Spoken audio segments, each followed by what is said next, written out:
in freedom, peace and unity. Hey, that's so. Oh, yeah. Arise, oh, compatriots. Nigeria call obey to serve our fatherland with love and strength and faith. The labor of our heroes past shall never be in vain. To serve with heart and might, one nation bound in freedom, in freedom, in freedom, peace and unity. Arise, my people, arise, my people.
All right.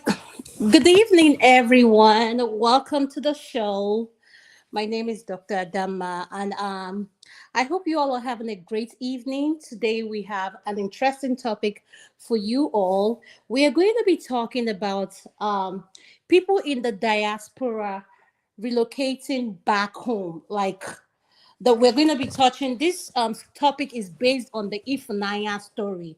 And while we are talking about that, we're going to look at another aspect of African American women talking about African men. What makes them a hot, a cake? Like they are after them, like they love African men.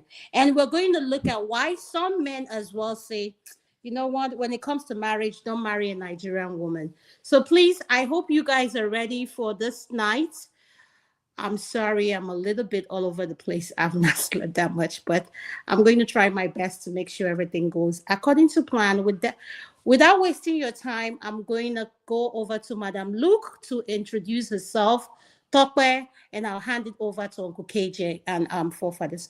So, Madam Luke, could you please unmute? How was your week? Okay, good evening, everybody. Yes, ma'am. Can you hear me? Yes, I can hear you. Okay, good evening, everybody. It's good to have you after a long while away.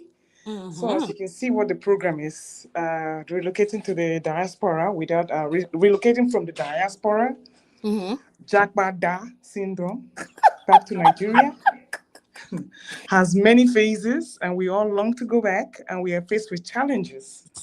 And the Ifunanya story we have all been aware of. It has a season of it can span into a Nollywood movie. It has like part 1 to 25. The long and short of the story is that a man went to Nigeria after many years. Don't go in yet. This is an introduction. Just introduce yourself. Uncle KJ comes and then you pick up. You haven't played the video yet? No, I've not. This is introduction. Okay. Well, this is Madam Luke. That's all I have to say. What you see is what you get. Tokwe, it's so good to have Tokwe. Tokwe has been cruising around the whole world. Tokwe, happy birthday to you. Happy birthday, madam. Yes, I want to give her a shout out. She is a 50. So this is a special please to our viewers.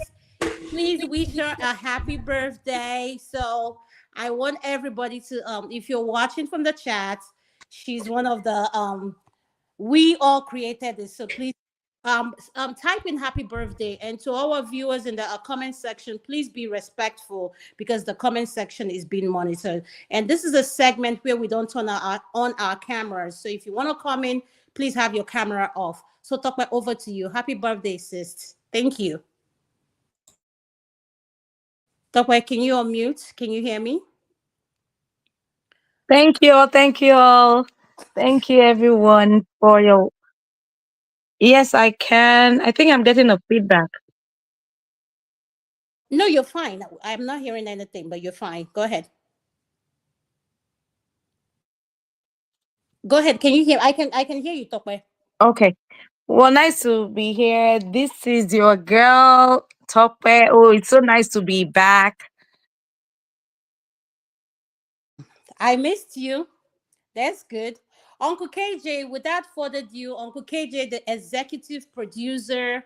For those don't know that how this comes together for you guys every week, we have a producer who is Chim, and the executive producer is Uncle KJ. So I'm going to give it to him to introduce himself. Uncle KJ, could you please introduce yourself? And how was your week, sir?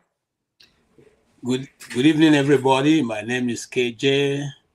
It's good to be here once again after a long break, like Madam Luke said. We're looking forward to a very interesting time in discussion. And yes, it's going to be good because Tokwe is here, finally. And Madam Luke, thank God that you moved that picture because I want ask whether you want to arrest us because that policeman looked very fearful. All right. Thank you, ma'am. So Uncle KJ, are you ready? Forfeit, are you there? I don't know if you're there. Oh, madam. All right, so Uncle KJ, I'm going to hand it over to you. Could you please go ahead? Okay, thank you so much. We're going to touch a bit on world politics and then we'll move into the raging fire right now in the political scene of Nigeria. Of course, we all know that Israel, through the last 1 week or thereabout, fired into Iran and caused a lot of damages. But it was intended, or people didn't think that there was going to be a quick turnaround, from Iran, because that was, from my own perspective, these are my views, that I don't think they expected that there was going to be that quick response. It was like, let us just pound them and they will probably not be able to respond. But Iran surprised almost everybody. They responded, and they responded, with precision. So much so that, I don't want to say that the damage is much, but both of them are feeling the pain of whatever they've decided to inflict on themselves. So it's not a pushover, it's not a one-sided, as some media people will say, but it is, it do me, I do you kind of stuff, and it's going on, till this moment. It was expected that America would jump into the fray as usual, but America has restrained itself from jumping in, and we're praying that America should not jump in. If you KJ. Wow, I'm not gonna finish now. No, my interrupt you. I'm just talking about what he's saying. No, the dynamic has changed. America has just dropped a lot of bomb at Kodo, at 3 nuclear sites. So it's happening right now. So I'm just talking about your narrative. What he Okay, said no is not problem. happening. Thank you for It's currently happening right now. Trump has Thank made a decision. So they are bombing. They have already bombed Iraq as I'm speaking right now. So that has Are you taken place. serious? Are you I'm serious? serious. Listen to the news. I'm watching the news live right now. Trump So God. has, that simply means that the people I follow are very precise, because yesterday I was following, I listened to one of the retired people who said, in fact, he said as it is right now, the only reason why, and I played that on the earlier show, the only reason why America have not gone in is because everything has not been assembled. As soon as it goes, is assembled, they are going to go in. But you see, that expands the scope, because I know that Russia and China and Pakistan are all waiting in the wings. So our own prayer is that since they decide to do this to themselves, that it will not come near us. It's going to be, very interesting days that we're going to go into, because I tell you the truth, nobody can really say the world now is only you around you. You don't even know who your neighbors are. That's the truth of the matter. You don't know who your neighbors are. You only know yourself. So anybody who thinks that superpower and this power, anything can happen anytime. But my prayer is that whatever they are trying to do, our people will be safe. All right, having said that, I'll move on quickly to say, okay, one of the raging news also in Nigeria has been that of Mr. Kenneth Okonkwo, who has gone on to... Uncle KJ, can you hold on to that? Let's address this, then you can come back to Okay, now you Thank can... you, sir. Yeah, Thank you, sir. Ngozi Ndewonwayoma, welcome. Thank you for joining us. Good evening, ma. Ngozi, are you there? Yes, I'm here. Good morning from here. Good evening. Thank you. Ngozi. Good morning. Good morning. Oh, it's good morning. It's morning already. It's Sorry. 1 a.m. It's past 1 a.m. here.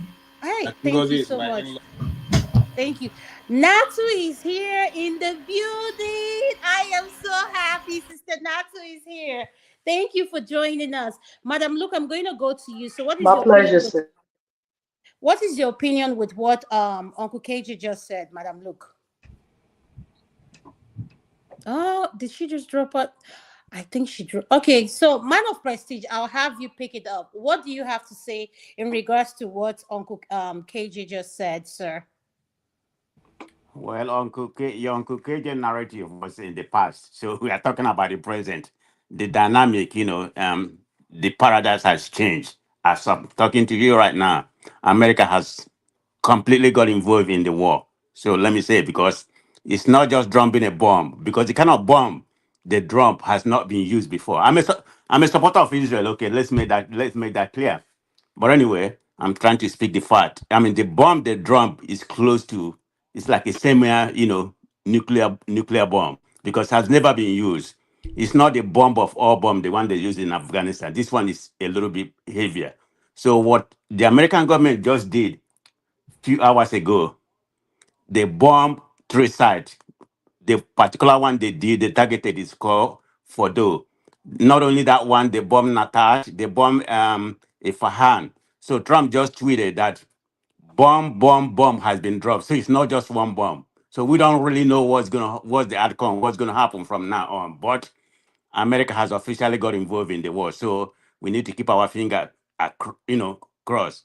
As I'm speaking to you, Russia and China, they have a strategic arrangement in agreement with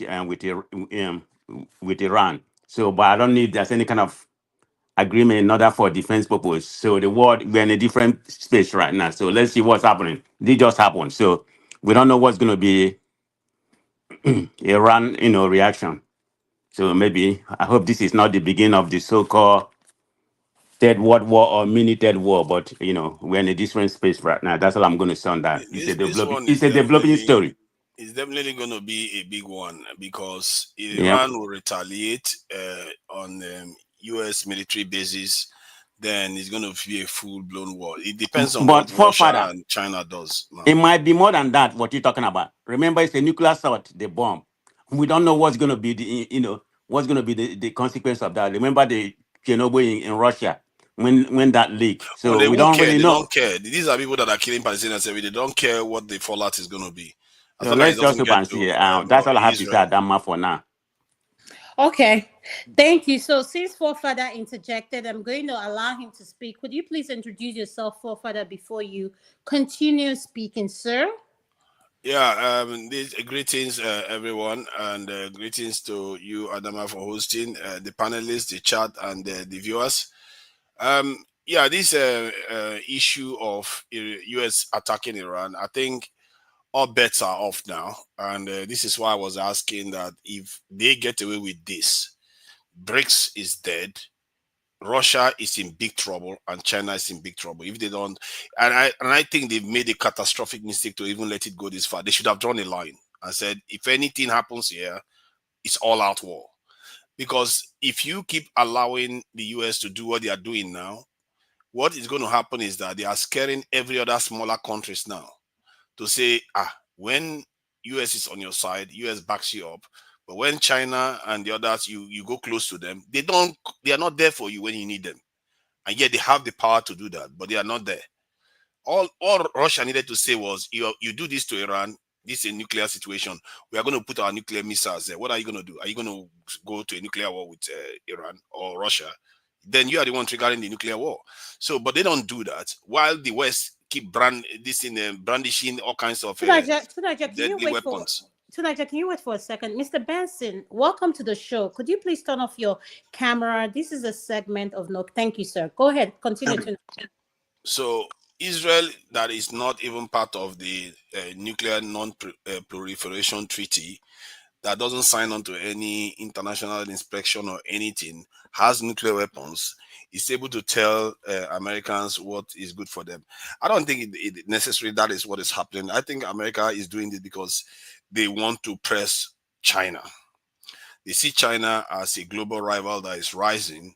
And I think today, China made a mistake to allow this to get to this point. Because they are doing making the kind of mistake they made before. It's funny how people repeat history.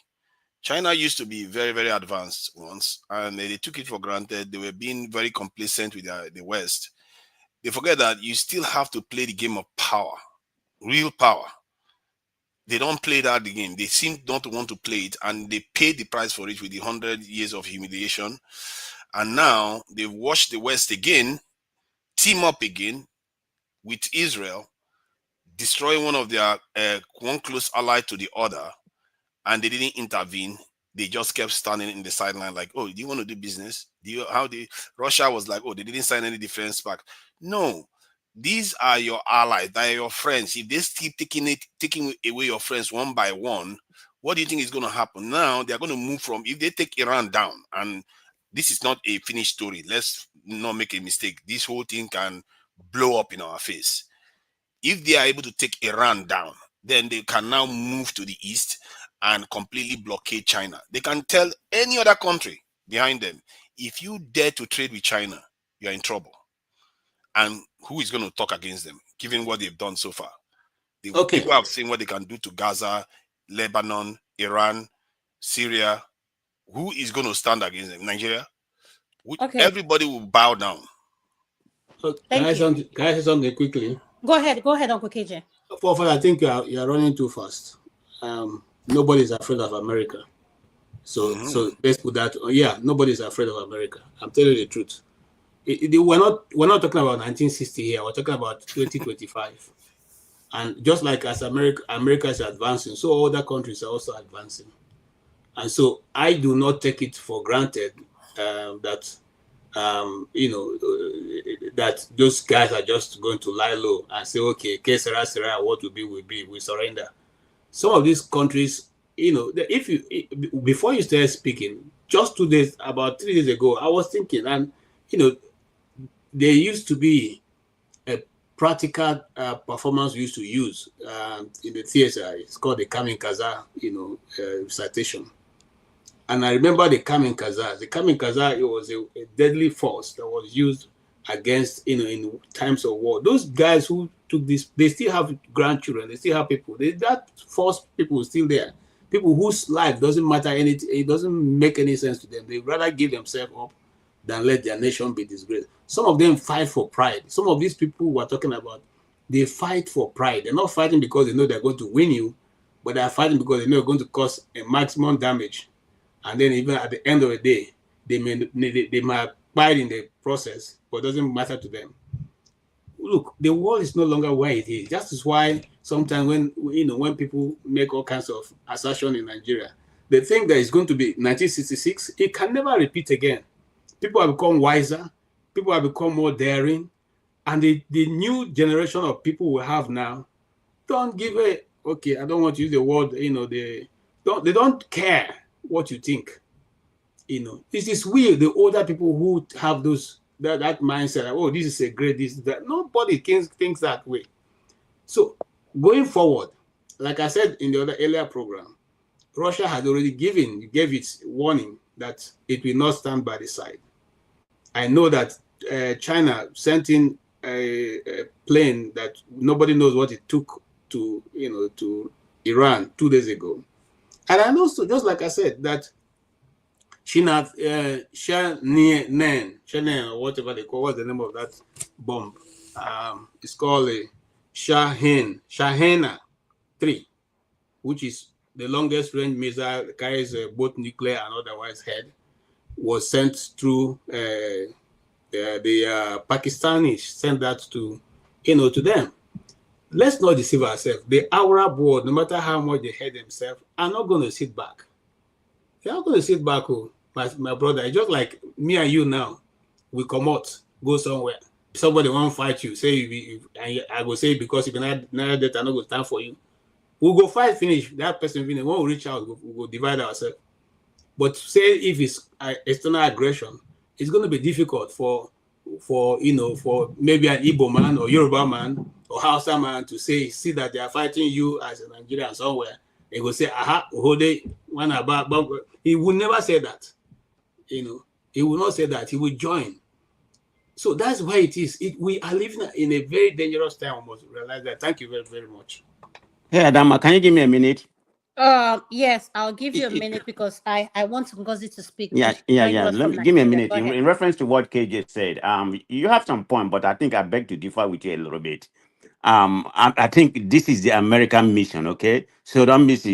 You're talking about other countries are not scared of America. Yeah, there are some countries that are scared of America, or don't have the way to do something, because what America is using right now, they're using a proxy, to subjugate the rest of the world. I mean, they have Japan, they have South Korea, in Arab, they have Saudi Arabia, they have Israel. I mean, they have allied, what I call a proxy. That's what they're using. And this is their mission. So don't miss word. And the other country, Europe, is nothing. I mean, Europe don't have any defense. They I mean, they don't have any defense. They don't have any other things. So who's going to guide them right now? Russia is not superpower as they used to be before. I don't know where China stand. I'm not saying if they have the way, they can they can compete with USA. But right now, I don't see that way. So I think you are too fast on what you are saying. So my point is, you're not so fast. Okay, we don't know what's going to happen. Okay, thank you so much. Ngozi, could you please unmute? What's your opinion? Uncle KJ, I'm going to hand it to you. I'll be right back on what Uncle KJ, the breaking news we are reporting. What is your opinion, ma'am? I think my opinion about Israel has always been consistent. I think that they are just that bully that has a bigger and older brother that is also a bully. That is Israel through and through. They are never beating the allegation, and I keep saying it. Israel to me, is what America is to North America. As in, Israel is America on the other side of the world. That's the way I look at them. No difference. There is no difference between them and America. So I'm not surprised that the US is getting directly involved, which is funny because one of Trump's claim to fame this time around was that there will be no more wars. But look at who is getting into a fight that is not even his. And I am particularly, I was determined not to get involved in this whole discourse because I mean people are dying in my state every other day. They're butchering people, but I find it really curious because Iran is the world third largest producer of oil, OPEC, and then they have they man a very strategic route for sea for oil transportation via the sea. So my only concern is if in all this madness, if Iran's oil production is impacted, say they destroy the routes that this oil vessels pass through, or their production facilities get bombed, I'm going to feel it in Nigeria because Nigerian oil marketers look for every excuse to increase oil prices, and that will mean higher inflation, more inflation for me. That will mean that the cost of food that I'm already complaining about is going to go up. So yeah, as much as I hate to admit it, it affects me, and I hate America for it. I hope they don't get away with it. At this point, I don't even care. We know the Arab people are very thorough with revenge. If there's anything history has shown, it is that when the two come back for a pound of flesh, they take no prisoners. So to all of them involved in this madness, I say congratulations. May the crazier maniac win. That is all I have to say.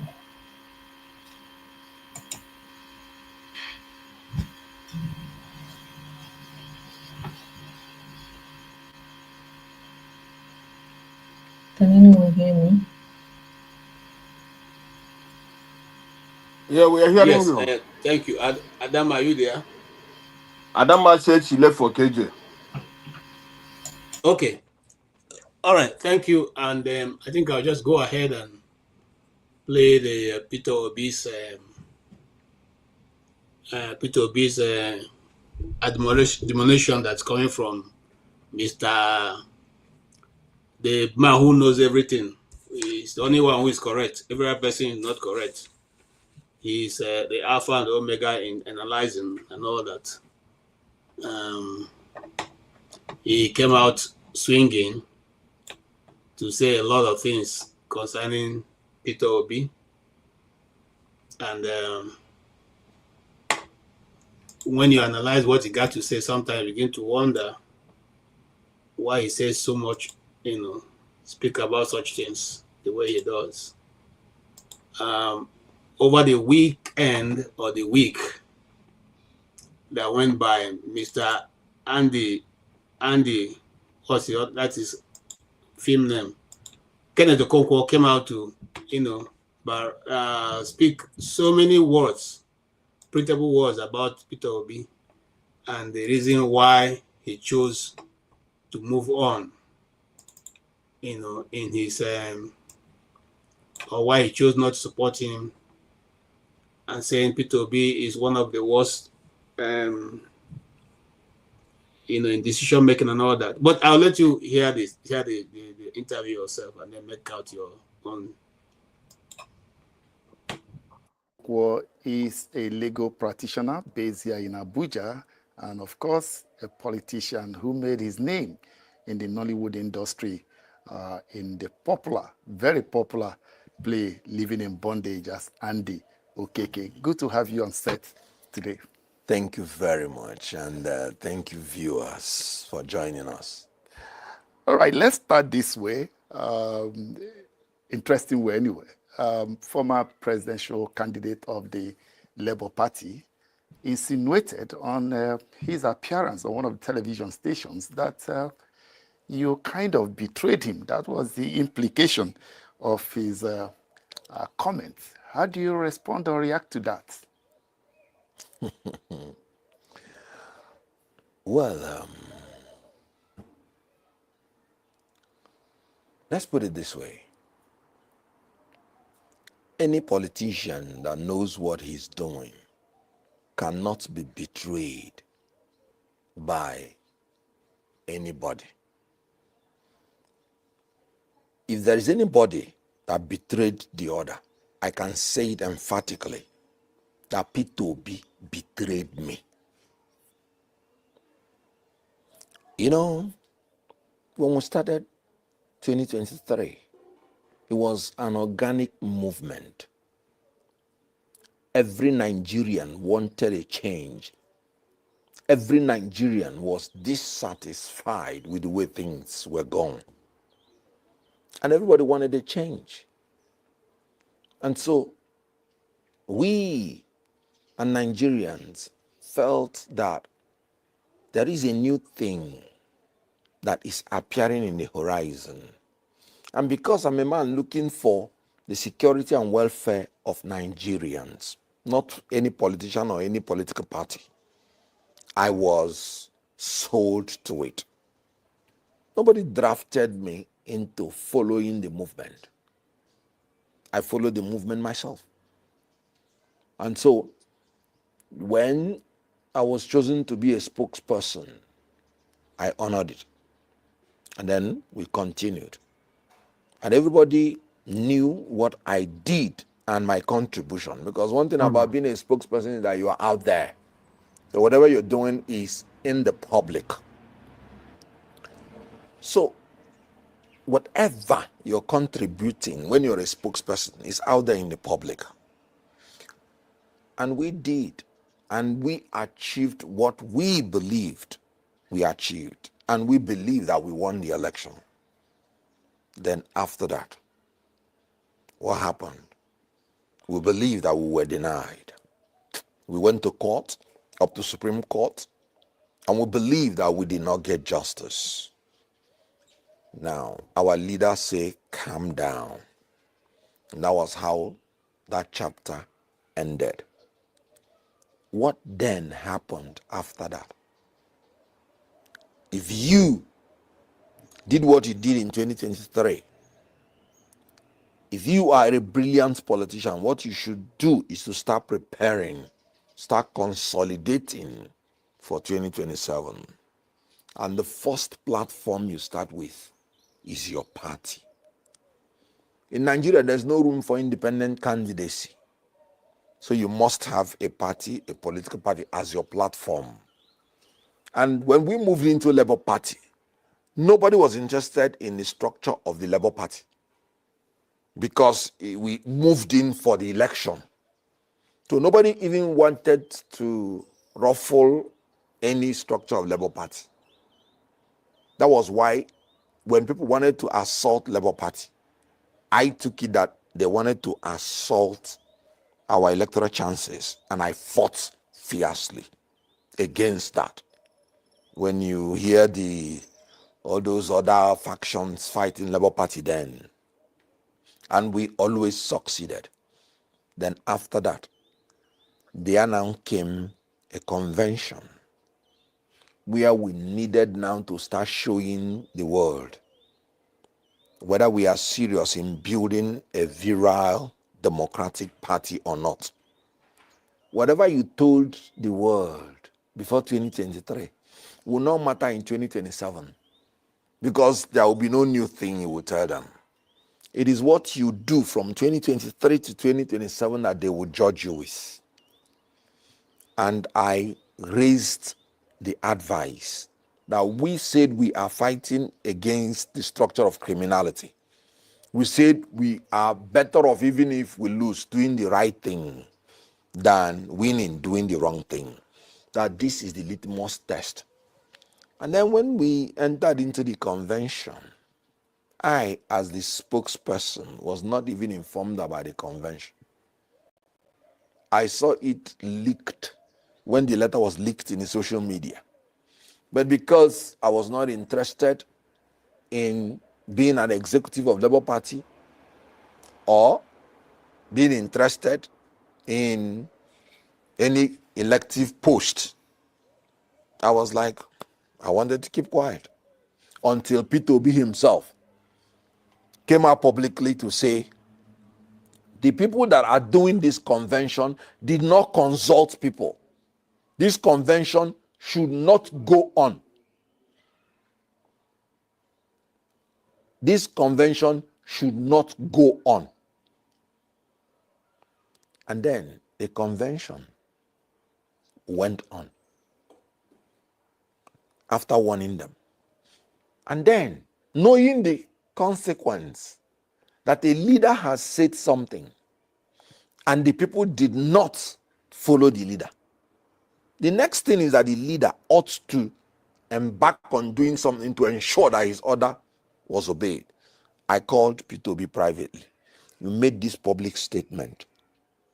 Do you mean it? Or was it a political statement? Because I have no dog in this fight. And then he said, he meant it. Can't I see that he did not even attend the convention? And I'm like, what a cheek.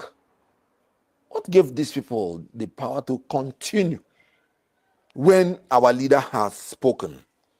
And that was when I came out to say that convention is illegal and is null and void, and presented my facts by law, because in fairness, it was an illegal convention. Okay. That was Thank you, sir. Thank you, sir. Yeah, that's enough. I think we understand. Uncle KJ, your camera is on. Can you turn it off? Um, Madam Luke, you just came in. I would like you to pick up from this video. What is your opinion? And can I have you moderate for a few minutes, please? I have a call coming in from the hospital, please. Madam Luke, are you there? Yes, I'm here.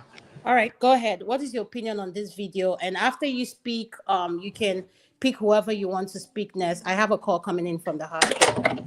Thank you. No All right, go problem. ahead. All right. Hello, everyone. Sorry, I got a glitch there. It looks like I have two accounts or something. I don't know what's going on. But anyway, my opinion about the whole situation with Kenneth Okonkwo. Oh, I missed out the Iran-Iraq conflict. I'm just going to say something about that. There's a reason I don't do religion. The most unpeaceful people in the world are people who stand behind the banner of religion. They have a zero tolerance for other people's beliefs, then they have no respect for boundaries. I'm just going to say one thing. A certain man is making Hitler look like a saint right now. And I'm going to leave it at that. Now, coming back to Kenneth Okonkwo. Kenneth Okonkwo is a very respectable person, and I like the fact that he has some kind of autonomy and he has his own mind and he's entitled to his own opinion. He doesn't follow the bandwagon. He doesn't say join the naysayer or the yaysayer. He is on his own lane and his own man. If I were ever to marry a man, that is how I want him to think. Don't sway, don't go anywhere, just stay on your own lane and do what you have to do as a man. He does not have to follow the obedience. He doesn't have to follow Mr. Peter Obi.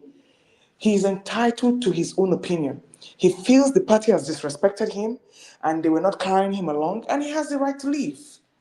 He has the right to do whatever he wants to do. However, while he's doing what he's doing, he should not denigrate anybody else. Because one thing I have noticed about Mr. Peter Obi, he doesn't denigrate anybody else. He stays focused and he does his own thing. And I will expect Mr. Kenneth Okonkwo, Barrister Kenneth Okonkwo, to do exactly the same thing. I respect his wishes. Anywhere he goes, I wish him the best. Even if it's not with Mr. Peter Obi, that is just fine.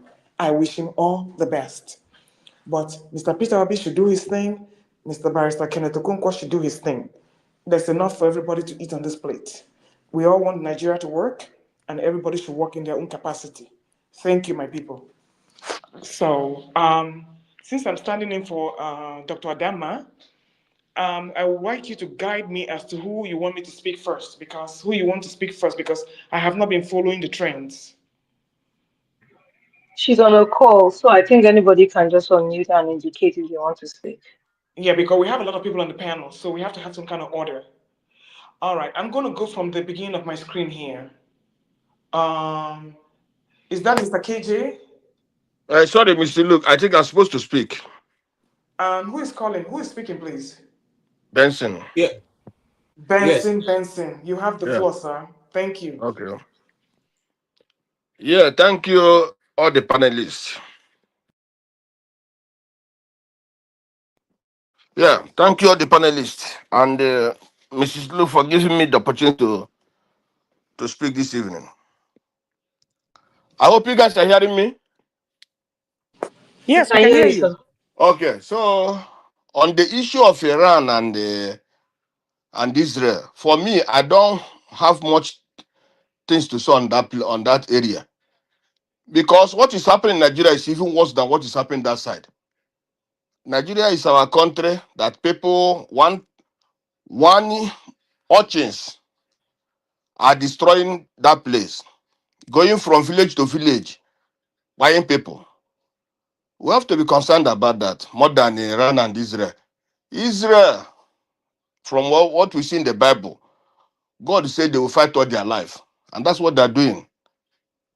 And also for Iran, Iran sponsor terrorism everywhere. Even in Nigeria, they sponsor terrorism in Nigeria. So if America or others, even these people that saying that China will support Iran, China will not support Iran like that because they know what Iran stands for. So me, I don't have any much listen on that area. Nigeria is bleeding. Fulani are buying people every day. They continue even in Plateau, in Enugu, and other places. Delta, Benin, everywhere. And nobody is holding them. They are doing whatever they like. The chief of army staff is a Fulani. This thing is a Fulani. Almost all the security apparatus are being held by Fulanis. The Fulanis are the one killing us.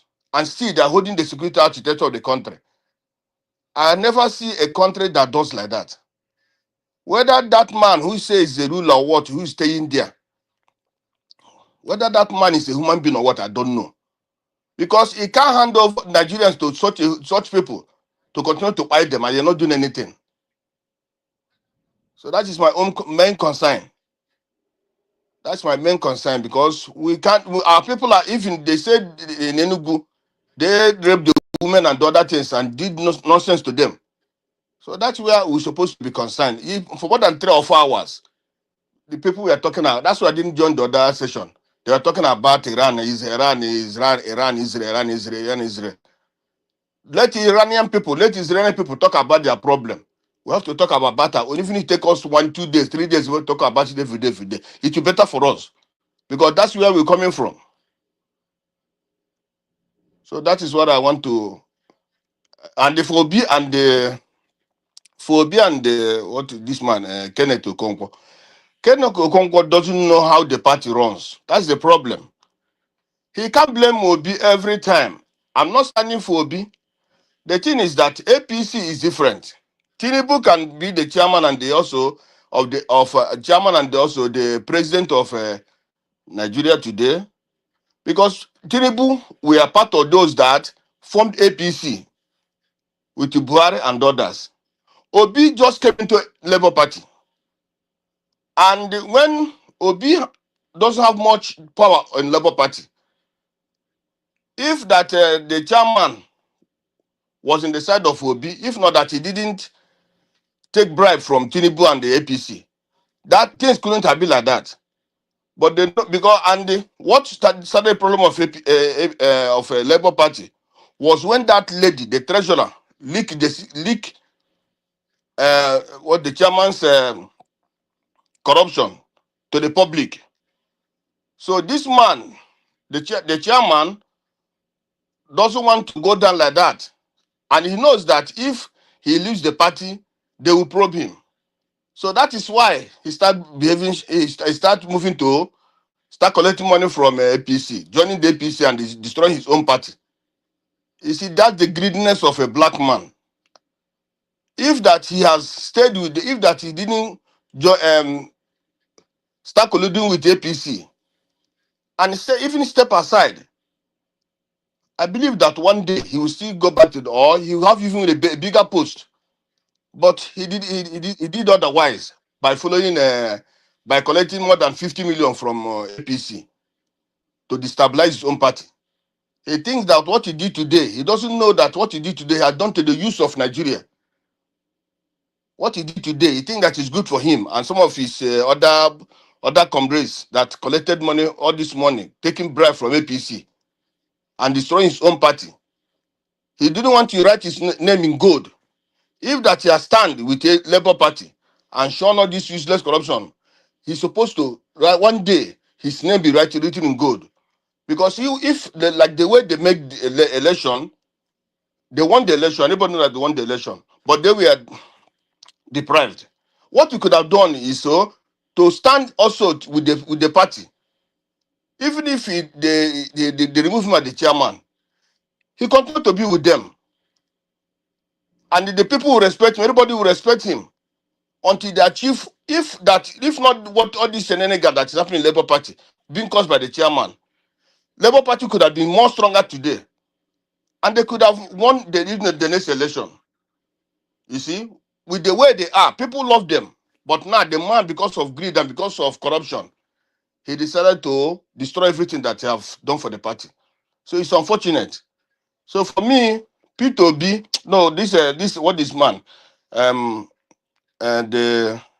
P2B and his friend, that man talks too much, and I don't have too much regard for what's that man? What is that his name again? I don't have Kenneth much regard Okonkwo. for yes, I don't have much regard for him. You know why? People who support evil, even later when they change, I still don't have regard for them. That man was supporting Buhari when Buhari was even dealing with Nigerians. He was supporting Buhari, saying this all nonsense was or supporting Buhari in the back and front. You see, support. But now, after when the Labour Party came, he said resign and they come to a Labour Party. So when such people, I don't regard them. Honestly speaking, even all this nonsense, all these things he goes every day to talk, I don't listen to what he says. Whether he loves Labour Party or he doesn't know, but since he supported Buhari, one of those that supported Buhari, even all the whole nonsense Buhari was doing to people in Nigeria, he was still supporting Buhari. So such human beings, I don't regard them, honestly. And maybe nobody knows where it's coming from this time. If you want to follow that chairman of what is his name, chairman of Labour Party to destroy Labour Party more. He support not only him is in that Labour Party, and I don't see any evil that any bad thing that will be to him. Two of them just joined Labour Party. They're not other rifle members in the Labour Party. Obi came into Labour Party after within 3 or 4 months before the election. That's when Obi before this campaign started. That's when Obi came. So Obi doesn't have all that leverage in Labour Party. The people that have leverage, those that have been in Labour Party for a long time, only that they gave Obi that opportunity to be Labour Party candidate. So he don't expect Obi to have this thing because Obi was the party. No, it doesn't work like that. Party machinery doesn't work like that. So for me, I have to stop by now so that others can say something. Okay. Thank you. Thank you very much, Mr. Benson. Yeah. Who is the next person to speak, please? Since we can self-moderate. I mean, I can come in. And who is speaking? Address. This man of prestige. Man of Prestige, you're welcome. Please, you have the floor. Thank you. Yeah, thank you, everybody. Let me use my time, a minute or so to ask a question. This is to Ngozika. Ngozika, are you there? Ngozi? Yes, I'm here. I'm here. Yeah, thank you very much. I needed to ask something that's very pertinent to me. I know your governor Mba is doing well, the so-called infrastructure and everything that he's building, this new train that he's building that's supposed to circle the southeast. So I thought that's a good venture. But I have an issue when it comes to the violence, the terrorizing of Enugu, the whole southeast, but particularly Enugu and Anambra. But having said that, there's a content creator, that made a comment recently against him, and they say that right now he has detained him. Is there any fact to that narrative? Because I don't really believe anything coming out of Nigeria. How true is that? I'm the wrong person to ask because everybody knows I don't like the governor. I don't like the No, governor. just I give the don't like fact, Enugu the State, but factual I statement. don't It's not. know. I don't Oh, you know. don't know. That's the truth. I don't know. Okay. I don't know. Okay. Can you All guys hear right. me? Hello? Can you guys hear me? Yes, we can Yes. hear you. All right. Um, Can I please can I just go on the Kennedy Okonkwo issue? I want to go to bed. It's almost 2 a.m. here. Go go ahead. ahead. Go ahead, Ngozi. Was it? Go ahead. Um okay, so I think it was Madam Luke that said something I had wanted to add. I have a lot of I won't call it admiration, but I have a thing for people who have a spine. In a world of spineless people, It's refreshing to see people who actually still have a spine. And even though I'm not a fan of the governor of Enugu State, and by the way, Kenneth Okonkwo is from Enugu State. Even though I'm not a fan of the governor of Enugu State, I admire his spine. I just think he could use it. I wish he would use it in the security sector. But anyway, that's just by the way. So yeah, I like that Kenneth Okonkwo has spine. He speaks his mind, which is very rare in Nigeria because the average Nigerian, I hate using the word average Nigerian, but I've not found a replacement yet. So the average Nigerian commentary on politics is often influenced by three perspectives. The first one is, oh, it is my own person that is chopping. Don't disturb their chopping. The second is, let me not disturb the person that is chopping so that when it gets to my turn, they won't stop me from chopping. The third perspective is, even if I talk, nothing will happen. So when you see somebody who, despite these three prevailing perspectives that are widely accepted, come out and speak their mind, even when you do not agree with them, you have to admire that. And yes, I admire that he's very outspoken, very, very clear in his communication. But I do not take him seriously.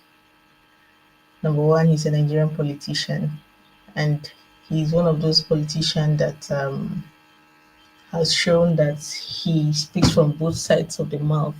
Yes, he's very eloquent. Yes, he's very audacious, but he's a belly-faced politician. For all his claims of wanting wanting better for the Nigerian people, he doesn't seem to have any ideology to back it, which tells me that if wherever he's standing now, if he looks ahead to 2027 and see that it won't serve him, we should all get ready to hear him say something that is contrary to what he's currently saying. And so for that, I do not take him seriously. I think that without his eloquence and social appeal, being an actor and all that, he'll probably be worse than Reno or Mercury. And going forward, I think it's for very good reasons, that because in 2023 the obedient wave was quite strong. I was one of the people that, because of P2B, wanted to actually, because they were telling us, they keep saying you can't change things from the outside, you need to come inside, you need to start from the grassroots, be a member of a political party, blah blah blah. Actually gave it a thought. I've actually gone to the Labour Party website and downloaded their form, but for some funny reason, I'm a rebel. I'm a natural rebel.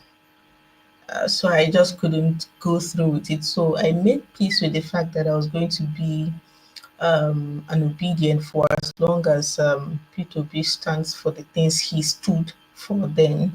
And then I was content with that. It would have been more hurtful if I had joined the Labour Party and all this their wahala had started. And I just think it all these call outs and they betrayed me, they did me this. I think it's a smoke screen for what's actually coming.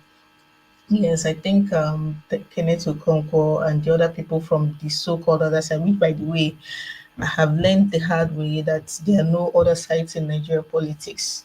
There are only two sides, the people and the politicians. All these political parties, they are non-existent.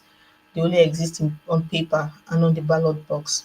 The only sides in Nigerian political scene is the politicians versus the people.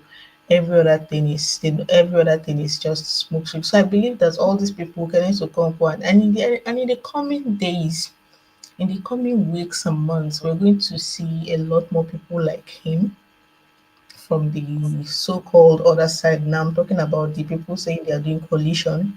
We're going to have some people from that side too saying things about the figureheads from that side too. And while they are doing all these things, Tinubu and his people will be dealing with us the way they've been dealing with us since May 29th, 2003.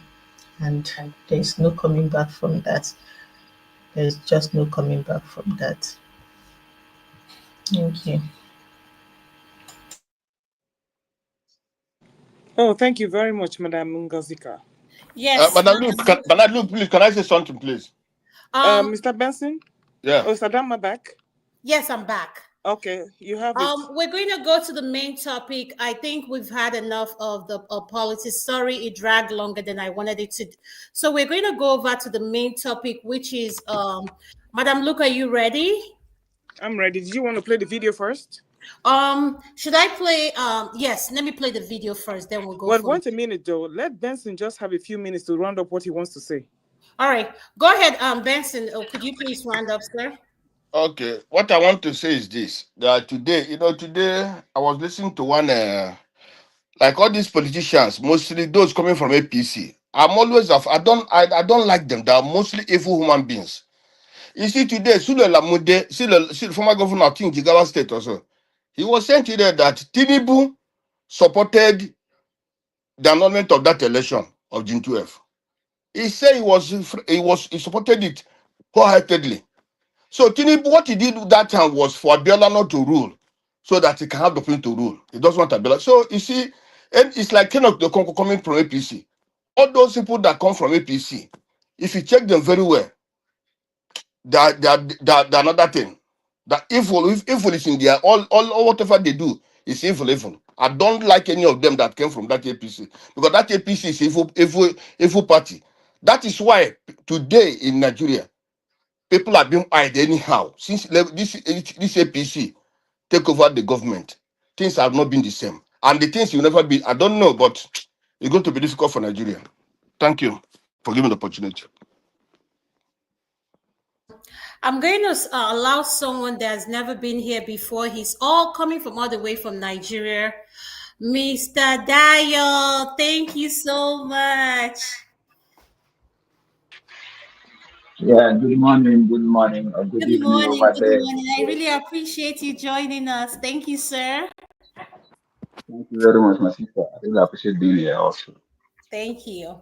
So, what do you have to say in regards to the political part before we go to the main topic? Because I saw what you wrote on the chat, so I wanted to give you a time to express yourself before I go to the main topic. Go ahead, sir. Thank you very much, my doctor. I want to start with the last caller. The truth of the matter is that Tinubu never supported the annulment of June 12. Anybody can say what they like, but the truth remains here. Tinubu was one of those people that really fought for it, that he had to run to get back because of the fear of being arrested and being detained. There are many of them. But anybody that says that Tinubu supported that amendment was lying. Now, on the political scenario about Labour Party, the truth of the matter is this. Thank God I was a one-time secretary of Labour Party on Lagos Island here at Oyibo, the Democratic local government. Labour Party does not have a solid structure. We don't have a solid structure. When I mean a solid structure is that every major party that we know, like APC, PDP, you must have an office in every local government in the country, a functioning office. Labour Party don't have that. And if you don't have that, we cannot compete with the big boys like APC and PDP and even ANPP and all these other parties that were there, even Afghan, because the structure is not solid. That was what robbed us in the last election. Yeah, we have the crowd, we have the support, but because we don't have structures solidly on ground, it really knocked us off in the presidential race. However, the Nigeria, um, the Nigeria policy presently I want to take something from what Okonkwo said. Okonkwo actually said something very, very critical.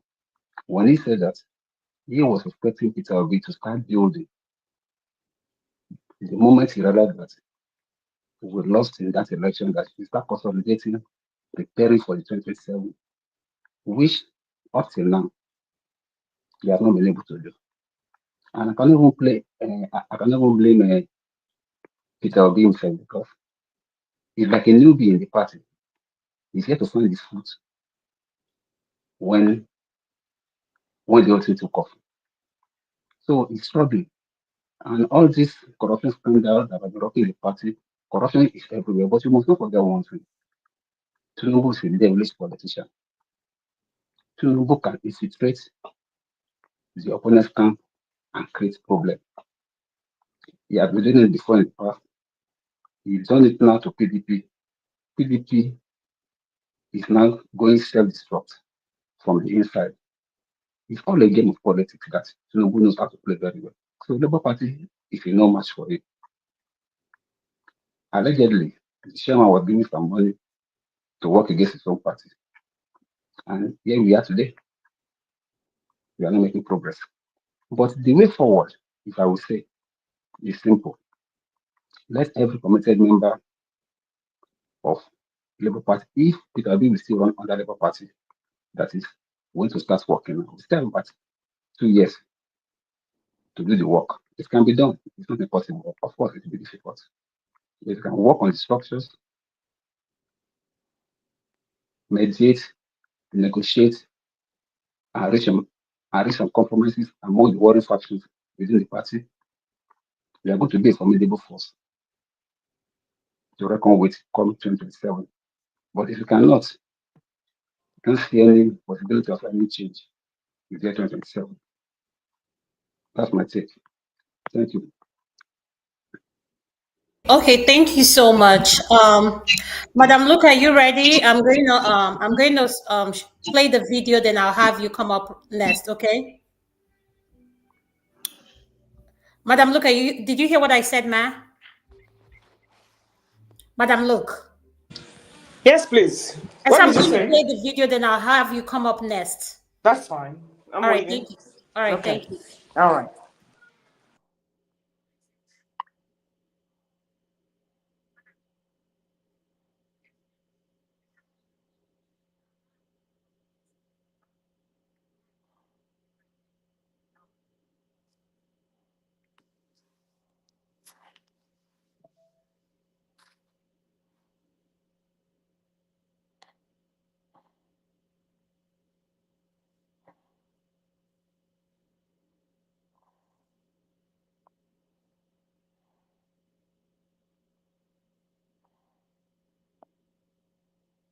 Madam Luke, why don't you go ahead and explain why I look for the video?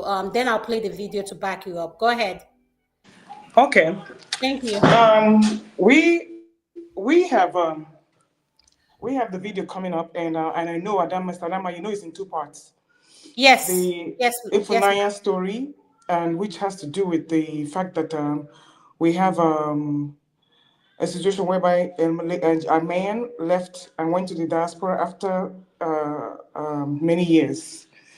And the long and short of it is that he went by himself without his nuclear family, without his immediate family, and he was done wrong by his siblings who did not take care of him. And his daughter had to come to Nigeria to get him. So right now the guy is in Nigeria. So the guy is back in America with his daughter, and there's a whole lot of family dynamics that we have to discuss of how safe you can go back to Nigeria to retire, especially as a single old man. Remember, he is a single old man with no body, no wife, no children. How you can cope, and how Mr. Ifunanya's dad found himself the way he was. So I'll let the story go, and then we can discuss it. Adam, are you ready to play the video? yes, ma'am. Yes, I am. Okay. All Thank right. you. Thank you.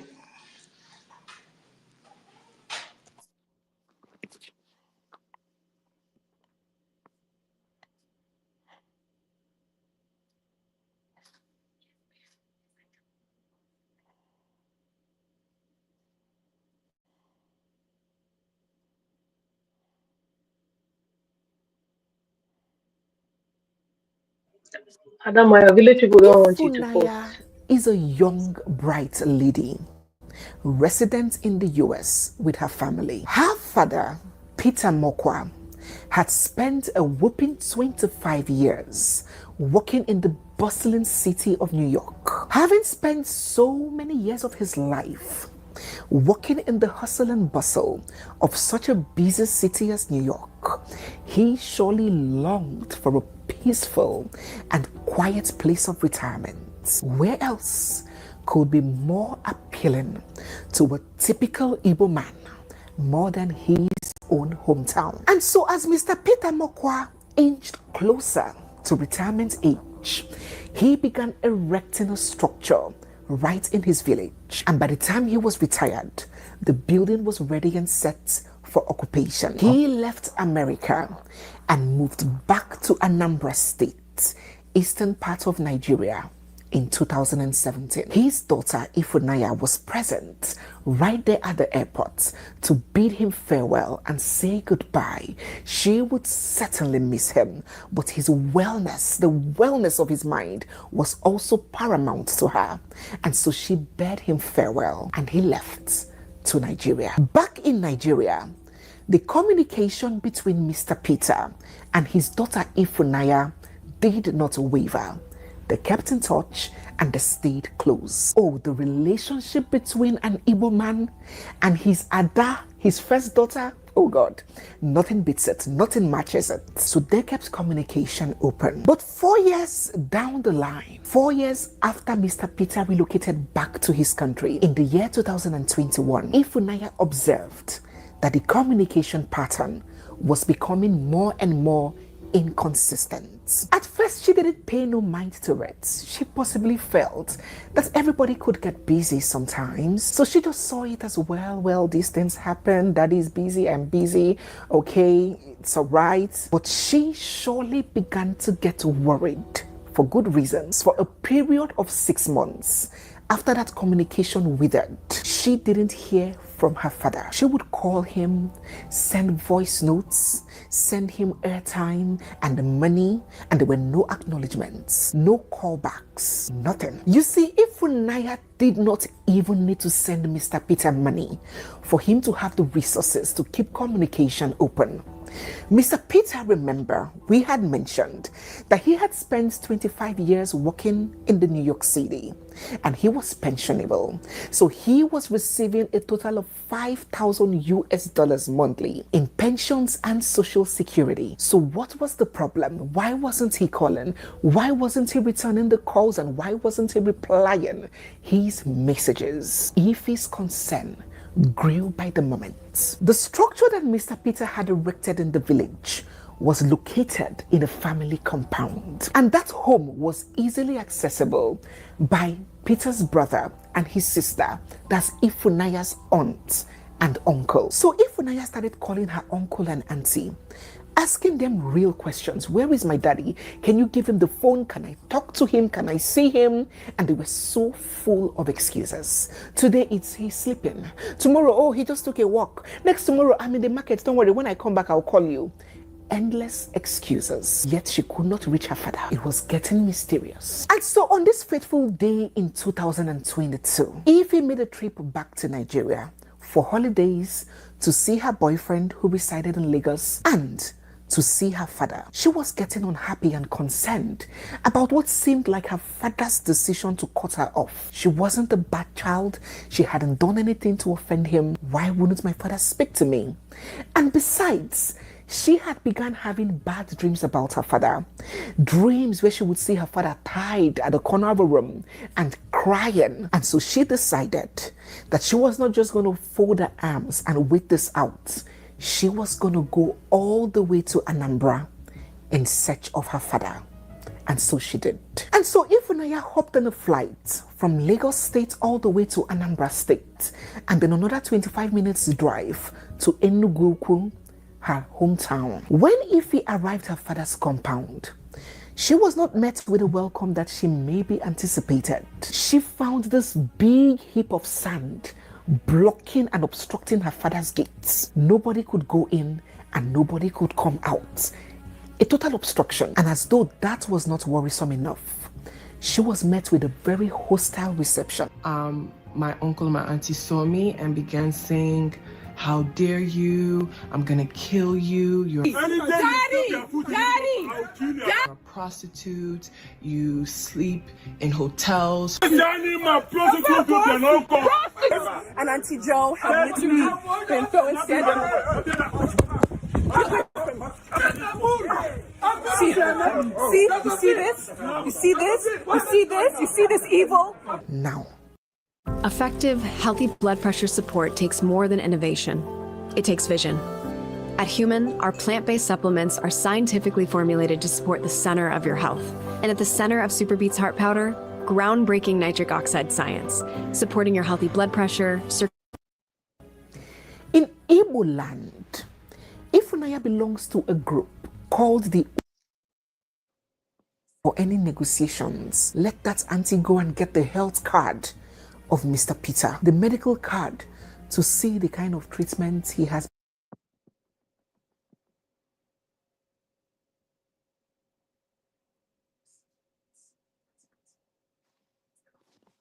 I believe every one of us has seen this story. Am I right? Before I go to asking people their opinion, do everybody know about the story, Ifunanya story?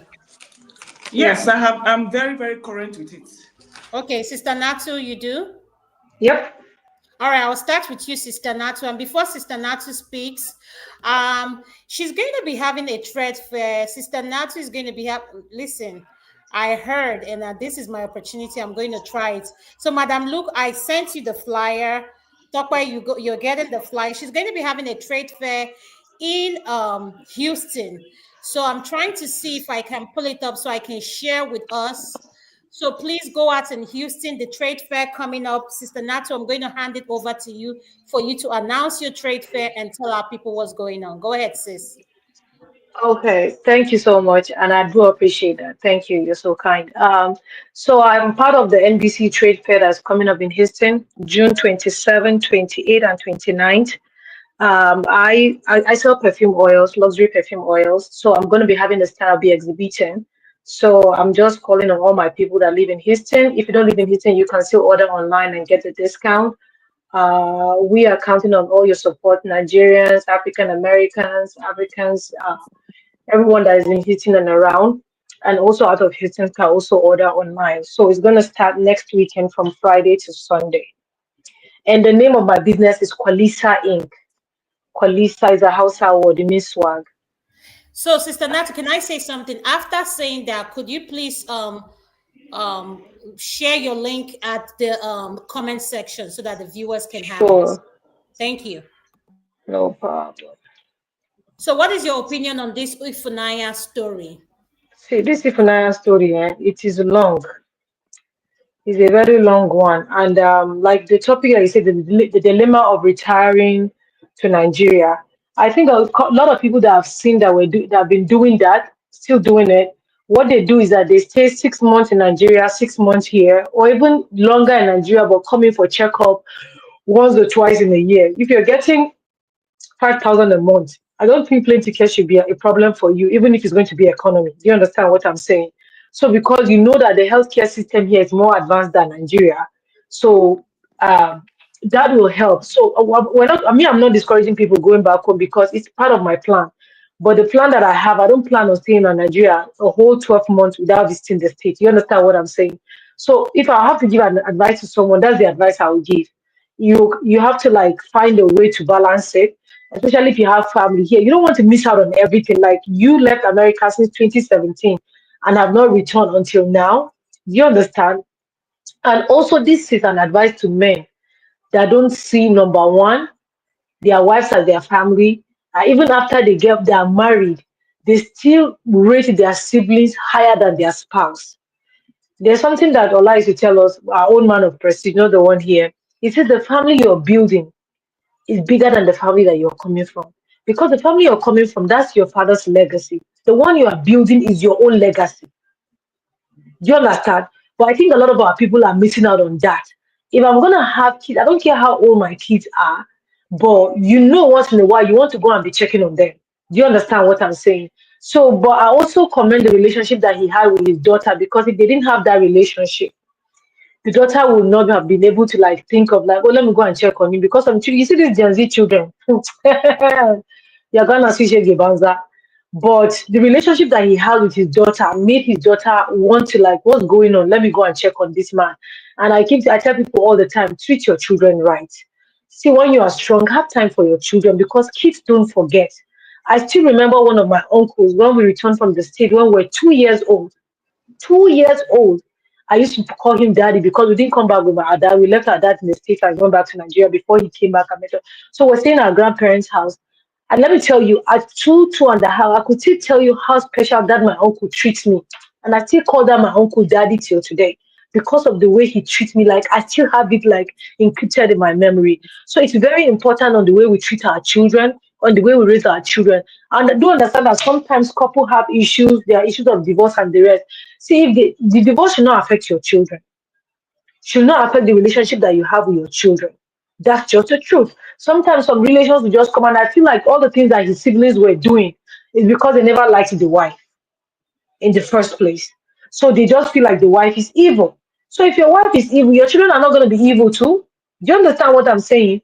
And now these siblings are here fighting these kids up and down, saying, "Oh, she has not been working. She's spending the father's money." If you listen to her video very well, she made a statement and said that when she went to Nigeria, she called her job and she asked her job for another time off. They gave her 30 days. In America, there's something that they call family leave. You can get up to 12 weeks of family leave in a year. That's 3 months. That's number one. Number two, that family leave allows you to take care of yourself. You're sick, take care of your family members, spouse, parents, children. And then from that 3 months family leave, you can decide to go for disability and take up to a year or more. And then you'll be getting like 60% of your salary or 70% of your salary. So probably those uncles are not aware of that. And they are thinking the girl is not working. But they don't know the sacrifice that she's taking on behalf of the dad. And the truth is that whatever your children are going to do for you, I don't care how much your siblings love you. I don't think your siblings will do as much as you, except you didn't train your children well. So let's just put that out there. But if you train your children well, your children will want to see you live longer. Look at how far that girl went. Those people were pouring sand on her to demoralize her. They were calling her names. But you see the moment she said, "Daddy, Daddy, I'm here." Let me tell you, I had to pause that video at that time and cry because she wants to just assure the father that I'm here for you. And if you want to know the level of wickedness people have, that guy had stroke since when? The hospital said since when was the last time he went for checkup? Also, they want to put him on the third floor, I mean second floor, because you know that he doesn't have legs. There's no way he's going to come down. So even if he's going to crawl, by the time before he crawls and come down, somebody will see him. That's number one. Number two, a house that has gate. If you see that video, it shows that there are different sides of the house where they can pour sand, but they pour sand on the entrance. Sand was poured on the entrance. So, like that story, there are many layers to that story. I don't, the siblings, like Burna Boy will say, you talk, tired, you will explain, tired, no evidence. The siblings will explain all they want to explain, but they don't have proof to give us or to show us that they love their brother, they wanted him to leave. Because the thing involved here is the two parties, the siblings and the children. The siblings are keeping him because they are enjoying the extra money that is coming and they don't care if he pays. These children want their daddy alive because the money is not their issue. Look at how when they were going back, they went as far as buying a first class ticket for the man to be able to be comfortable to go back. When this girl was cleaning the dirt, if you see the dirt, let me tell you, Dr. Danaya, a doctor now. One of my uncles that is a doctor, one lady came to his place in Nigeria and said she was sick. The way that lady was so dirty and oozing, before he wrote any prescription, he told her to go and bath and come back. Do you know that even when you are sick, by the time you bath and clean up, you feel a little bit better? But the way that guy was being kept is like, even a homeless, how some people say, even a homeless man, Alberca, the abuse was so evident that there's nothing they can say about it. And so you cannot be next of kin as a sister. Why are you fighting the child? Why are you fighting the child? So this story, there's a lot of layers to it that we have to unpack.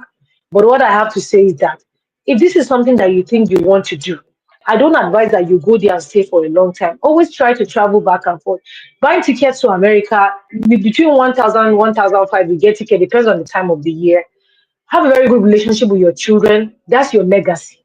That is your damn legacy. Don't believe whatever people tell you. Your children are witches, your children are no good. If your children have no good, you have no good. Because you didn't train. If you have done well, your children will be good. So that's an evidence that you yourself, as the father, you have failed somewhere. That's what I have to say. And also, Nigerian men, like, we need to learn, because just to conclude, you see that same wife that they are seeing her as evil. It's the same wife that was raising money and sending to the daughter on how to take care of the father and also bring him back. Because the daughter mentioned it in the video, even though they are divorced. Can you see it? Yeah. Can you see it? So that showed me that there's a level of good to that woman aside from what maybe the siblings are trying to portray her. Yep. I agree with you, Sister Natu. Uncle KJ, I'm going to come to you and I'm going to move to Uncle KJ. Are you there? Yes, ma'am. So, Uncle KJ, what advice do you have for people in the diaspora that want to relocate back home? And mostly people, you know, when you meet most Nigerian, especially men, they say they want to retire back home. And I don't want to give my opinion yet because I'm a moderator. So I'll wait till everybody finish speaking. Then I'll speak about how I feel on that. So what will you advise our viewers that are listening? And what do you have to say in regards to Ifunaya's story? What is your advice, the pros and the cons to relocating back home from the diaspora? Okay, I'll first commend you for bringing up this topic. Also, is for every one of us to learn. Like my sister who just finished speaking, I wept watching that listen. In fact, I sat and watched all this thing. I postponed every other thing I was supposed to do that day to watch to the end. And I commend the girl. I commend her for many things. But one of the things I commend her especially for was the fact that she was walking with the Holy Spirit. You see, if she was not walking with the Holy Spirit, she wouldn't have made this journey.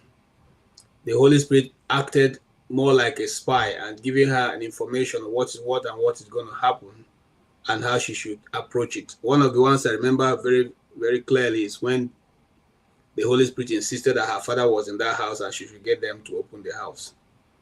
And then eventually the gate was broken. And just like Tattoo have said, Natu have said, they didn't want people to go there. They wanted him to die in that place. They only bring him down. It was not, you see, let's call a spade a spade. They didn't want him to leave. They already have control of his estate by letter of administration given to them. They are collecting the money and spending whichever way that they didn't fit. And they're even using his money to complete the buildings, the ones they want to build, just in case he doesn't die on time. So the purpose was to leave him there in that state, and one morning when they come to give him maybe one meal a day or 2 meals a day, they find out it's no longer there. Then they will tell the daughter, "Oh, your father passed yesterday. We didn't know whether you are going to come back, so we buried him tomorrow. You know, your father passed yesterday. We buried him tomorrow. That's it. They will bury him like a chicken, and forget and occupy his house, and continuously to draw as much money as they can get. They can even tell them that they may not even inform them that the man has passed, so that the money will keep flowing. Now, so she fought much more than like a man. I mean, let's give it to her. She fought that battle, and that's one of the things that made me cry when people go out and say, "Okay, this tax, we have to do it," and that's what she did. And God helped her through. The anti, and you see, and I want to say this, some of us think that our enemies are outside. No, your worst enemies are members of your family household. So don't even think those people who are outside, see that the way that guy is looking. No. The people who fight you the most and also fiercely are mostly members of your household. And you can see from the brother. In fact, even when they got to the US here, his brother who is here and the wife just tried to go get letter of administration to over the man's estate. So if the man, just like the brother was saying, was that poor, didn't marry on time, his wife was bad, why are people struggling over his property? Since people have more than him, you know. So it's a lot to unpack, just like Natu said. And but here's my advice to those of us who are in diaspora. And just like Natu have said, you must not go live in your village. I repeat myself. You must not go live in your village. If you are from, Uzoakole, like myself, you can decide to live in Umuahia, which is like 25 minutes from your community. So every day you can wake up and get a fresh of air. When you want to go back to your village, you just breathe in and greet people and breathe out. If you grew up like me in the north, you have many places options. You have Makurdi, you have Jos, Plateau State, that you can build your house. I don't like Lagos because of the traffic, so I will not suggest Lagos. But if you are also from the southeast, there is Asaba. Is there? Asaba is a beautiful place. You can build in Asaba. You can build in Enugu. Enugu is awesome place. The weather there is something else. You must not live in your community because every day they see you, you wake up in the morning, you are able to drink your tea and put milk over it and sugar. They say, hey, he's still enjoying. He has lived in America. Enjoy America. He won't come enjoy here now for our face. That is where Nsobu start coming in. So, my brothers, if you can help it, you must not. But you can have a small residence in your community. Don't go stay there. I have an uncle who lives here in the US.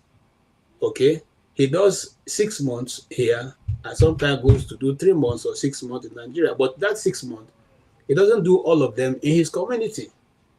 Most times he's in Lagos. He will stay 3 months in Lagos, just lounging around because he has worked for about 35 years here in America, and so he has everything going for him. He just lounge around. When it's about 2 weeks for him to go, he brings in, to see his mother who is still alive, and then stay with her 3, 4, 5 days, and off he goes. Okay, so before you even say Jack, he's out because you don't even know when he's coming in and when he's going. That is the life I would recommend that we try to do. It's not that every family will be like him, and it's not like every other person will want to do you harm. But I just like to live a more careful life. So that's me. I'm not thinking evil of anybody, and I don't think anybody should think evil of me. But if you look at Ifunanya's story, there is not even a reason why the relations are doing this thing they are doing. There's not a reason because she never gave any reason. Because if you look at the situation they find themselves, remember, she said one of their auntie who had so much money but didn't marry, died in a mysterious way, died young, okay? And who inherited her property? This same set of people. Now, this man has come from the US, and they see that he has a retirement benefit that comes, up to $5,000 every month. Consequently, if you convert that money, they can live in luxury for the rest of their lives. So, why not do away with him? But I thank God, the resilience and the strength of that lady is something remarkable that we should all always applaud when we see her. Thank you. Thank you so much, sir. So, man of prestige, are you there, sir? Man of prestige. Yes, I'm here. All right, sir, what is your opinion about the video I played? And I asked the questions, what are the pros and cons to relocating back home from the diaspora, especially for people who are in the retirement age? What advice do you have for them, sir? Okay, thank you very much. Good story. I followed the story up to when she came to Nigeria and everything that transpired, at her father compound or some other things that happened. But after that, I know the father left and came back to America. So I saw when they were putting his father, her father in the plane. So from there, I don't really know what's the update. How's the father doing? Can anybody tell me before I proceed? How's the father doing in USA? The father is in a nursing home. He's getting the care. I believe Oh, I think he's back home now. he's He's back back home home. now. Yeah, he's back home. He's doing well. He's He's back in doing US. well. What Yeah. What you mean Yeah. back home? To his house in No, New no, not York? in Nigeria. To his, Yes, to his house, to to his where his wife. kids are. Where his Yes, kids are. Yeah. Oh, okay. to where his kids are. How about the wife? Doesn't she have a wife? They So they are reconciled. divorced. They are So they Oh, are okay, divorced. okay, okay, divorced. okay. I was just wondering why the daughter is taking everything upon herself. Mm-hmm. So it's a very tragic story. So this is a story of Japa that gone terrible. That's not uncommon in Nigerian space. A lot of our people in Nigeria, every tribe, they have, some of them are. I mean, a lot of them are very evil. Okay, I mean, where can I start? I mean, there's so many stories. Okay, that you're gonna give them money to do something. Some of them, they may unlife you if you come back home and ask for your money and some other things, or what they did with your investment. So that's the story. It's nothing new about Nigeria. This is how Valonies has to do with money because a lot of people are suffering, but that notwithstanding, even people that are not suffering, they still perpetuate this atrocity. So you have a lot of diabolic people in Nigeria. Okay, so let me just say how it is. So your question is that what do we take from this story that transpired? In my own opinion, do I plan to go back to Nigeria and live permanently? That will never happen. It's debatable right now, and I'm not gonna. I don't have any house in the village. We didn't come from a village. Maybe that's what I'm saying. We come from the main city of Owerri, so we have houses over there. So that notwithstanding, I can't even imagine going to the village because that's kind of very isolated. Going to village to live. I mean, what happened is something befall on you, like hospital and everything. If you have to get medical care, I mean, this man is getting, I think, on pension 5,000. If you convert that to $5,000, if you convert that to the current Nigerian naira, that's close to 4 million. I think about 3 million, 3 million nine and something like that. So About just call it close to close to 8 4 million. million. 8 million, Huh? my brother. 8 million. No, it can't be 8 million. Yeah, it's about 8 5,000 to million. 8 million. It is. It's 1,600. about 8 It is man million. of prestige. It's eight $1,600. About 8 million. million. Yeah. Yeah, it depends on the exchange rate. And you know the exchange rate fluctuates, so it The depends. So exchange we're just rate now gonna leave is it at 8 million. 155. Exchange rate now is 155. So I'm trading for 150. So $1,000 is about 1.5 million. 1,600. Mm. Okay. So he says about 8 million. Yes, Yeah. Yes. sir. Okay, regardless, that's a lot of money. So I mean, in the Nigerian space, if you have that kind of money, I think you're gonna live comfortable, regardless of inflation or something like that. So the main motive of what actually transferred there has to do with money. I think they're just keeping that man alive to a certain extent, so they can be collecting, his pension and retirement. Because there's something I saw. I think they said they are building another house behind their 3 story or 4 story. I mean, the house is big. I don't know how many rooms, but it's like a mansion there. I think it's 3 story, if my memory serves me right. But they say they are using the money they're collecting. I mean, how can you be that diabolic wicked? Allegedly, though. Allegedly. Okay, they show some heart behind, but that could be, yeah, allegedly. Let me Yeah. use the word. Mm-hmm. So I mean, I think it's about the money. Try to siphon this man money. I don't know if he's even getting 1 square meal a day. So they just keep him there in the third floor perpetuity just to be getting his pension. I don't think they have intention for him to die because if he die and they tell the family whatever he's getting pension and everything he's getting, he's not gonna get it unless they have a plan. You know, to what year they keep that man, up to that. I mean that man condition is very deplorable because I saw when there was, putting him in the car. I mean, I can't even find out about that story. But anyway, to make that story short, I'm not gonna go back to living, to live in Nigeria. Even I thought I decide to retire and stay in Nigeria, I'll be coming to, I'll be doing it like half and half.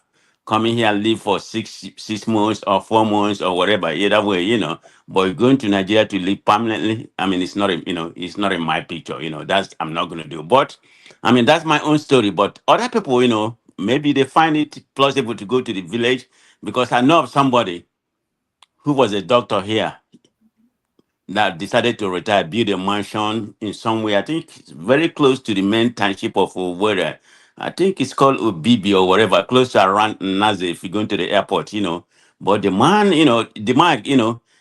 there's no way you're gonna tell him to come live even in the township like Owerri. No, he refused because he's enjoying his village. So everybody's story is different, and he has good medical care. Actually, there's a lot of good medical care in Nigeria if you have the money. I mean, private hospital like in Lagos and Abuja, they have it, but it's a matter if we have the finance. So in this man case, I don't think money is the issue, but he's not getting the money.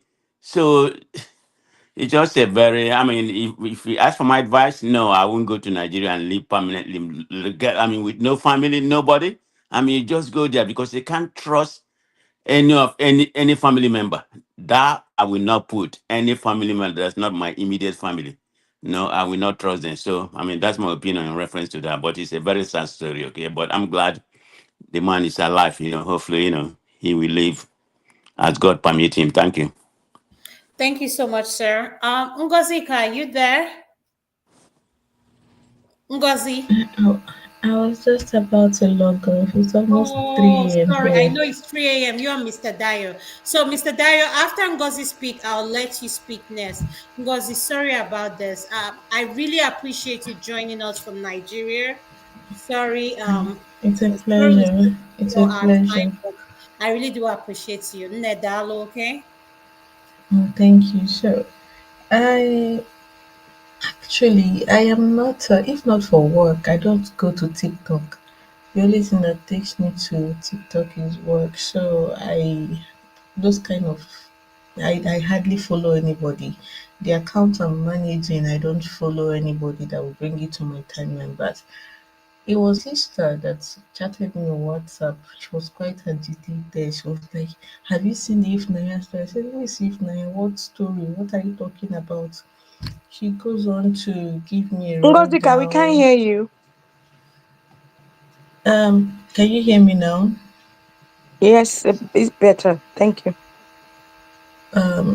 Sorry, there might be a background noise, so my Yeah, we laptop can hear is the charging. generator, but it's okay. You're It's fine. not a generator. It's not a generator. It's the fan on my laptop. I'm using my laptop.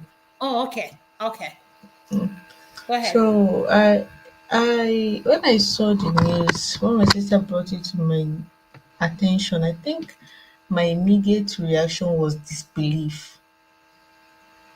I found the whole thing confusing.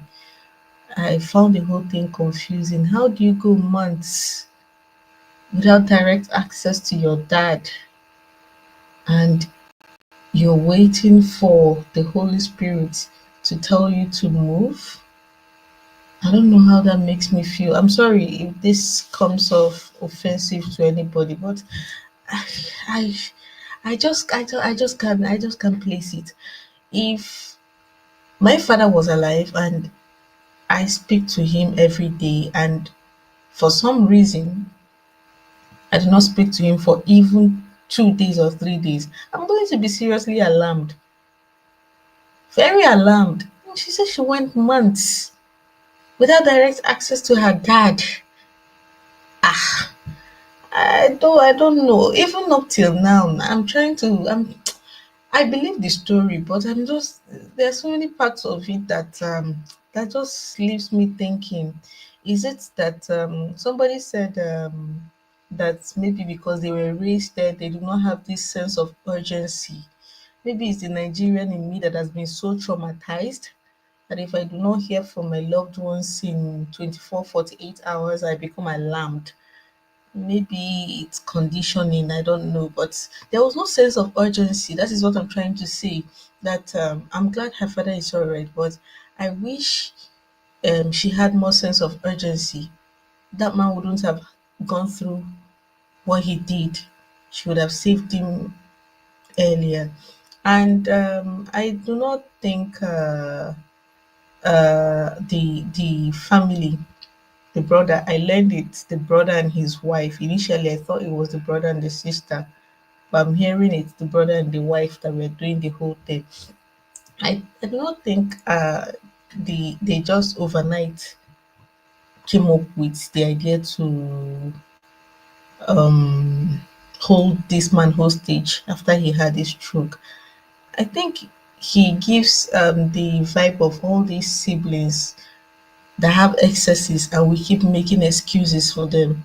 Oh, he's my brother, just happier. He's not like that. He doesn't mean it. What I'm trying to say is that it could be that in the past, this brother of his had shown himself, but um, the man or his children never really picked on it because family. Oh, he's not really like that. He doesn't mean it. Don't say it before you think he is because he's in the village and you're outside. You're now looking down on him. And then the last thing I want to add is I heard the community stood solidly behind Ifnaya. Kudos to them. Ndị Enugu Ukwu, thank you very much for standing behind Ifnaya. But Ifnaya's account of how the uncle and his wife tried to shut her down by slut shaming her, gives you a very sad, paints you a very sad picture of living in a patriarchal society like ours.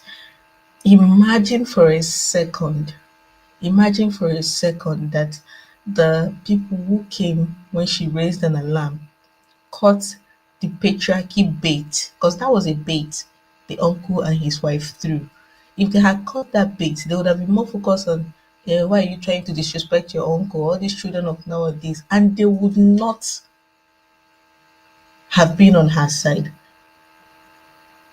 For whatever reason, I'm just so grateful that they did not catch that bait. Imagine the other times, maybe it's not something as big as this, just broaden it and throw it out there and you will see that this is a card, this is a very common card that is used in today's world. When you're a woman and you're standing up for yourself, I mean, look at Natasha had he went from sitting arrangement to not being allowed to speak and now sexual harassment. And the only thing her accusers have been able to say is slut shame her. Every time a woman dares to say no, something is not right. Oh, shut up, Shawu. Oh, shut up, single girl.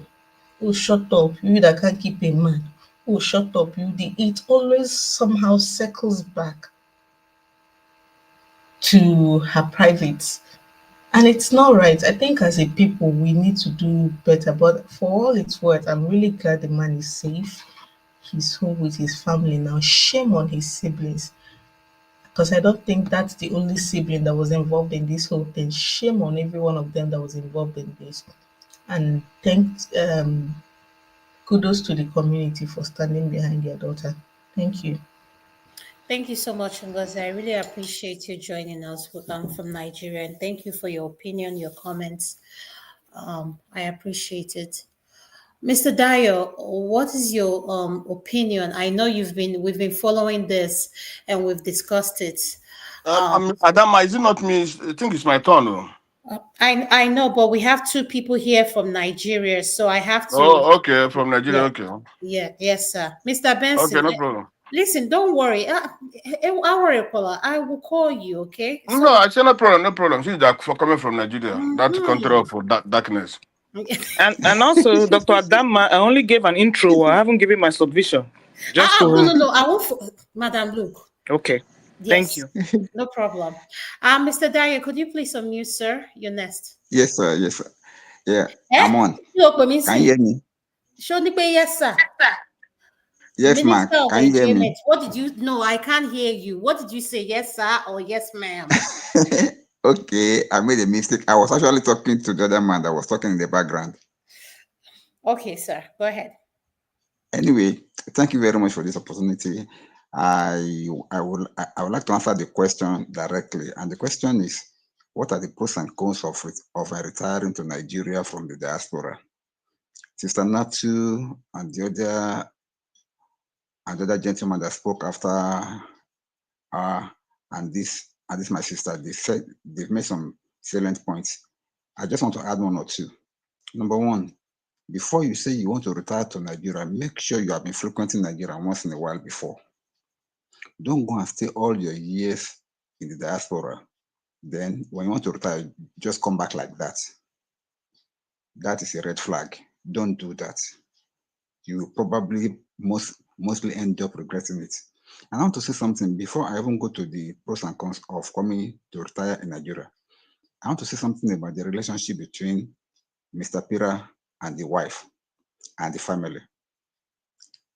I'm very, very convinced within myself that one of the reasons why the family don't like Mrs. Pira is because since Mr. Pira married her, maybe she is this kind of a financial conscious woman that has been helping the husband to live judiciously and with financial prudence. And they think that ever since this man married this woman, their brother has not been able to be giving them money as he used to do before. Because everything about this issue is about money. That was why they did everything to turn his back against his family. And I can bet if investigation can be carried out, it may be one of the reasons why the man and the wife headed for divorce in the first place. But that one is not history. As per the question that you asked, I want to say this. Anybody that wants to retire to Nigeria, first and foremost, make sure that you've been here once or twice. Come and see things, come and like investigate things for yourself. And please have a backup plan. Like Senator said, when you are here, you can be going there for medical checkup once in a while. Or if you don't want to be going there back and forth, secure yourself here. Secure yourself. How can you secure yourself here? Plan your own life away from your people. If you are not sure about your people's stance, and please, I beg you, if you can avoid it, don't retire to the village. There are a lot of places that you can come back to in Nigeria here. Stay in the city. And I'm giving a clue. If you're looking, because security matters, anywhere in the country where you can see foreigners staying, when you come back to Nigeria, go and stay where these foreigners are staying. You are more secure there compared to any other place in Nigeria. Mark my word, I'll repeat again. If you are coming back to relocate to Nigeria, come back here. Stay in any city where foreigners are staying. Because those areas are always GRAs or areas that are much more secure compared to staying among your ordinary people. You are a Nigerian, but you are a foreign Nigerian. And the very first eyes that will come upon you is that this man has come with money. So all eyes will be on you. For you to avoid any form of attack, internally or externally, while in Nigeria, look for an accommodation where foreigners are staying. Stay there, at least for the first couple of years, until you can blend in naturally. And then get your own security, get your own cook. If you're coming alone, if you're not coming with your family, get your own security, get your own cook, get people that will be there for you. Then you can be visiting your family as my other brother said. You can be going to your villages to go and visit your family, come back, go back again and all. Now, the advantages is that in the diaspora, everybody sees it as kind of a place where you go and hustle. You've worked now, you have retired, you've made the money, you now want to come back home to come and relax with your family, enjoy with your family and all. That's a good one. That's a good motive. That's a good idea. But if you come back with your family, you must secure them. Nigeria is not a place that you can just come and say you want to come and stay anyhow. We that were here, we know how we're managing ourselves. Before you can get into that system, you must have stayed there for some time before you can get used to all these systems. Because as you are coming in like a foreigner. Whether you have lived all your life in Nigeria before, but so far you have gone outside to go and work for some years and you are coming back as a foreigner. You must understand that Nigeria changes every single day. So don't think that they are my people now, nothing can happen. Something will happen. And I pray Nigeria never happens to you. That's that. So the major advantage is that over there, once you are getting older, apart from the health facilities that you get for free and all other benefit that you get as a 60 or 65-year-old man or woman, it tends to get lonely. particularly when you have health complications, or maybe when your children, if you have children in the diaspora, most of them, they go about living their lives. You'll be left alone. And God forbid, if you don't have a partner anymore, they will just go and dump you in one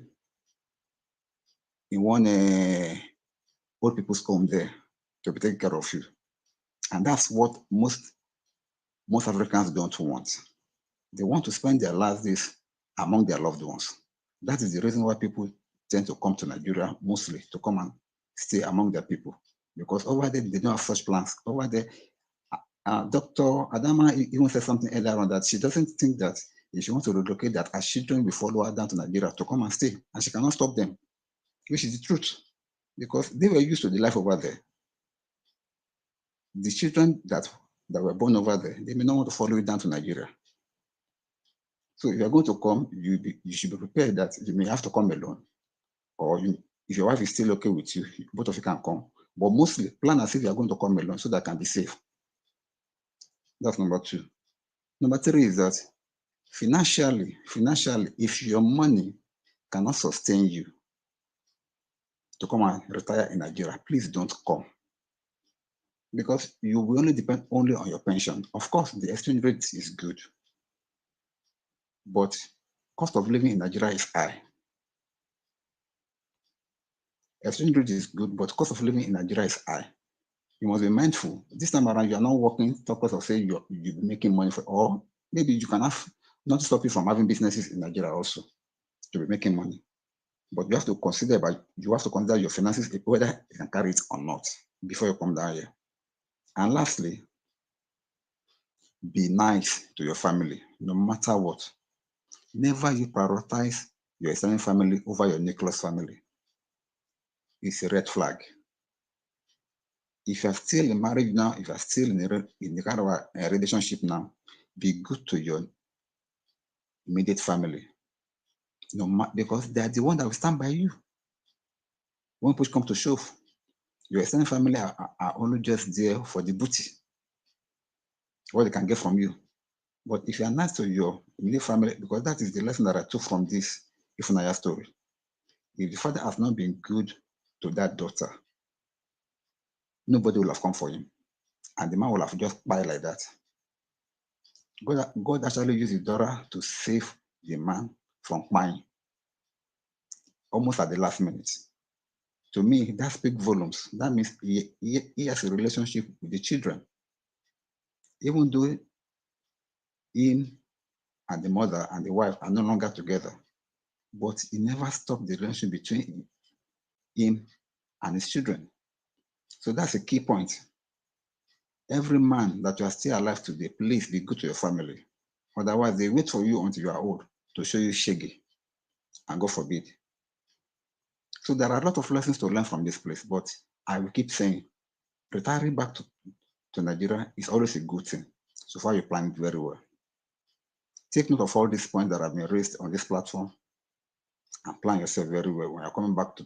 In fact, expect the worst, but plan for the best. That's my take. Thank you very much, ma. Thank you so much, Mr. Dio, Minister of Enjoyment. Those who don't know, for people like me, that's okay. He knows, we know ourselves, so it's okay. So I'm going to come to Ekene. Thank you so much. I really appreciate you. Ekene, can you please unmute? Welcome. Ekene, what is your opinion on this topic, and what are the pros and cons to me relocating back home from the diaspora? Jakpada. What is your advice for our viewers, and what do you have to say in regards to Ifunaya's story? Okay. Good evening, everyone. Let me start with the last question, right? My brother KJ, my senior brother KJ, said that if Nanya had not worked with the Holy Spirit, it would have been difficult for her. I think that is good. That is good for the Christians, right? But Ekene Biko, I know you. So Ekene, I'm just telling you. Stick to what I asked you. Yeah, I'll answer the question, but I just want to clarify some things. Yeah. So, but for some of us, or for some that are not Christians, as I think, if Nanya was very rugged as well, ruggedity would have solved the problem. Even that same day she step her foot or her feet in that house, she'll be able to get her father out with ruggedity, lock up all her Can I, uncles, sorry aunties, to lock them up. interject. I want you to also know that these people were not going physical on her, they're also going spiritual. I know, So I if know. you are rugged with stubborn head, Sometimes, are you spiritually rugged? no, sometimes, Hmm. spiritually, I mean, spirituality bow to ruggedity. Do you In understand? the bosky. In the bosky way, it will bow and run away. But Wonderful. this is it, huh? Natu. Again, Natu, my why brother, who is enjoyment sitting next to officer, this software so they know each other. enjoyment officer. I really love how you put this. Um, you and my senior brother KJ say that you advise that we should not go back to the village. And I was thinking, what is the essence of retiring to back to Nigeria? Because personally, I think you want a place where you can again commune with your brothers and sisters that you left years ago, where you will be able to get to know them again. Because obviously, you are coming closer to your grave, so you want to begin to maybe um, realign with them, have that reunion again before you pass down. I think it's more profitable. You go down to your village where you can wake up in the morning, find a fresh guava, fresh mango, fresh ube, and eat. Again, our place, the Igbo land, I don't think it's that bad. Just that when you come to some families, you see some greedy, lazy set of people like Ifnaya's uncles and auntie. And whether you like it or not, you see the marriage issue or divorce issue between Ifnaya's dad and the mother. I bet you 70% of the factors came from Ifnaya's uncles and especially that auntie, that aunt that later died, the one that is in the village carrying church on her head, um, where she will be giving some false prophecy about Ifnaya's mother and try to agitate Ifnaya's dad to divorce the mother because the mother is witch, according to her pastor. She came to destroy the family. She can't do da da da da da. You know those kind of things. And Ifnaya's dad being one that maybe put his siblings first over his immediate or his own personal nuclear family. I think he didn't know that he was working with hyenas and tigers. So they ended up. Um, I don't want to say that they caused his illness, but the man is healed, and the only way for them to continue to siphon his pension is to keep him alive, just as Man of Precious stated. They won't kill him because if they kill him, the money will stop coming. So they had to keep him alive. But in a state where he will be more of a vegetative state, he will not be able to like really act or say anything, so that the pension will keep coming. Again, Igbo land is not that bad. We have, as you can see from the Enugu community, the Onowu, the elders, they were against that, and he was able to be rescued. Now, Amobia, if Nanya's mother came from Amobia is just like about think about less than 7 minutes drive to Enugu, just neighboring communities. Those are not villages, very close to the state capital. I think from Enugu to Oka isn't more than 15 minutes drive without traffic. Just very close, not even up to 15 minutes. Now, um, the divorce, the siblings were in support of the divorce because that's the only way they can get hold of their brother and siphon him to death. If Nanya's mother, only God knows the kind of maltreatment she received from this set of lazy people. Her uncle, Emeka, who was called, by the community leader. I think the one that stays in Abuja lied that Ifunanya's dad was in Abuja with him Chris, his just a name few is minutes Chris. ago. Yeah, Chris, yes, Chris. So that he was in Abuja just a few minutes ago with him. And that was a lie. The man was laying down in one of the rooms there, right? So it's, as you can see, these people are just lazy set of people that they are very fortunate that their brother was in the US, sending them money. They don't want to be useful with their lives. And at old age, they found out that the world is running far from them. So the only way for them to catch up with the world is to get hold of their brother's pension so that they will begin to build their own house. As you can see, beside that, Ifnaya's father's house, they have their own house going on. And even the one in America, I see him like one lazy mother, this thing. But you see, some of our cultures and traditions need to be really, really adjusted.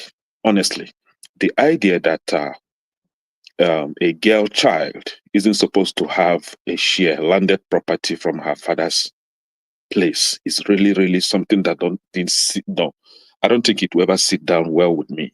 A girl child is supposed to have inheritance from her father as well, just as the male children.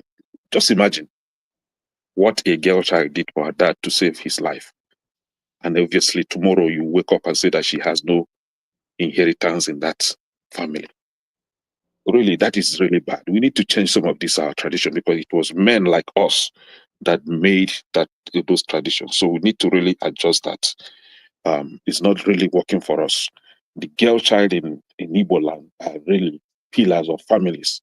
And at the end of the day, somebody will say that they are somebody else's property. What do you mean by that nasty word statement? They should have inheritance. So there's something that the elders should begin to look into right now and begin to correct that. Ekene, can you Now, hold on one the second? Mr. advantages. Israel, hold on one second, Ekene. Mr. Israel, could you please turn off your camera? This is a segment of no camera. If you don't mind, can you hear me? Mr. Israel, can you hear me? I don't know. Maybe I'm looking at the wrong word. Am I pronouncing your name Yeah. right? Yeah, I can hear you. Okay, could you please turn off your camera? Yeah, absolutely. That's okay. Welcome to the show. Thank you. So can I continue? Could you round up, please? Now, for the advantages of retiring back home, like I stated earlier, to give you that opportunity to get to know your people again, eat organic food, meet real people. Meet real people. Thank you. Yeah. Just a minute. Meet real people. Real people, not all these AI people that we have there in diaspora. And then for the disadvantages, I'm sorry. for the disadvantages, you just have to be strong, man. Do me, I do you. God no go verse. Don't run away from them. It is your place. You are part of the Omona.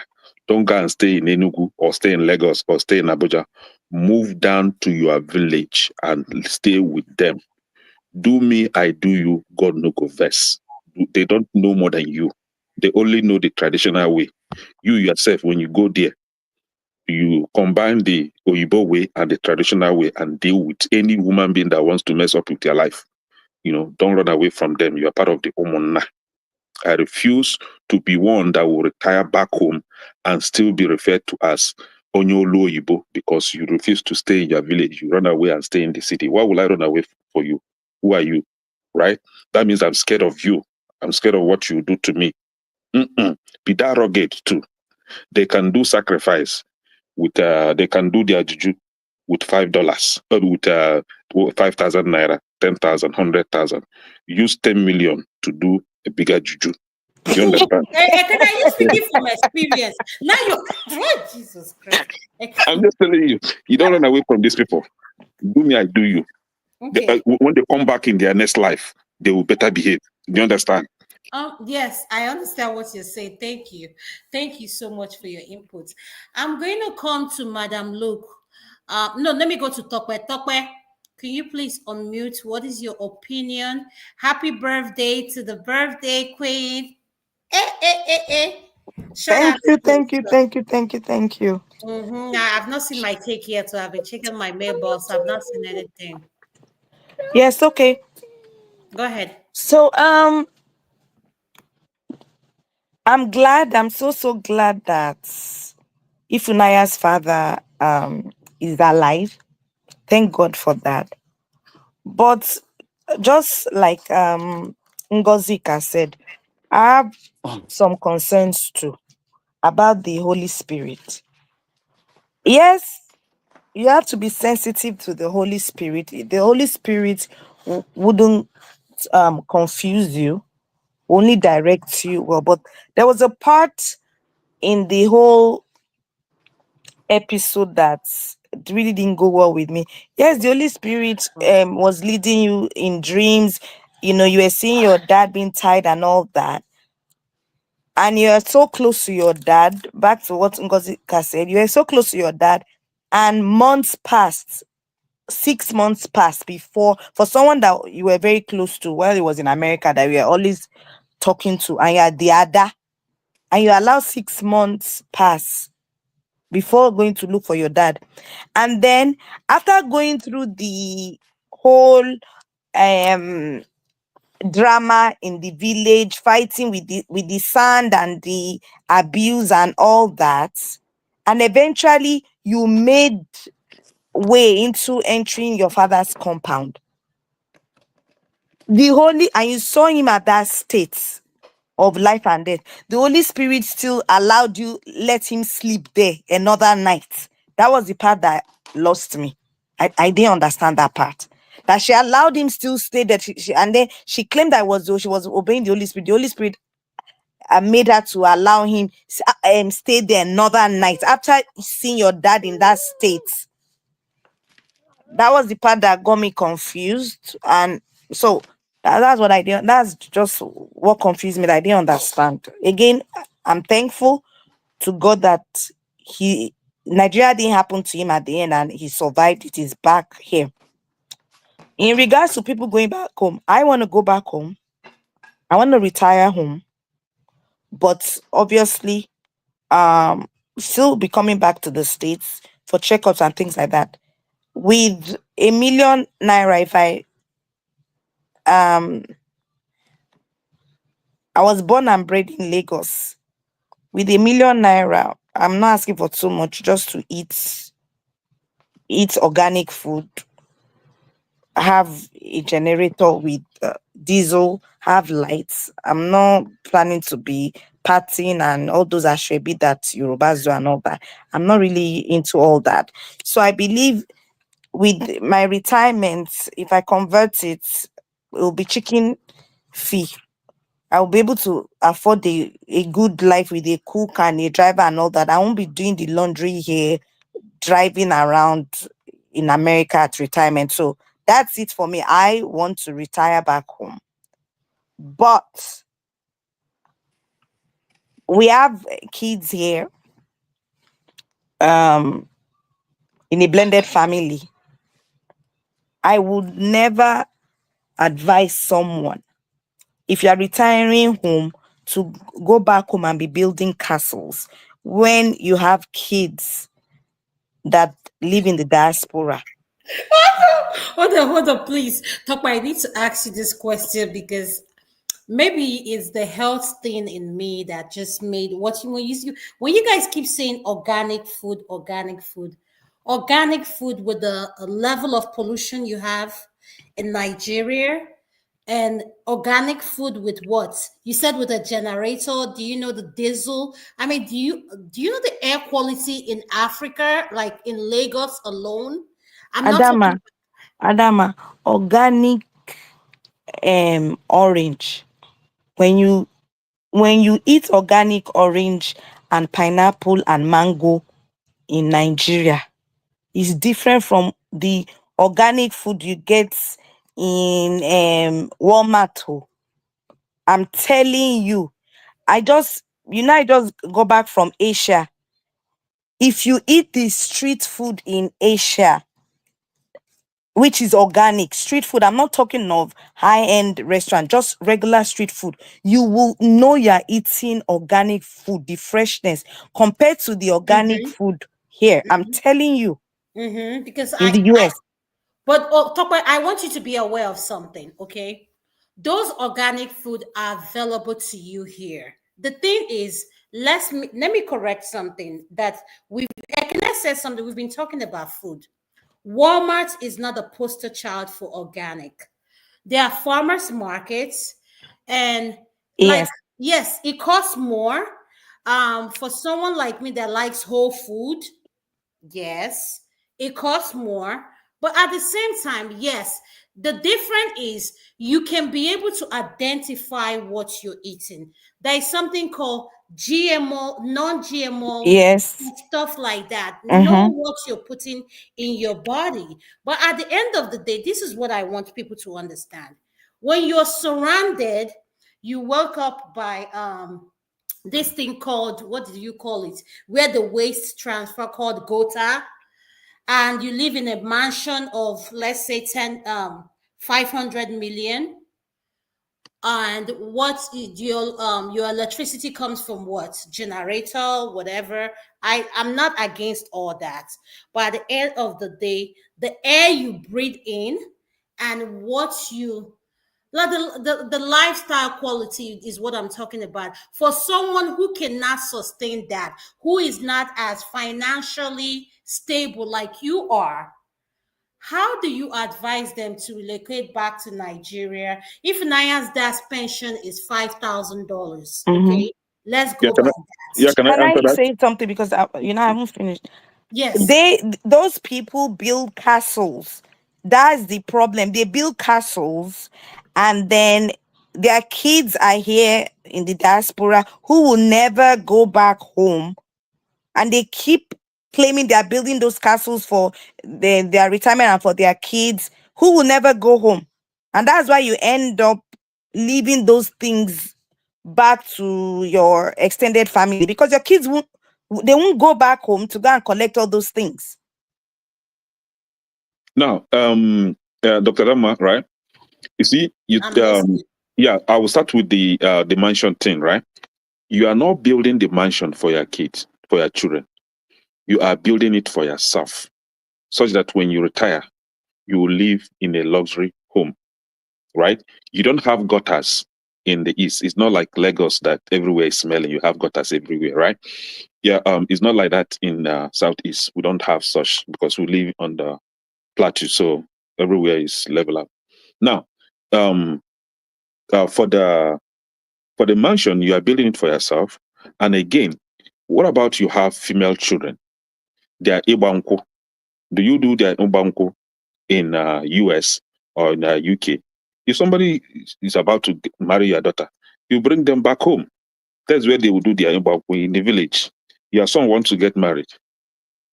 Take them to the village. That's where they will get. They do the celebration. Not in diaspora where they use wine, red wine, to do Ibanko. You don't use red wine for Ibanko. You use palm wine and Igbo cola. You don't use Hausa cola. You use Igbo cola.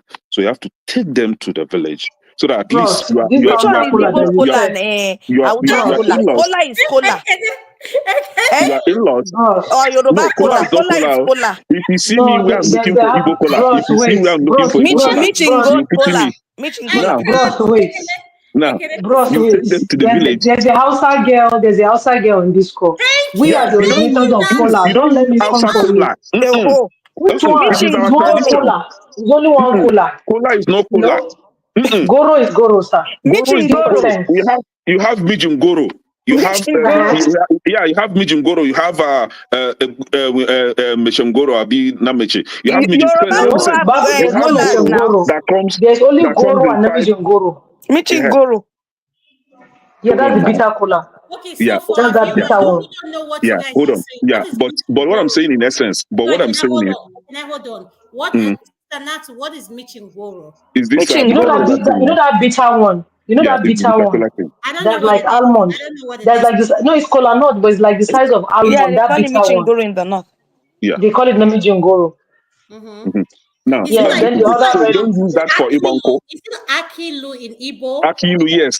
So you don't use Akilu for Ibanko. You use the real cola nut. Red But one. when The yeah, red no, one. no. When you come to the red ones, let me tell you the differences. Now, even Hausa people, Hausa don't have cola is Yoruba. So Oh, you like yeah, trouble. those So I'm colas major you telling say you, problem Yoruba and choose cola, yeah. Igbo violence cola, today. Hausa cola. No, Hausa don't have cola. It's They have Hausa only Mijigoro. eat. Hausa eats cola. Cola nut. They eat it, but they don't produce it. They have it from Yoruba land, from Southwest, right? So, but we have our own Igbo cola. It's different. Like for example, those from Urobo, Abi Urobo, right? They have their own. Their own is kind of greenish, right? But our own, it's pinkish, kind of. But when you open it, you see it. It comes in maybe in three or four distinct parts. But the Lies. outside one, Lines. yeah. But the outside one will come in 5 or 6 or even 7, and is reddish, right? So you know the difference. If you see where I'm looking for Igbo cola in the US, you pity me. But something, yeah, I know where I get it. But the thing is, you have those homes so that your prospective in-laws will know that you from a place. You are not a flayfu. You are not someone that don't have a base. You are not like marauding human being. You have where you come from, right?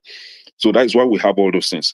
Not for our children. Our children, if they grow tomorrow, they want to come back to the village just as you did. That is fine. If they don't want to, that is their business. You live their life.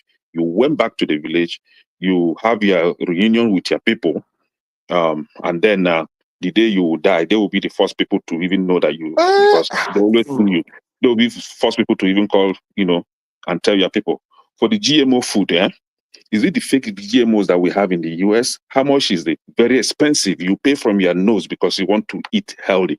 But Okay, back home, thank you you have so free much. land where you can cultivate your yam, your coconut, your cocoyam, Let me your see maize. again. Let Yeah, you eat your us fresh speak. Let, food, yeah, thank organic. you. Mr. Benson, go ahead. Mr. Benson, you're next. Tope, have you Yeah. finished your submission? Let me wait. Tope is the birthday girl, so we have to let her talk as much as Tope, are I, you done? I'm good. I'm good. Okay. He's good. Like I said, I He's didn't good. understand that Holy Spirit thing, allowing her, still let her dad stay one extra night in that place. Don't She would worry. have We have carried we him have we out. have two pastors. We have two pastors in the Sis, panel. sorry, let me answer that KJ. question. We have Let KJ me and we have Chim. So we have two let pastors. me answer that question for her, please. See, that Holy Spirit part is not for everybody to understand. You might not get it, but that's her own connection with the Holy Spirit. And one thing I was happy about is that she didn't say that my pastor told me to go in, then Papa said I should wait, Papa said I should move right. No, she Papa. was having her own direct connection with God. So that's her own. So that's why I said not everybody will understand it, and that's fine. Not everybody will understand it, and that's very, very okay. Okay. Okay, Mr. Benson. Okay. Thank Thank you. you, Dr. Dama, once more again. Yes, thank you for joining us. Go ahead, sir. What is your opinion? You see, this issue of Holy Spirit or no Holy Spirit, it's not about somebody being a Christian or not being a Christian. It's only that whenever something want to happen, there's something that leads you. If something good want to happen to you, something leads you. A God leads you. It can be called Holy Spirit, can be called anybody. Something that is a spirit that leads that person. That's the thing. That's the Holy Or Spirit. join a day, something like that. So it's like that. So coming to this, coming to Nigeria, not Nigeria. You see, it's like we have become slave, because all of us were born from somewhere, and after staying that place, yeah, let me tell you, in the right sense, when I see even old men here who are 70, 80, 90, I start wondering what is going on. Honestly speaking, because anybody, there's nothing like home. There's nothing like home. Staying with your people, even at the weekend, you people go together, sit together, talk about the family issues and they drink palm wine. Something like that is very important. So I believe that whatever happened in this life, if God can keep anybody alive, whenever you finish, go home. Stay with your people. And you see, one thing is this: in every family, in everything, there must be a devil, there must be a Judas. You see, many people that also travel to Nigeria to spend the rest of many of them that doesn't have this kind of story. So all these things happen once in a while. You can see in a village, they say that woman is married, but she's a prostitute. It's not everybody, it's not every time those things happen. You see, in every family, in every community, in every this thing, there must be the good, there must be the bad. But we always continue to pray that let's have the good people. You see, like I always encourage people, even if you are here, try to be participating in whatever your village people are doing, your community people are doing. It's very, very important. Some people, when they're here, they forget they forget home. When they're making fundraising, they don't participate. Today I was talking with one of my brother that came to one of my brother in Boston. I was talking with him because he came to Maryland the other day to visit. And I go to see them, and the man, the one of our brother is with. I've not seen that one for long. In the time we are growing up, they say that one left many years ago to America. And I couldn't recognize when I see the man. So today we are talking, and he was telling me, hi. I tell him, that small boy we are talking with, you go to visit, you came to his place. You see? So he's telling me, oh, that man, he has many children, he's a doctor, he's a professor. I said, my brother, I don't even respect professors these days. Because professors are the one that even rig election in Nigeria. Because you see, since that man traveled, that man have not done anything in the village. He has not done anything. Only that he's a doctor, is this, is that, is that. I said, whenever there's something in the village, when I call you, you you help. Whenever the transmitter what this thing gets broken, you help, and myself also I help, and others also help. But that one I Transformer. don't transformer. But that man I don't hear his name. You see, so some people now when that one goes back home, even they can even some people may destroy him before he dies, because it's very, very important. Even in this, even in the, some now we have a WhatsApp group for the village. I'm a member. Most of the people are members, but some people who are in abroad, some are not members. And also, it's good for you to help your siblings. Whatever you have, help your siblings. Help you also your brothers and sisters. Anybody you feel that you can help them. And not mostly your siblings, even the village people. All those you are, try to, if you have anything, try to help them. Because whenever anything happens to you, they will never allow that thing to happen to you. You see, some people get incommunicated. They don't even want anybody to know what they do. They don't want even anybody to know how much they have. It's not good. Try to be with your people. Try to participate in whatever your people are doing. And if again, if you don't have, if you are divorced, make effort to see that you remarry. Even if it's an old woman they bring for you, even if it's an ugly one, try to be with her, because it's not good for any person to be alone. Even women, even men, try to be with somebody. Because even if your children are not coming back, make sure you are with somebody. But again, the most important thing is this: try always to help to participate in whatever your people are doing. This issue of mansion or no mansion is very, very important to have your own. Even like Kenneth said, even where if your children are coming back or they're not coming back, whatever you do in this life is for yourself. You're not born with your children. You are born alone. So if you are if So, you Mr. Benson, I'm sorry to interrupt you, and I wanted to understand what you're saying. So, are you saying at a certain age, companionship is very important? Is that what you're saying, sir? very important to know, very important, very, And very. I'm supporting that 100%. I Yeah, support that. very Yes. important. You Mhm. see, God made, For you see, those that, forget. them and their children want. Mm, yeah. So when you die, remember that you will not be buried with your children. You'll be buried alone. So I support what you're saying. Go ahead, sir. So you see, in this life, God created everybody in different ways, and the effort, whatever you do in this life to help your people, to contribute to whatever your people are doing, is very, very important. You see, that man that they're talking about now, maybe when the man was here, many of his people don't know him. Whatever they do in the community, he doesn't contribute. But if you are somebody who is just generous, honestly speaking, you come back and people are treating you bad, your family, many people will shout. They're even looking for you. This our brother, where is him? Why this our brother? Why we don't hear from him? What's going on? You see, but some people they don't. They think that since they're in since they're in America, they will not even die anymore. They will not grow old anymore. That is nonsense. So for for the mansion we are talking about, it's always important somebody have something that he say, this is what I have achieved in my, this is what I have done. This is my legacy. It's very, very important. And again, please, if you have money also, try your best to have one or two investments in Nigeria. Even in your state. Me, I don't want to have investment in any other place. I don't want to build my house in another place. Because my dad, my late dad, lost his house in Benin after the war. So see, because of that, I said whatever, even in River State, if they give me a land they are free, I will not to build a house.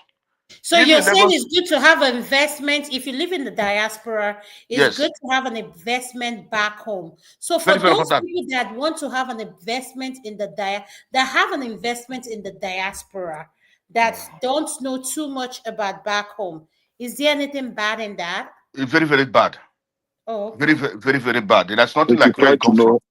to know where they come from, man. Yes. Yeah, I don't see the reason. Well, if you have much money, you can also build here if you like. But there's nothing like where you come from. That's where you are born. That is where I don't know really why people forget. I don't like Nigeria today. Honestly speaking, I don't like Nigeria. If But you this don't is like Nigeria today, based on what you're saying, why will you want to have an investment there? Nigeria is different from Biafra. Nigeria is different from my Oh, state. Nigeria is different okay. from my village. Exactly. Understand? Exactly. Yeah, Nigeria is different from those places. So anything that can be happening, even these things. That's why we are saying let this Fulani to stop all that, because many people now will be afraid to build houses in their village, in their town, because what these people are doing, they are even going everywhere, destroying things. You see, some people will be afraid to build houses in their village now. But for me, I have my own is getting up. I've already got one or two investments in Imo State, where I come from. Okay, so whatever Yes. happen, if I go back to home tomorrow, that's where I will stand. At least I will never be hungry in my life. Understand? Okay. Yes. So, Thank you. so that's what I want to advise. I want to give everybody is anybody is this. Try your best to also have one or two investment, even if it's a building that you have rent, people can rent. It's Mhm. yours. And whatever happen, if for example, if you have two buildings in your state or anywhere in Nigeria, you can be Yes. able to get this thing at the end. Yeah, it's good for you. Yes. Understand? Even if you don't get Mhm. money from here, you get from there. You Okay, can't be sir. poor. Thank Understand? So that's the thing. And also try to, if you are the boss, Doctor Adama, try to get another man, even if you are old one, no problem. Oh, thank you, sir. Thank you. No Okay. problem, sir. Thank Can I say you. something?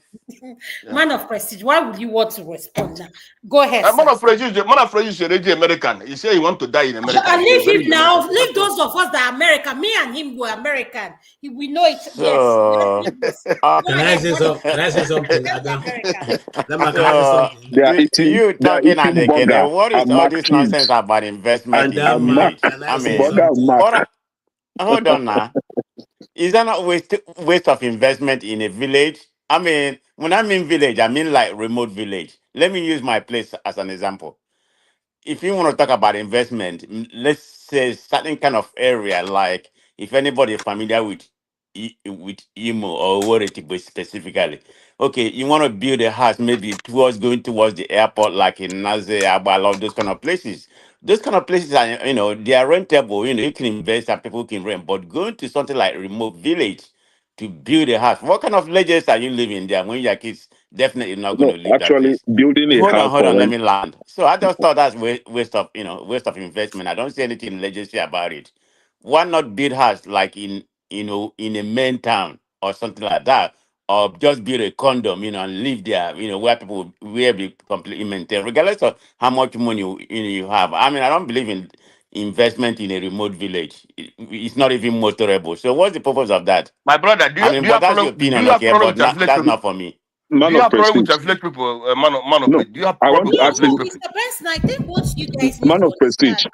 man No, of prestige. hold on, I cannot listen to Mm. what I want to say. I'm trying to buttress what Man of Prestige say, and I want us to understand this. Even one thing I've noticed with our people that the homes back home, we do not what do you call we do not know how to maintain. Okay, we just know how to put up a structure. It looks so nice. I'm not trying to say everyone, I'm saying I don't want to use the word most. Some of us, the homes that are built back home are not maintained. And do you blame them for not maintaining that home? No, I won't blame them. If I have an investment back home that is let me use 300 million for an example, and nobody lives in it, please tell me why I should keep maintaining something that nobody lives in it. It makes no sense. So and I want to understand where Benson and Ekene is coming from. To each Okay. his own.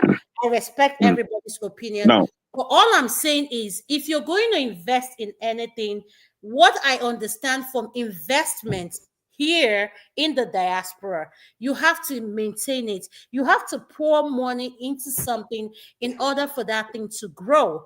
But one thing I've noticed, basic light bulb, like outside, you know how you change the lights in your home here in the diaspora, you wash your home, like I wash my home, like there are things the neighborhood I live in are required, you have to do.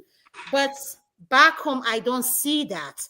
You see lack of paint. I don't want to go into that. At the end of the day, for someone like me and man of prestige, who are, you guys want to label us American, and we're proud to be an American, there's nothing wrong with that. And I want to retire where I have very comfortable with, which is here. And if I happen to like whoever, like I just don't know. Adjusting in Nigeria is going to be a big thing for me because I don't know and I can't feel comfortable in that environment.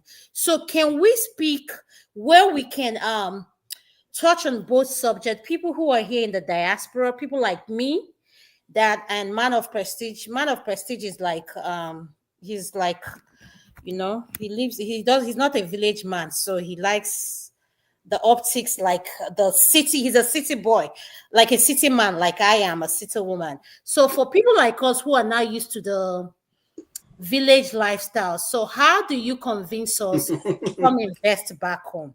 okay, Okay. now You I'm see, speaking. I'm speaking as a okay. village boy now, right? Since you are man of prestige are city boys and girls, right? So as a village boy now, let me tell you, building your residential home in your village is not an investment. Your residential home you have in America is not an investment. Do you understand that? Now, the investment that we're talking about, again, like man of prestige said, building a rental apartment in Nigeria, it is not an investment. That is you tying down your money forever, because it will take you donkey years to even recover what you spend there. What we are talking about investment is an investment where you have faster and high rate of returns. These are investment. But for you to build a house in Nigeria and they'll be calling you landlord up and down, you just tie down your money. Your money is not going to come back unless you want to build house in Lekki. If you build house in Lekki, of course, you have flood that will come and redefine that house for you, right? So you find, like for example, in the village that I know, a diasporan came back to the village and opened a company where he produced rods, this iron rod that you use to build houses, right? So, and I know someone again that established where they produce soap on a daily basis. People use soap. I know someone that is now into pharmaceutical business where they produce medication and all that, pain meds. Now, these are the kind of business. I'll just give you a little example now that you invest, you offer your village people jobs. You create job opportunity for people, and you have faster return on investment.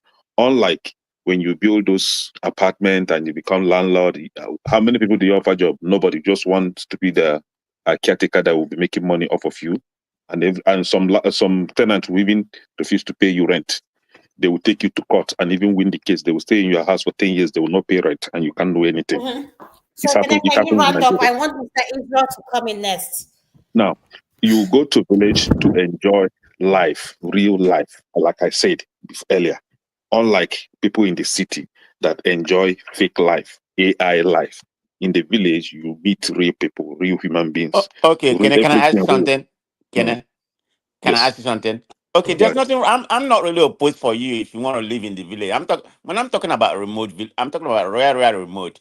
So why not build a house that you can maintain, maybe about 2 bedroom, 3 bedroom, or whatever. If you know, like this man, for example, he's divorced. The kids are not coming back home to live. What's the purpose of investing all that money, building all those You mansions know why? You that know is why? about 3 story, 4 You story, probably just for you you? you're Can you probably tell me the okay. Can I benefit say of that? something? Can I No, say you are in something? California, right? You're in Okay, okay. California where Can I you hold have. on? Can I No, I'm hold talking on? about building that in the village, Oh, remote hold on now. village. Hold on. All I right, want to okay, talk. wait. Can Yeah, I want to everybody touch down. wait, please? Okay. Just hold on to your thoughts. Mhm. I want to share a video with someone who had everything planned well. And this person lives in the diaspora. So you're going to see a video, even with the well thought plan, everything in place, it didn't work out. So hold on. Let me play that video, then we can pick it up from there. Mr. Israel. I can't see him. I think he's been. Mr. Israel, you're going to be next. Let me play this video, then I'll have you speak next. Thank you.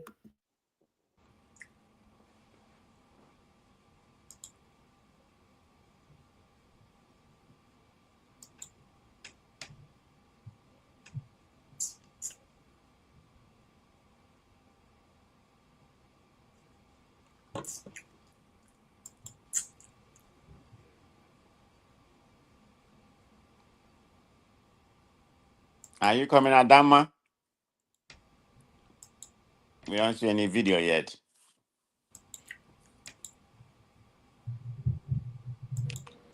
Oh, it takes a while for her to load it. Oh, okay. She's downloading it. Okay, Like sorry. most immigrants, we have always considered returning to Africa in the future as an option until what happened on our recent trip changed what we thought we knew about relocating to Nigeria. In this video, I will be sharing with you what happened and why we are reconsidering that option. If you're thinking of moving back to Africa in the near future, then this video is for you. Welcome to Cash Talk for Immigrants, where we share our real life stories and experiences so that you can learn from our mistakes and make your journey to success shorter. As usual, my name is Christine, but as you can see, I'm all alone today. My beloved is not here, but we shall be talking about him in this video. A few months ago, our eldest daughter back in Nigeria had her first baby, so my husband and myself traveled to Nigeria to help with postpartum care, as is common among us in Africa. We arrived there and the initial excitement wore off. We settled down to the realities on ground. First was the power outage. Then they had this payment system which they call POS. I didn't really like it because I felt it was ridiculous using Naira to buy Naira. Before I went to the market, I used bank transfer.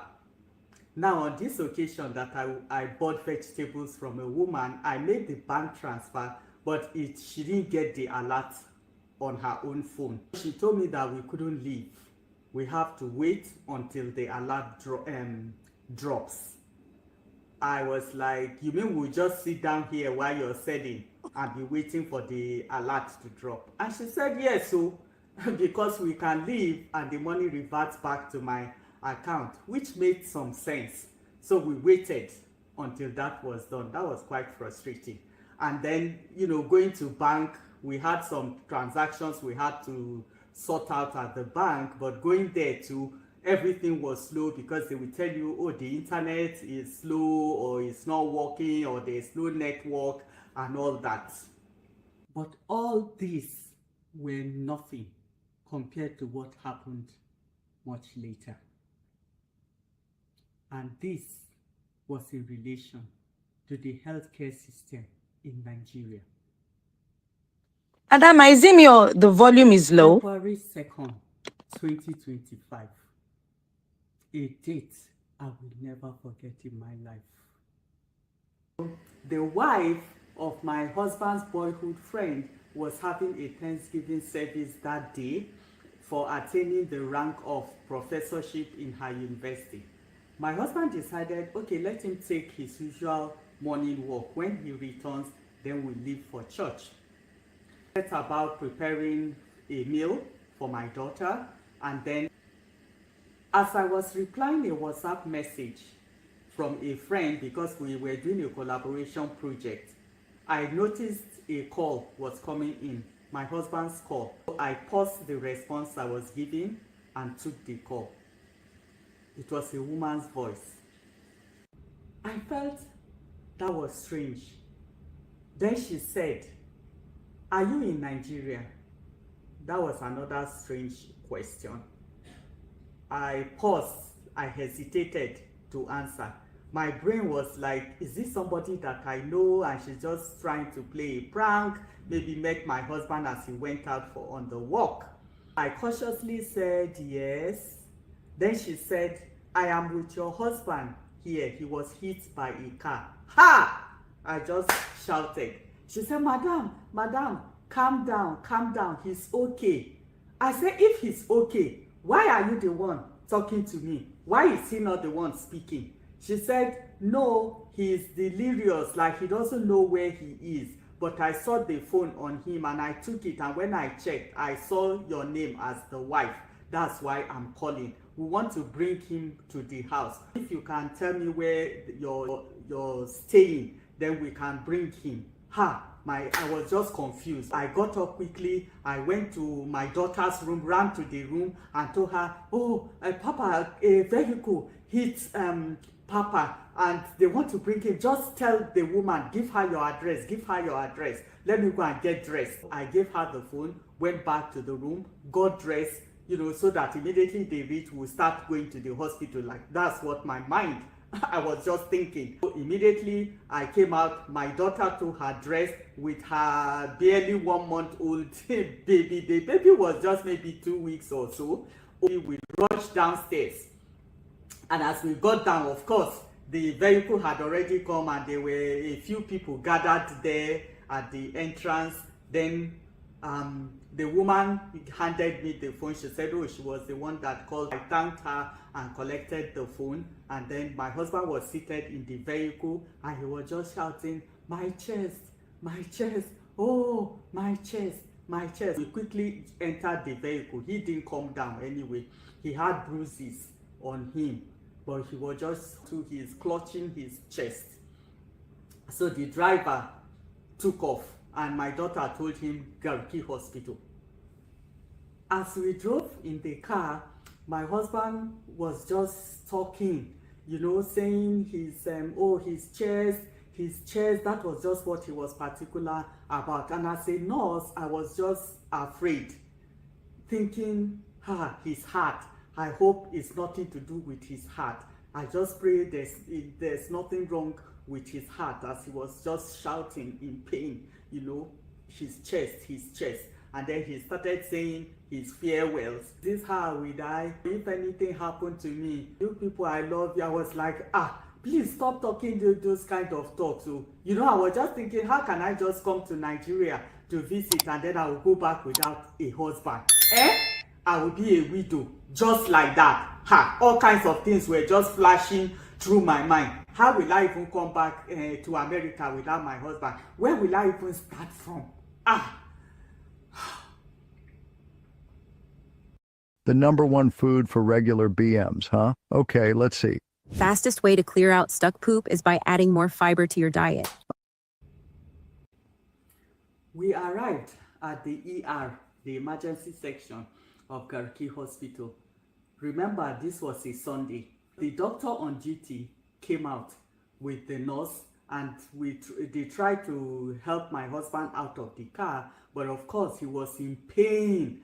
He couldn't even move. As he tried to lift his leg out, he would just shout in pain. So they brought the wheelchair and then they helped him, and it took a few minutes to try to get him out and then to make him sit down, because the pain, he was in severe pain. Finally, they got him into the wheelchair, wheeled him in We went to the consulting area. They put him on the bed for examination. The doctor was a young man and he was quite friendly. He asked what happened and I told him what happened. All this while my husband was just shouting his chest, and I was very concerned about it. The doctor checked him and said, okay, thankfully his lungs, like his ribs and all that, nothing was broken. Okay, thank God. Then for the pain, he wrote prescription and said morphine. They will give him morphine, which is the gold standard for moderate to severe pain. I ran out and gave my daughter the prescription and told her. And in the hospital, they didn't have what they needed to do the x-ray, the CT scan. We had to drive again another 10 minutes to go do the CT scan. Wasted time there. Without the penalties or restrictions some other savings vehicles come with.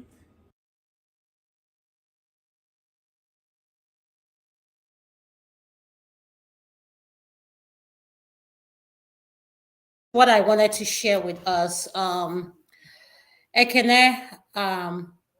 Madam Luke is here, so I want to recognize everyone that helped. So the point I'm trying to make with sharing this, Ekene, I'm going to let you pick up, and I'll have Israel speak, then Madam Luke, then I'll go to Chim last. Ekene, with what you just said now, you and Mr. Benson said, healthcare is a big part for me. And for our viewers that are watching, I would advise you, please, if you know you have any major, you're on any blood thinner, medication, before you make any move, make sure you get an approval from your primary care physician, because healthcare back home is nothing to write home about. I'm sorry. I know Man of Prestige is going to say, Adama, yes, we have healthcare. The ones he's going to name are luxury. But I want us, when we think about healthcare, let's think about people who cannot afford those lifestyle, the basic necessity of healthcare. So, my question to you now. I don't want to. Can I ask a question? Because it's supposed to be my turn, and they took me outside backstage. It's not fair. And secondly, there is a show coming up at the top of the hour. You're not going to get a lot of time. So can I have my say? Forefathers, let me answer this question. It's very important, please. Then you can go ahead. To Niger, I'm going to address. To ask any question. I'm sorry. Here, it's new. Yes. I've not been Thank able to you. answer any questions. I don't know. But I will let the first few people go. Maybe after Forefathers. Yeah, Mr. Israel, I'm going to come to you. So, and Forefather, let me address you first. So when you come into a show, you wait till I call you. This segment is still coming on. Yes, I took you out because I had to bring other people in because you are doing other things. So I will come back to you. Thank you, sir. And can I go back to you? You are aware about the top of the hour. Which show? Which show? There's a show at the top of the hour. You people entered our time too. Don't forget. No, Manasu, please don't address him. I'll take care of that. And can I please go ahead? Yes. Did you ask a question or just to address the video, right? My question is, healthcare is a big thing. No matter, forget house, everything. Yes. If you're not healthy, how can you live in those houses? So the thing is that Nigeria, Nigeria, when it comes to the health system, is a very miserable situation in Nigeria. I can remember how many times I have to be shouting on phone, calling, threatening the hospital to attend to some of my loved ones. If I don't do that, they will never attend to them. They will just be playing with people's life. However, Garki Hospital is just a clinic. Let's not deceive ourselves. Garki Hospital is just a mere clinic here, like the type you will find somewhere in this country where they don't have every all the facilities that is needed. Urgent care. Yeah, it's just like urgent care. That's what the Garki Hospital is. They just have a glorified building, the gigantic building, and then inside the building is just empty. So yes, it may sound big, Garki Hospital, but it's just an urgent care. Now, Yes, it is good. It is very. I will advise that you really take care of it. But we have good hospitals in Nigeria where you can even use your U.S. health insurance to even get better treatment in Nigeria. Yes, Please stop right there. yes. Thank you. I'm telling you, you can use your health insurance Really? What health yes, in insurance? Nigeria. Yes. Where, I heard about that Kene? too. I heard about Now, that too. now, He's right. I heard now, about it. most Please of the tell me so I can hospitals. go and sign up.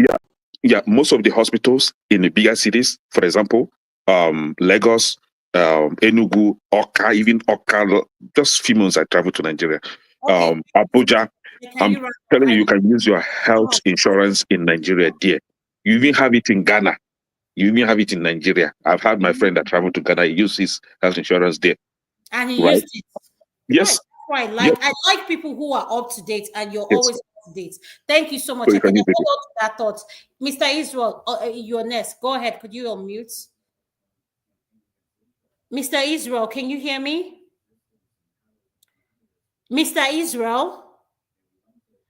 Okay, Madam Luke, I'm going to come to you. Mr. Israel is not there. Go ahead. All right. Let me get my paper. Hold on a minute, because I wrote a lot of things down. Hold on. Yes, no problem. While I'm waiting on you, Mr. Israel, are you there? Because I want you to speak, but all right.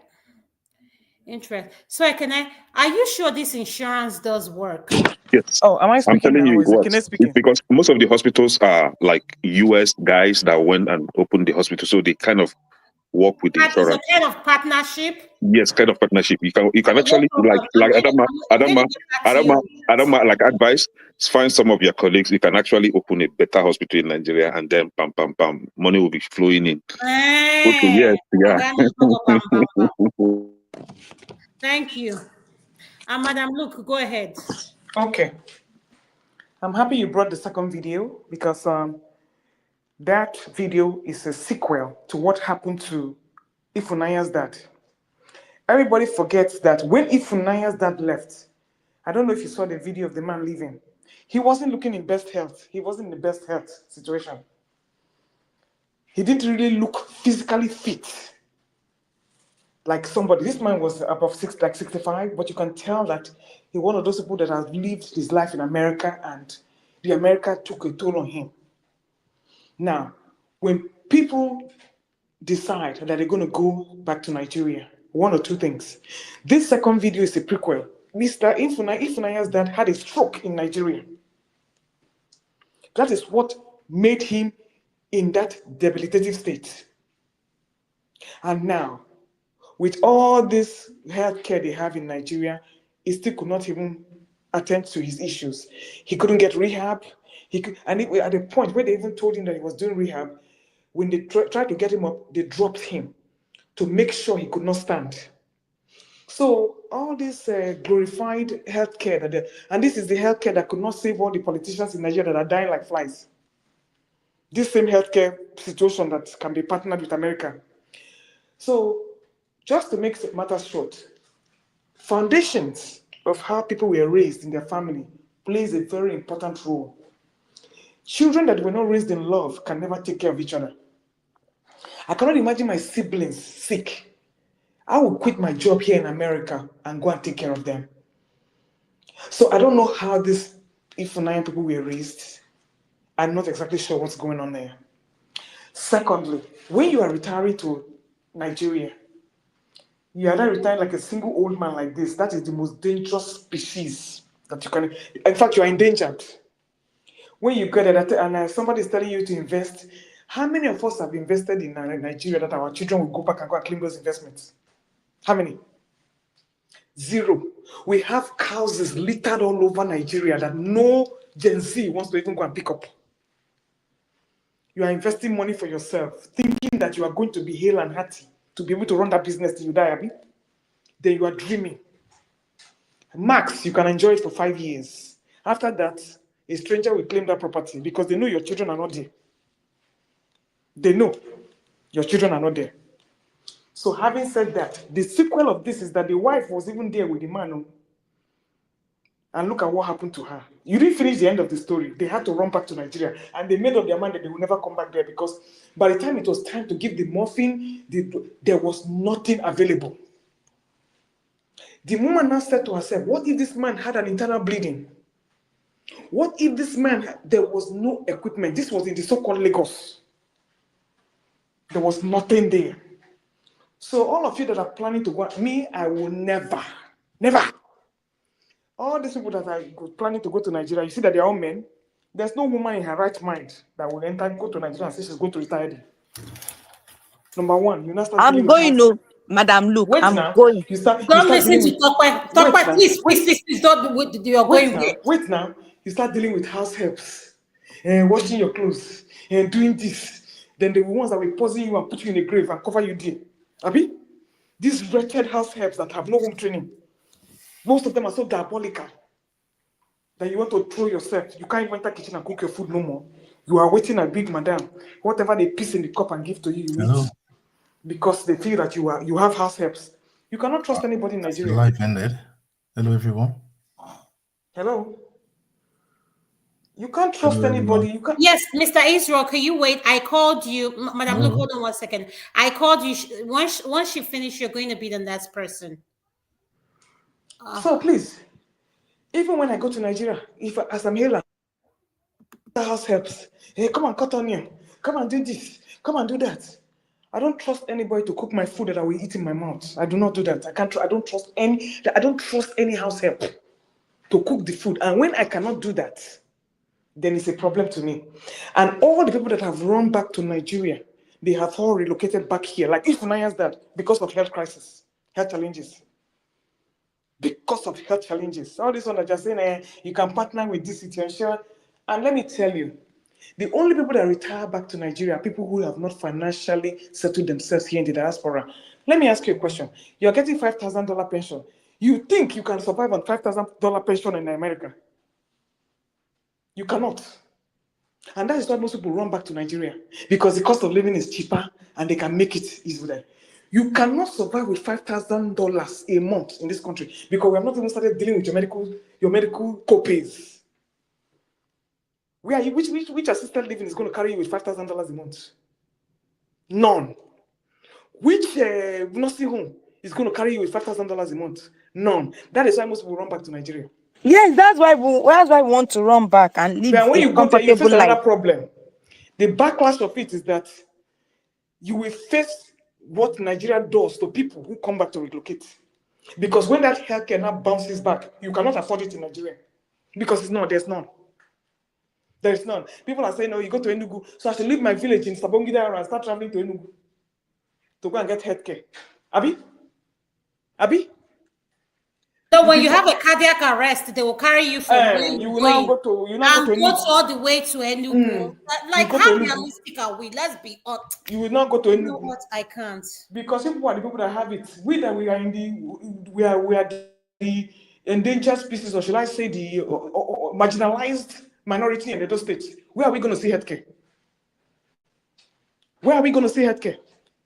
So you sit down there and make it, and I tell you, everybody is now saying companionship is important. I have news for you. Whether you like it or not, other two things. It's either God divorces you, like if Funaya's parents, it's either man divorces you, like if Funaya's parents, or God will divorce you. You will either become a widow or a widower. That companionship, you will not see it. Madam, look, why are you saying that? It's true. No. You see, I've planned my life. When I'm around older, I'm going to gang up with my siblings. We'll form our own nursing home. Either in the UK, we'll be just staying with each other there, like we grew up in Melbourne. I'm not depending on. Listen, you are not going to find that companionship. Who finds companionship in old age? Where? Iwanyanwu, he died recently. At 75, he got married to a very sweet young girl to take care of him. You think everybody wants to do that route? Just get one sweet 25 or sweet 20. Stop talking about that segment. Leave it alone. It's true now. Like I said, that's a man's dream. No woman thinks like that. In my age now, we're looking for companionship. Companionship back walk. Just for one small boy that'll take care of you. No, listen. What runs between my legs does not rule my life no more. I'm not interested. I'm not interested. Thank you, Madam. Look, are you done? I am done. So let me say, if I say one more thing. Yes, go ahead. Go ahead. The No, role take of your time children. and finish. The role Yes. of children. If I say finally the role of children, don't discount any sex of any child. You know that this Mr. Ifunanya, that he has sons. Although Ifunanya is the oldest, he has sons. Did you see all of them coming out? Where are they? So you see, you people can just live your life dreaming. When reality hits you, it's the same Ifunanya's daddy's lot that we now face all of us. You carry your 2 legs in a first class ticket. Did you hear that she bought first class? She had to buy first class ticket, 2 first class tickets, $15,000. Okay, so Madam, look, I have a question for you. For those of us, I understand what you're saying when you say $5,000 in pension. And for our viewers that will say we're not being realistic, for those who can't afford it, are we being realistic? Who can't afford what? Like they don't have up to $5,000. You're screwed. That's what I'm saying. You're screwed. So why are they screwed? Because the cost of living in America when you're old, you cannot feed $5,000 a month cannot feed you. Cannot feed you. But Mrs. Lou, how about if you already paid up your mortgages and everything? You don't have any. You don't have. Wait a minute. Hold on, Madam. Look, man of prestige. The question I asked specifically is not for those that have paid or have those things or that have that $5,000. Dr. Dama, I have news for him. I got news for you. If you have a house when you are old, government will not take care of you. Do you hear what I'm saying? That is so true. That is so true. But but this is your own retirement and your social security. What are you talking about? It's not any. Listen to me. Listen to me. If you want to get money from the government, you have to be debt poor. If please, which country? House, they will come after your house. No. At some age, you will be qualified for Medicare. And when you are qualified for Medicare, you'll be qualified for a lot of things. No, okay, but we're not talking about Medicare. We're talking about your own retirement. We're not talking about Medicare. Hold on. Let me educate you, Gen Zs. No, I'm not a Gen Z, so don't put me in that category. Excuse me. Hold on. No, we don't have any Gen Zs here. Go and do your research. Excuse me, don't let their picture fool you. I need to go. Go and do your research. Most older people, they are selling their house for $1. What are you talking about? Hold on now. Listen to me. Let her finish. Man of prestige, I know what she's talking about. It just means that you guys don't know that. It means you're not informed. It means you're not informed at all. Go ahead, Madam Luke. Let me give you a warning. Before they're advising you before 5 years before retirement, get rid of your house. What are you? Listen to me. Listen to me. I'm not going to listen to you because you're not making. I'm giving you advice for free. Listen first. I work in the medical field. I'm giving you advice that I will people pay for. No, Madam, look, I think that's where you're wrong. Nigerians, Africans are the worst people to advise. So just that is why they end up like Ifunyanya's dad. Yes, now you still have man of prestige. They will act like they know more than you. So just speak to our viewers. Go ahead. Listen to me. 5 years before you retire, get rid of your house. It's free. Google it. Why? Okay. Go and Google it. If you're asking me why, I thought you said you know the system. Don't you know the system? You don't know. I want to educate us now. Excuse me. Building all those castles. Can I say something? Madam Luke, this is what we're going to do. I'm going to hang up. Hold on. I'm going to hang up.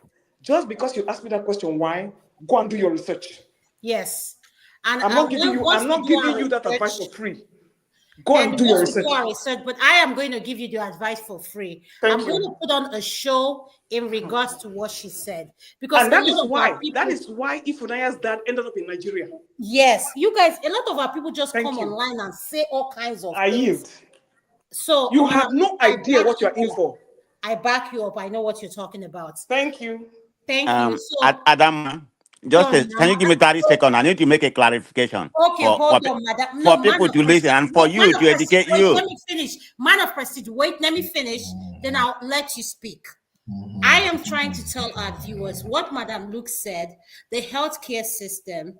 I am going to put up a show in regards to what she just said so that we are well informed. So at the end of the day, you can make your decision at your own pace. So, man of prestige, go ahead. Yeah, thank you very much. For the audience, for Nigeria to know and everything, and I think Ekene was talking about, somebody said you can use your health insurance in Nigeria. That's not so. I mean, it has to be. Hold on. Let me land. I know what I'm talking about in this. I'm not in the healthcare, but I have reliable information. I have people in Nigeria. You have to have an international health insurance system. What I mean by that, the insurance you have right now, let's assume you have Cigna. You have to upgrade it to what they call Signal Global. Let's assume you have Edna. You have to upgrade it to what we call Edna International Alliance before you can utilize it in Nigeria. And it's not every hospital. I don't think they have something like that in Enugu, not in Enugu. And I'm going to tell you some of the hospitals that you can utilize it. One of them is called Reddington Hospital, Lagos. There's another one called Eurocare Multi-Specialist Lagos. Then in Abuja, they have Kalena Hospital, Abuja, and Nisa Premier Hospital. So it's just very few.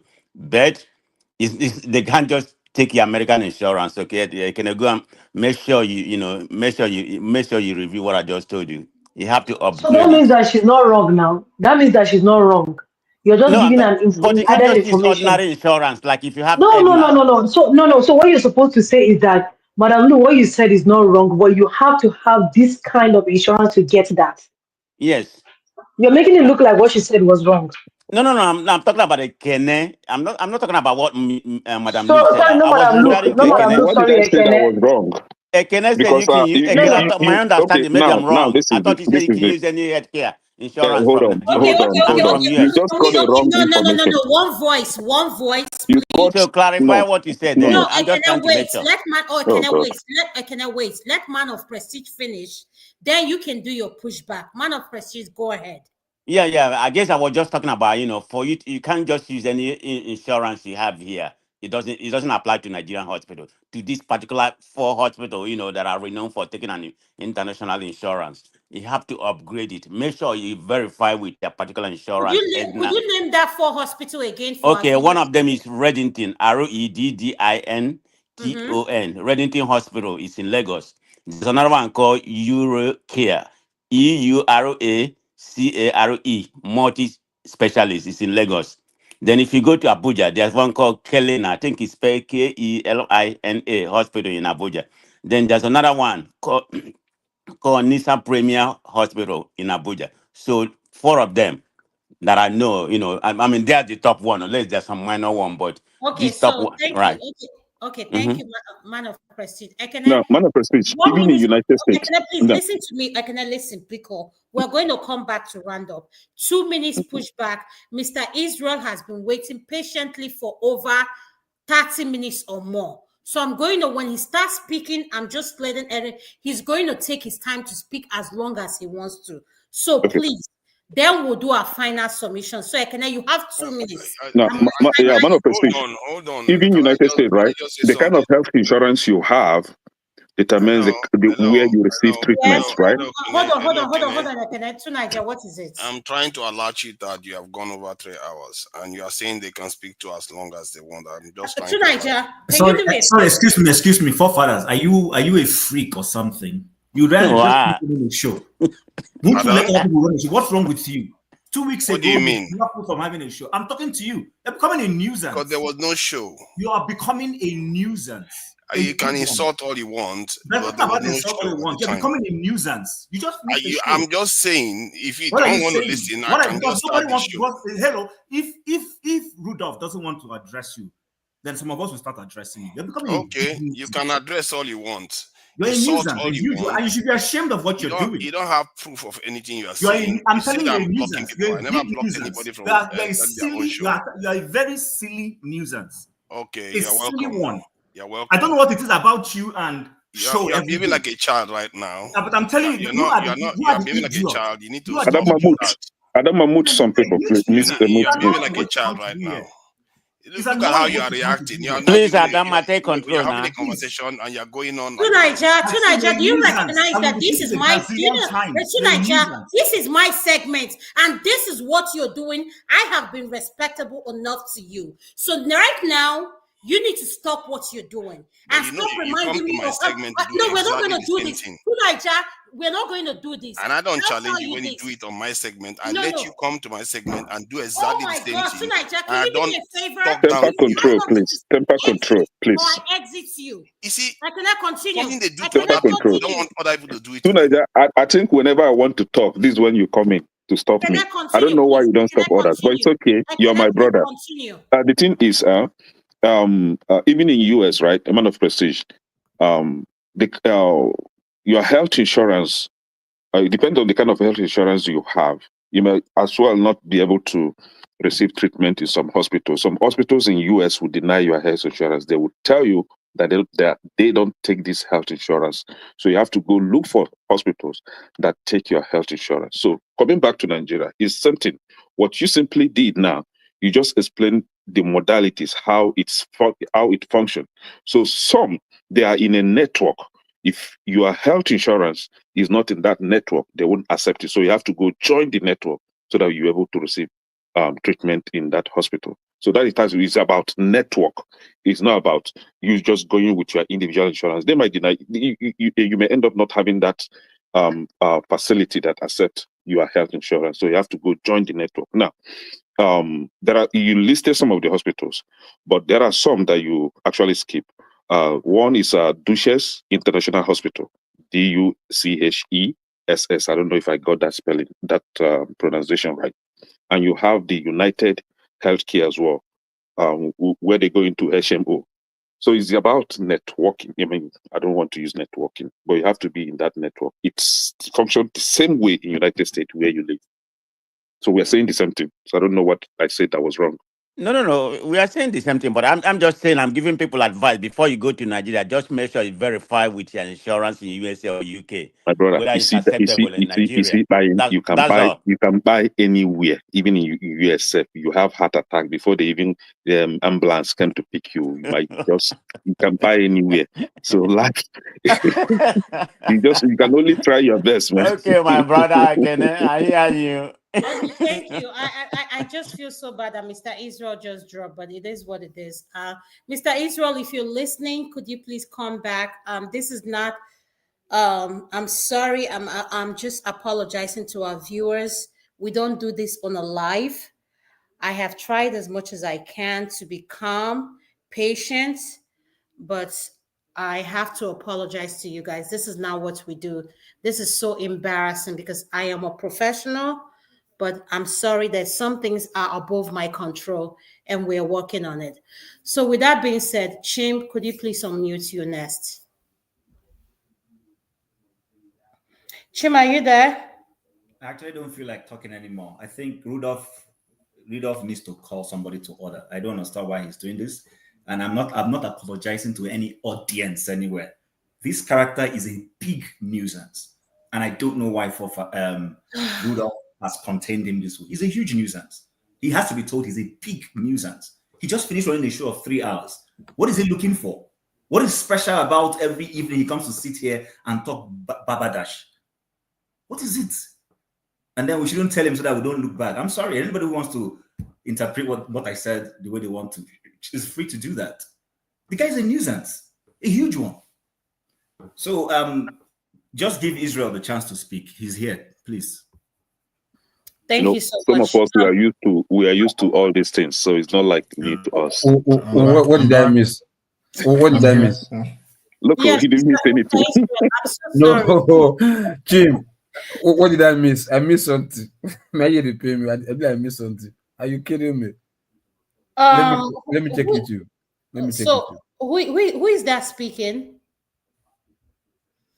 Local P, is that you speaking?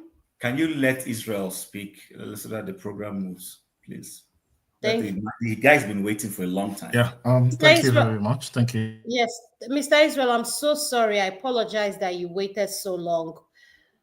Sorry about that. And I just wanted, listen, take your time to speak on whatever you want to. I must say that you. Yes. Yeah. Oh, you're breaking up. Can you guys hear him? He's having glitch. Network glitch.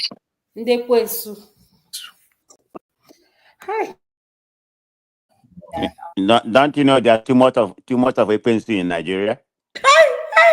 Man of prestige, why is it that man now? Agency is not a bad thing. I don't know why you guys are referring to agency as a bad thing. Agency is not a bad thing. No. Ekene, please, tonight, I'm not in that. Don't start tonight. Mr. Israel, please, can you speak so that we can hear you? Hi, you're breaking up, Chinekena. Hi. Mr. Israel, do you want to try to go back out and come back in? Can you Yeah, go me ahead. loudly now? Can you hear me? Yeah, I can hear you. Go ahead, speak. If you guys can hear him, can you please, maybe it's my ear, so can you guys comment if he's not clear, please? We can't hear him. It's obvious.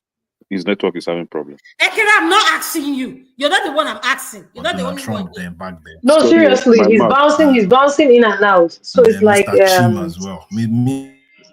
Because he's bouncing in and out. He's in Nigeria. I told you. Tachima has been Mr. Israel, can you log out? Can you log out and log back in? Can you go out and come back in? Is that Mr. Israel talking? Yeah, Mr. Israel, go ahead, talk. Let's hear if you're clear now. I think we can hear you now. Yes, better. Hello, can you hear me? Yes, we can We hear can you. hear you. We can hear you. Go ahead.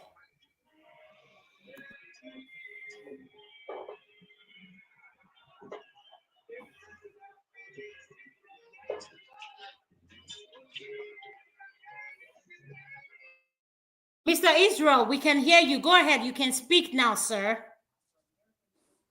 We can't hear him. I told you all, let him speak. Yeah, so, Amadioma is dealing with people in Nigeria. I don't know if everyone can hear me because we can hear you, Mr. Israel. We can hear you now. Yes, we can hear you. Echo in the background, going off and on from Haduna. So I don't know if my audio is bad, but I believe that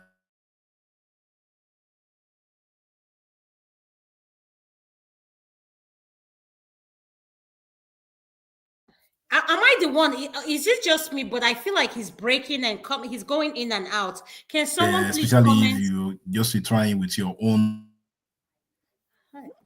Yes, Adama is breaking in. Is he using an earpiece? If he's using an earpiece, maybe he needs to change his name. It looks like that Israel name is bad luck. Probably you sold of Israel. Are you using an earpiece? Your proper. Are you using an earpiece? That's you. Oh my gosh, you can't hear. Bought here in the UK or in the US. I live in the UK. So Mr. Israel, can you stay quiet for a minute and listen to what Chim is saying to you? Chim, can you say what you were saying, please, so that he can listen? And I'm asking, is he using an earpiece? If you're using an earpiece, remove it. That's probably what part of what's causing it. Can you hear what the advice he gave, sir? Mr. Israel, can you hear what he said? Chim, go ahead. It's your turn to speak. Okay, so I don't have. I've lost a sizable chunk of my trend of thought because of a nuisance. So Blackbone, please don't be disappointed. The guy is a nuisance. I'll repeat it a gazillion times. I don't know what it is. He thinks his face or his voice is so special that we must keep hearing him all the time. Well, the only point I want to make with regards to the Ifunanya story is that, first of all, I heard a lot of people talking about questioning her so-called emphasis on the Holy Spirit leading her. Well, at the end of the day, she got the result she wanted. So if she was listening to a Holy Spirit, whatever anybody thinks, it worked out for her. You have to do what works for you. She listened. When it comes to our thinking about whether people should retire back home, it's not all gloom and doom. There are cases where people have retired and it worked out well. Bottom line, it's all about planning.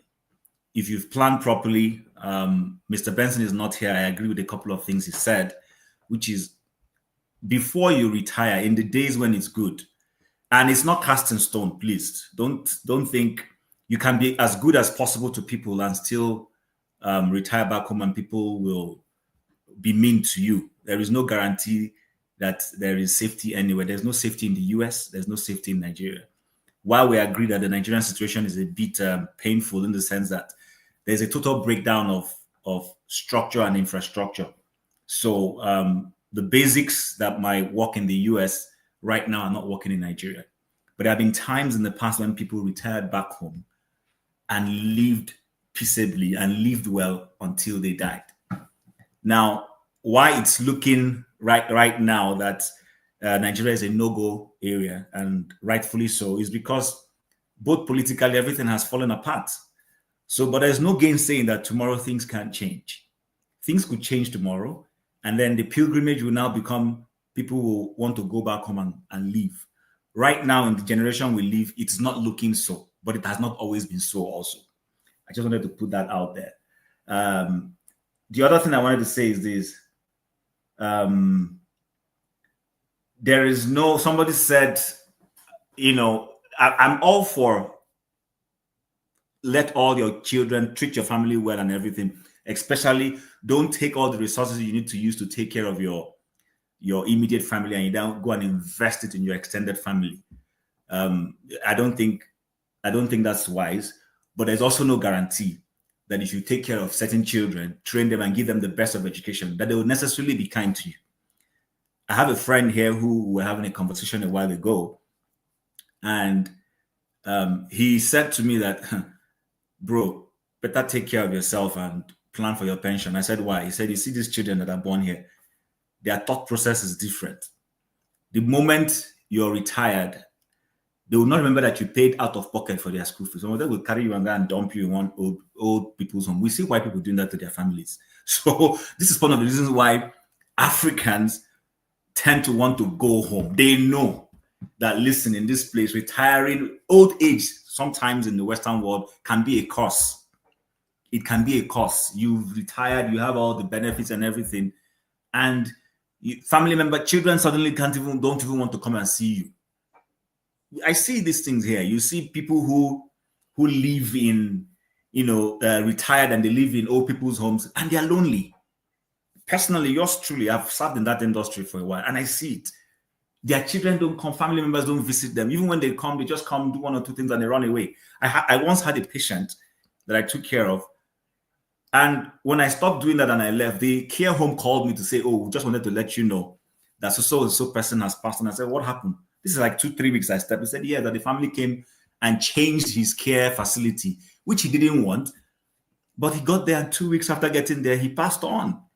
So you see lots of African men, Nigerian, not just men, I mean, men and women will go through that situation. They see it and they're like, you know what, rather than stay here and die miserably, let me go home. On the issue of because somebody is receiving a $5,000 pension or retirement fund, whatever it is, that's not enough. But that's fine. So the person knows that this is not enough. And the person wants to go home to a place where if they receive that money, where the exchange rate might help them. It's not a mistake. It just so happens that we live in a wicked generation or stage of life where people suddenly are just mean unnecessarily, and so that's why if when I asked father went through that situation, it's painful. It's something we don't want to. You don't even want to wish your enemy. I wouldn't wish my enemy that kind of situation, but it is what it is.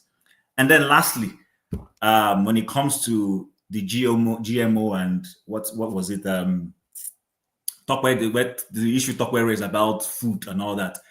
I don't agree that food in Nigeria is not healthy because of pollution. Since I came to Western world, I've never seen an orange. I have never seen an orange with a seedling. I continue to wonder, why don't they have seeds? So you can't compare the oranges I take in Nigeria with the one here. They're not of the same standard. Yes, we might be breathing better air here, I agree, to a large extent. But when it comes to, proper natural food, The vegetables you get from your farm in Nigeria are healthier than this. Those of us who are Africans who still eat African dishes and everything, and we import them. Are you going to compare the time span between importing that thing and the person who just goes down the streets and buys ugu and uses the ugu to prepare their soup? Are you going to compare both of them? Of course not. So I just want us to be a bit more realistic in some of the things. Do I want to go back home to Nigeria and retire? Maybe with what is going on now, no. But the truth is, if life was slightly way better, I will go home. I will go home. I would rather go home and live quietly than stay here. And, nobody has time for you. I go and visit my parents when I was back home, take my children to go and see them, or my parents-in-laws, or whoever it is. But here, how many people want to come and see you? Your children they're all busy. Somebody says, oh, I don't have time. Nobody cares. Not many people want to be able to keep their old parents in their homes and care for them until they pass away. They go and throw them inside so-called care homes. So when these Nigerians and Africans see those things, they say, no, I don't want to live this kind of life. I want to go home and stay with my kindred. That's why some of these things are happening. We must open our eyes to those things. Yes, Nigeria is in a horrible state. Right now, it might not be very attractive, I agree, but there is no guarantee that life will always be like that. It's not always going to be a hard and fast rule. I've lost a lot of trend of my thought because of that character who thinks his voice is the most critical thing we must always hear all the time. He's becoming an irritant. Thank you very much. That's all I have to say. Hey, hold on, Adama. Kim, can we have your take on the Iran and Israel conflict for a minute? I just want to hear your opinion on that. I've not been following the story.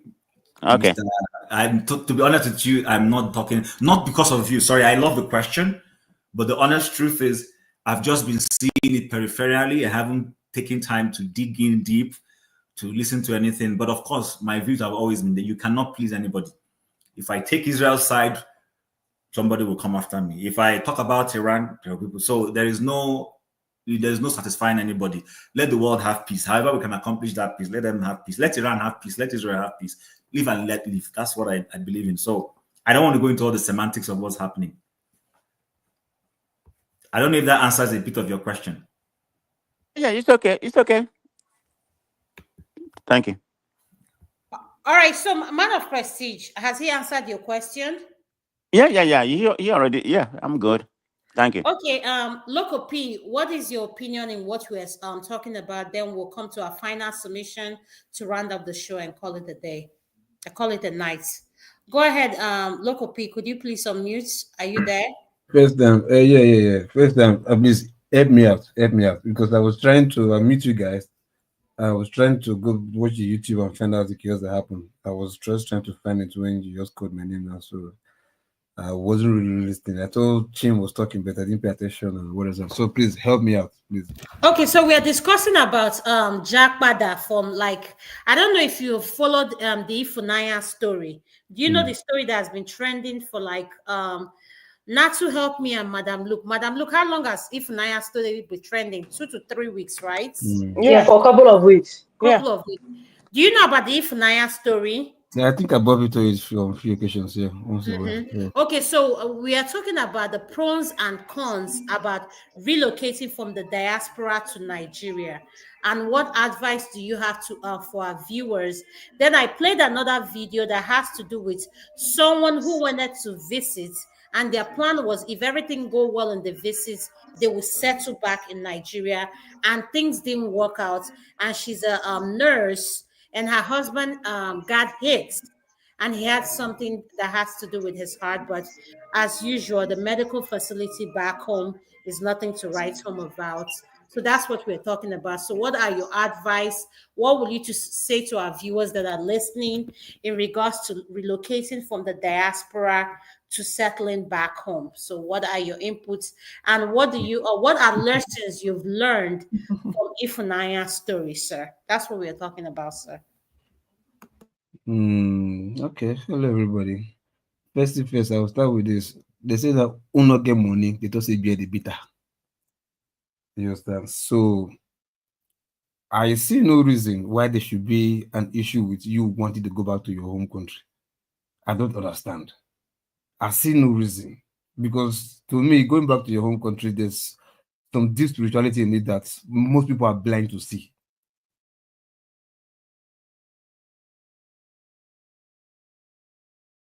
God help you. Go and remain there and be outside there and die there if you wish to. For those who want to go back, let them go back. If they wish to, if they can afford it, if they are ready, if they are prepared spiritually, mindsets, and financial what have you, let them go back. I don't see why there's anybody's business to like, no, I can't go back. You are giving excuses, whatever. There are some people who went back and it worked for them. Why are you not using those people's story to encourage other people? Why are you using the ones that have failed to encourage people or to discourage people? Because this one failed, I look at it, he went there, where they did succeed, now he's now regretting. What about those who went back and succeeded? Why can't you use their story to learn from them and be better? And before you go back, why not be prepared? You went out there, you told yourself you're going to live there for greener pastures. So when you now got there, where's your greener pastures? Where's the thing that you can show to say, yes, I went there, I acquired this. Now I think it's now time for me to go back with what I've acquired, with the greener pastures I've acquired. I cannot go back and start something good for myself. You understand? Meanwhile, I still have source of funds for myself in case of any emergency that I cannot afford in Nigeria or I cannot access in Nigeria. Maybe they don't have it. I can also just buy the nearest tickets, like go back, access it, and come back. The world is a global village, you cannot allow. You can go to somewhere, just like you leave in your house sometime. Go to a restaurant, hotel, book in there, check in there, eat one or two best, whatever you want to eat, and come back home. That doesn't mean because you enjoy this meal in the restaurant that the restaurant is better than your house. Your home is your home, you cannot allow. So once you get to your home, you just make sure you because you know where you are going to already, except you don't read, you don't know yourself. You don't look at what's happening there to like, okay, I'm going here, what am I prepared for? I'm prepared. Okay, am I prepared for the worst? Yes, I'm prepared for the worst. No matter what happens, I'm good.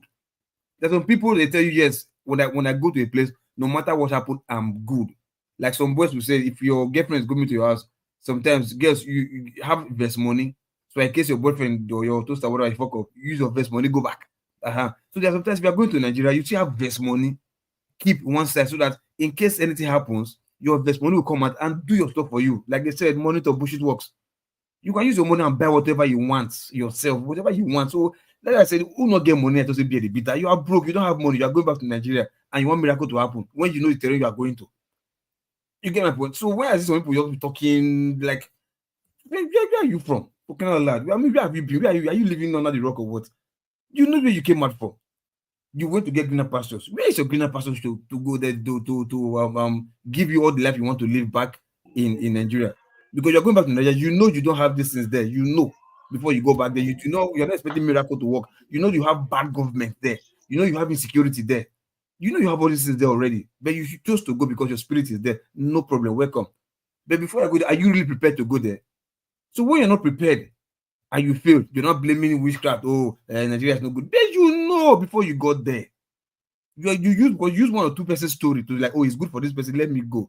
Because it didn't work for you, you are blaming witchcraft. Meanwhile, you're supposed to blame yourself for not adequately prepared before going there. You get my point? So, my brother, your sister, who want to go to Nigeria, go. If your spirit is there, go. If it doesn't work out, fine, it happens. If you go, it may still work out. You never can tell. Everybody should not leave America or wherever, go back to Nigeria and think it will be bad for everybody. There's some people who went, like I said, it got rosy for them. And you see my anger. White people will go there. They will do business. They will succeed. People who have not been there before. I've seen people in Abuja, Lagos, Port Harcourt, especially Port Harcourt. White people who first time to open business. I don't know because we are white skin. They succeed in their business. You get my point? But black people will go there because you don't succeed. You don't know why. You don't want to find out why. And you'll be like, I don't understand. So anybody that you want to discourage anybody, you want to die and live in abroad, die there. Go, God be with you. For those who want to go back, go. Just make sure you go and you're going at the right time and you're fully prepared before going there. Get my point? Then for the if Naya case, I be whatever. For me, look here. I always tell people, I think somebody was saying like probably the guy doesn't visit home time to time. And another thing, I also heard one story that I think he didn't get married on time. I don't know if his story is right, like from the brother. He didn't get married. One of his brother in Abuja. Yeah, that was the story. He didn't get married on time. That was the story. From Abuja. So like, how did he live his life while he was growing up? You understand? And I think the brother from Abuja was also saying Sorry, he Loco P, He no was vex. he was probably laboring for those Can his I ask you a brothers, question? training them, helping them. No. I think the brother also says that like he gets high all the time. Like sometimes he goes Loco out, P. get drunk, and doesn't come back on time or fall on the road. And Loco P, Chim has a question for you. Yeah, bro. What do you mean by getting married on time? What is it? What time is good and what time is late? No. So because look, bro, yes, sometimes it's a life that maybe you want to get into so that you just calm down and start planning for yourself, your wife, your children, or whatever. Sometimes if you don't get married on time, in as much as you are looking for maybe a good wife, you now be having responsibilities still, even while you're not married, to take care of. Meanwhile, you'll be having responsibility for your brothers, your sisters, because you're not married now. So what are you using your money for? So you will not be forced to like focus on something else, your brother, your sister, and siblings. You Yeah, understand? but Loco P, how old is his oldest child? I'm talking about marriage. I'm talking about giving birth. No, so this man, we're talking about Ufunaya's father, right? Yeah. Okay, and then my question is stemming from the fact that you said it is said that he didn't marry on time. Yeah, that was what one of the Bros, so let me answer real quick. I think what he was referring to, like some people, like I don't think if Naya's up to 30 or she should be in her early 30s. Is she So the probably first the man, child? yeah, she's the first child. And so a lot of time when they say people don't get married early, when men go above 35 before they get married, they say he married late. So that you probably fell in that clause. You understand what I'm saying? So it wasn't like Hold on, Natsu, you've got my attention. When a man doesn't marry before what? No, when a man doesn't marry early, like in his prime, they feel like if you go above 35, you're getting older, so you didn't marry early. That's what they usually use with that. Okay, see, for me, hold on. So Nato, how old is Tim. the father? After 25, you are late. See, to Tim, I think it's hold on.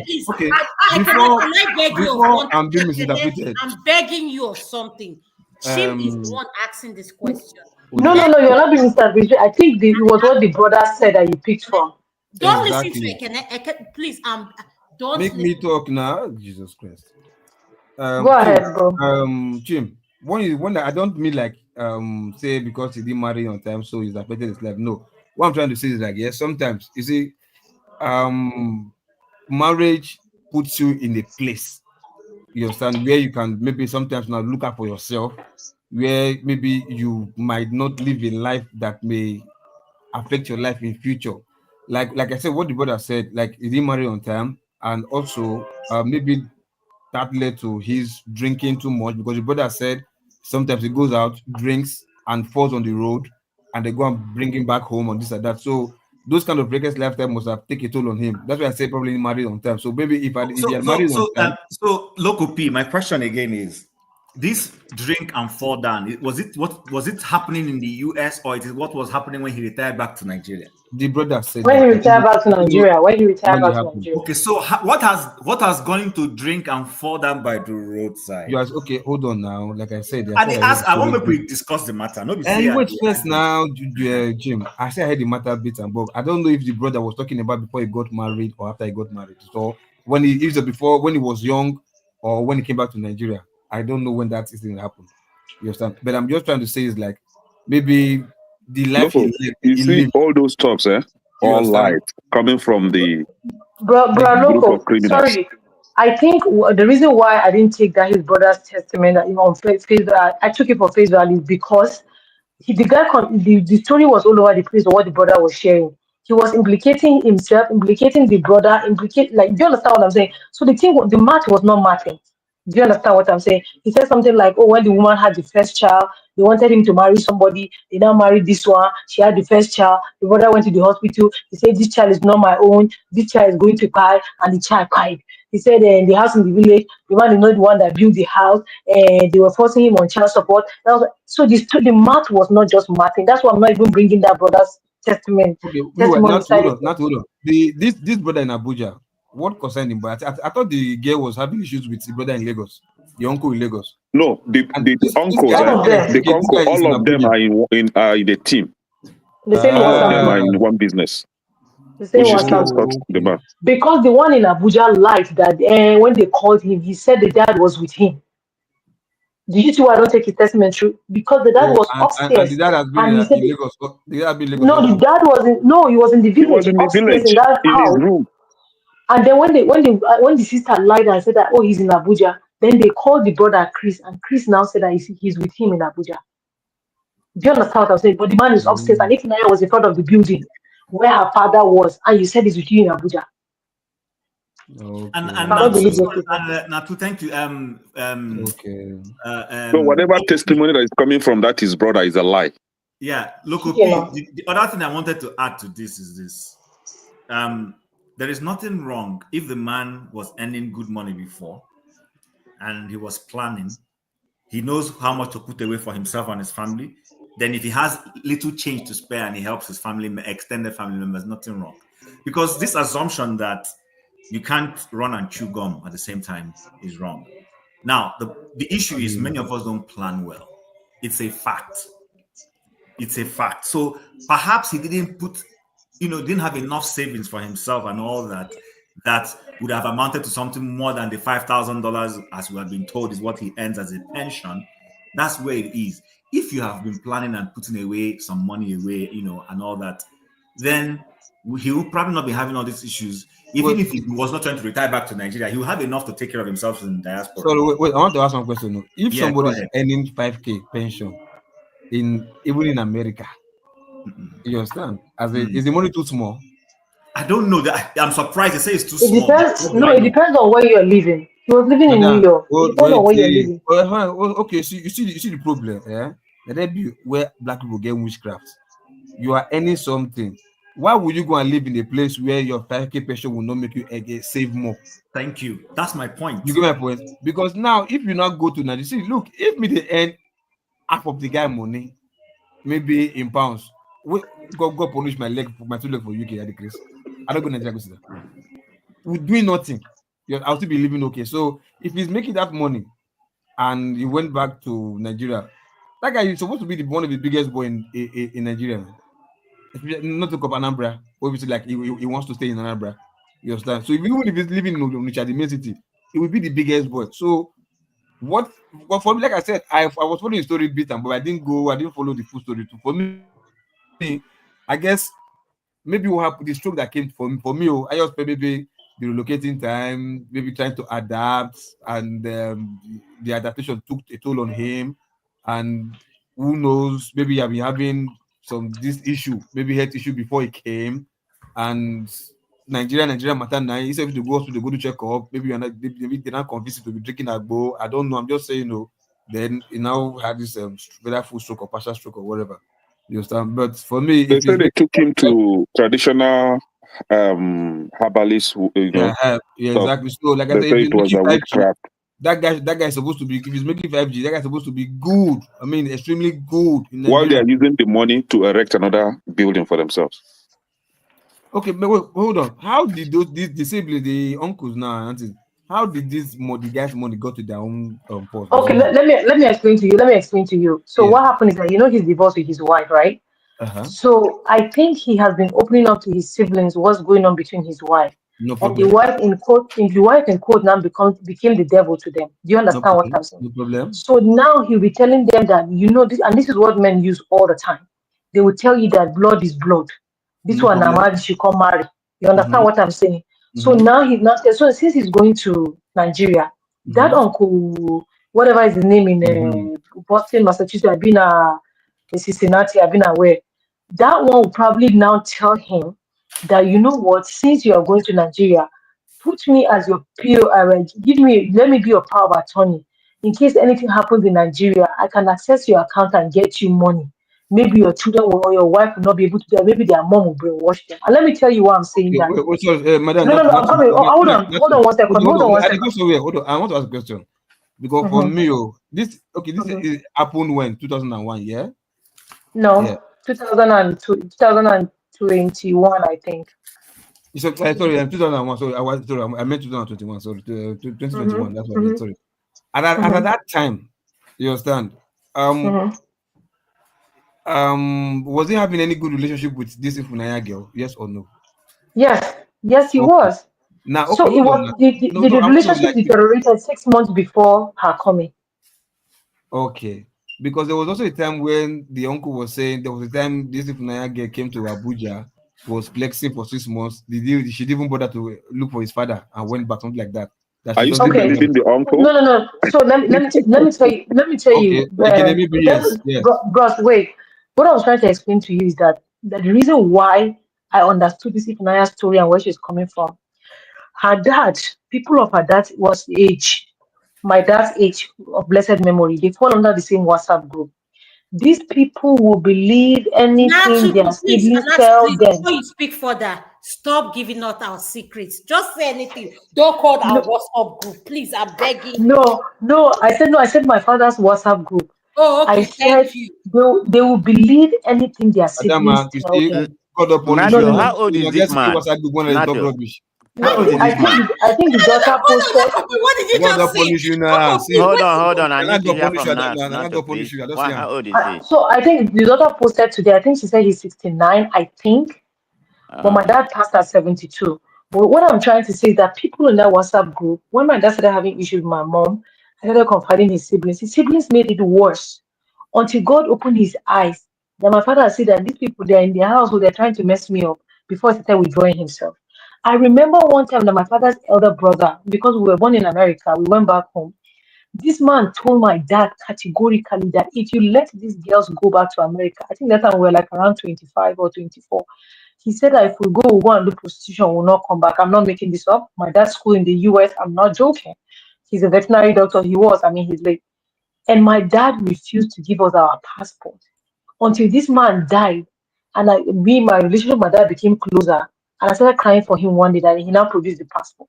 So what I'm trying to tell you is that these people, they're kind of siblings, they have already entered his brain and manipulated his brain. And they will brainwash him to tell that woman, she's just coming, she not marry, she marry. If you buy now, she go use your money, marry another man, do this, do that. And you say, you know what, you're my brother, you're right. Because you cannot mislead me. What these people don't know is that there are a lot of siblings that they are only there for you to get what they can get. They are not getting anything, you're gone. Do you understand what I'm saying? So from her story, that was what I was able to deduce. I like, okay, these Okay, are the so plans that okay, these people can have. I ask you something, So Sister you think Natu? that was what Ask happened? you. Then the man trusted his Yes. siblings and started giving Oh, the money no, to I them. don't think that was what happened. That was what happened. He trusted his siblings more. Why was that man fighting tooth and nail? That man left. He left Boston and came to New York to come and force the man to sign power of attorney for him. So, and he was begging the hospital people to be witness, and they refused to be witness, and he had to live with the form without getting witness. And he was Okay, but threatening the mother's finances. hold on. What you just said right there. Can I ask you something that it Sure, seems confusing to me? sure. The mom, and I know Madam Luke is here. Madam Luke, Mm-hmm, back me up with them. The wife that he divorced was mm-hmm, someone the mom found. It's not like the mom picked kind of who he married. So what I don't understand, you Yeah. know how they say if you're a mama's boy, and I'm not saying that's what if Naya's dad is saying. I'm just mm-hmm, using, you know how mom are attached to their mm-hmm, son. So the point mm-hmm, I'm trying to make is um how did in a situation where a man is in love with a woman, mm-hmm, but at the same time his family is not willing to accept that person. mm-hmm, And okay, let me give you an instance now. Let's say a man has someone that he likes and he mm-hmm. wants to do away with, like, I want to understand. My question is this: in a situation that the I bet family speak does broken, not speak accept, broken, speak broken, speak broken, speak broken, speak broken, huh? speak broken, speak broken, speak broken. I beg. Okay, no, I can't. You know, now my broken is not as good as yours. To Adama Go listen. can ahead, go speak ahead. broken now. Look, Adama, Respect go what's yourself, ahead. well what's the now. Give matter respect with to him? Oh yourself, my well. God, you guys are dragging this Okay, thing. okay, let me Adama, speak go. now. Okay, make I speak broken, make I try. It's not as good as you guys. No, I think I Adama, understand. So what speak you are your saying is way, that please. Thank you. the mom picked somebody for him, but the siblings didn't like. Yes. So how did Uh-huh. he end up? How did the siblings end up ganging up against her? You know, when they say your Mm, mom picks someone for you, I feel like when your mom say this is the woman for you, they will worship that person. No, no, no, no, no, no, no. My dad loved my mom. When he took her to his parents are okay with it. His eldest sister loves my mom to death. But there are a couple of his siblings still, they cry, they don't like. I even have one of my father's sister that said that that's his blood sister, that said it's going to be over her dead body for us to get married. She said it to our face. and we went and prayed. I think I was the last person to get married in my family. No, I think I was the last person to get married among my sisters. Yeah, you This always woman say cried. that. She cried 2 months after I got married. So let me tell you, they might not like her, but because he's going with the mom, the mom is not here. So now that he's beginning to come closer to them and open up about the problem in his marriage, they'll be using that one and be brainwashing you and be tricking you and be tricking you. You know that's why we didn't like her, but you did not see. You went with mama. See what we are saying. See what we are saying. But not to enter your post now. Yeah, they can tell that, but not to enter your finance now. You're hiding money now. Sure. Bro, now you are not understanding. I'm telling you, I Look, have you know lived these this people. life. Oh God. You you Yeah. you don't know these So you people. can't No, support no, you can't enter my post. they Hey, they are no, because they will tell the man now, if you go to Nigeria and anything happens to you, you know this woman can brainwash this kid not to send money to you. And you say, and it's true. You say, okay, just make me, just in case if anything happens, I'll access your money and send it to you. He will say, okay. Not knowing that he was withdrawing the money from these people. Let me tell you, my father lived his life. They trust their siblings like no man business. I had to have a conversation. Let me tell you, my dad, if you want to get my dad do anything, just call Nat. So when my dad was beginning to do the things I was getting out of hand, I sat him down and I spoke to my dad. That was when the shell fell from my father's eyes. I'm not joking. They will brainwash you into, oh my, you have no idea. Forget it. I don't know how to explain to you. You know what No, master this okay, is, okay, yeah? Because I okay. know when it comes to Go ahead, finance, okay. you can be in that side, yeah. You can set up an account here, and they will transfer your money here to your account instead of using. No, but look, you're not looking He's at. old school. He's old school. First of all, he's old school. Oh, Okay. He's old school. My dad, he cried. He didn't have online. He doesn't know how to do online transfer. Not your dad per se. I'm talking about this. If I know. I'm just explaining to you. He's old school. There are some people. I know people that I work in a bank. I know people that still prefer to pay their bills through check. You can set up online, but no, they will still be issuing $25 check, $10 check bill, $2. I'm telling you. So there are Look, people that remember the man had already was having stroke already. No, okay. So he was Hold on, having hold on. partial Okay, stroke. then So I before think you say that, I just want to know: do we know why there is a mobility Ifunaya's problem. mom did not They say he go? has stroke in Nigeria now. Yes, hold First on. of Then all, you guys answer this no. question. Yes, I know why Ifeanyi's mom did not go to Nigeria. Number one, Yes, because they are that's my divorced. question. Because someone Number like one, sis, someone wait like now. me that will No, fit sis, in wait. that scenario, Sis, how will I sis, wait. survive? No. Sis, first of all, they are divorced. Number two, you don't know how he treated her. Let me tell you something, men, especially the men on this planet that are listening to me now. See, there's a level you will push a woman to that she's not going to give a fuck. Okay? So because you are the father of her children, that's why probably she sent money and she'll be like, okay, you know what, let me assist. Maybe the children begged her. Do you understand what I'm saying? But if this man had been good to this woman, she probably have got Nigeria by herself. But he's not good to her. He went to Nigeria because he doesn't want me. He's listening to his siblings. You don't even know how he treated her. But from my own experience, from the way she's acting, it was not good. And let me just say my lane, I love you from afar. She's not commit sin now. They are divorced. Oh no! I agree with what she did. She said she loved. Hi, Bohemian Malam. I see you on the comment section. Go to bed. Everything you're writing, Zuokwenike, half upon Adam marker. Zuoike, yes, I can't speak broken. Leave me alone. The point I'm trying to make is this: for people, for those people that I don't like relocating from here to Nigeria. I'm not those women. That's just I say it openly. I visit, but let's say if you're in a situationship that you want to, and your spouse wants to stay back in Nigeria. So how do we address issues like that? Uncle KJ, are you there? I don't understand. If one person want to go, If one person wants to go and the other person said, I don't want to go. So what happened? the truth is only the man is the man that is leading. Anywhere the man goes, you go.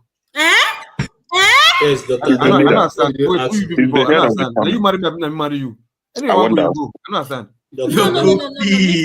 Now you marry me, I marry you. I don't understand. That's where landed Ifunaya's dad now, where he is.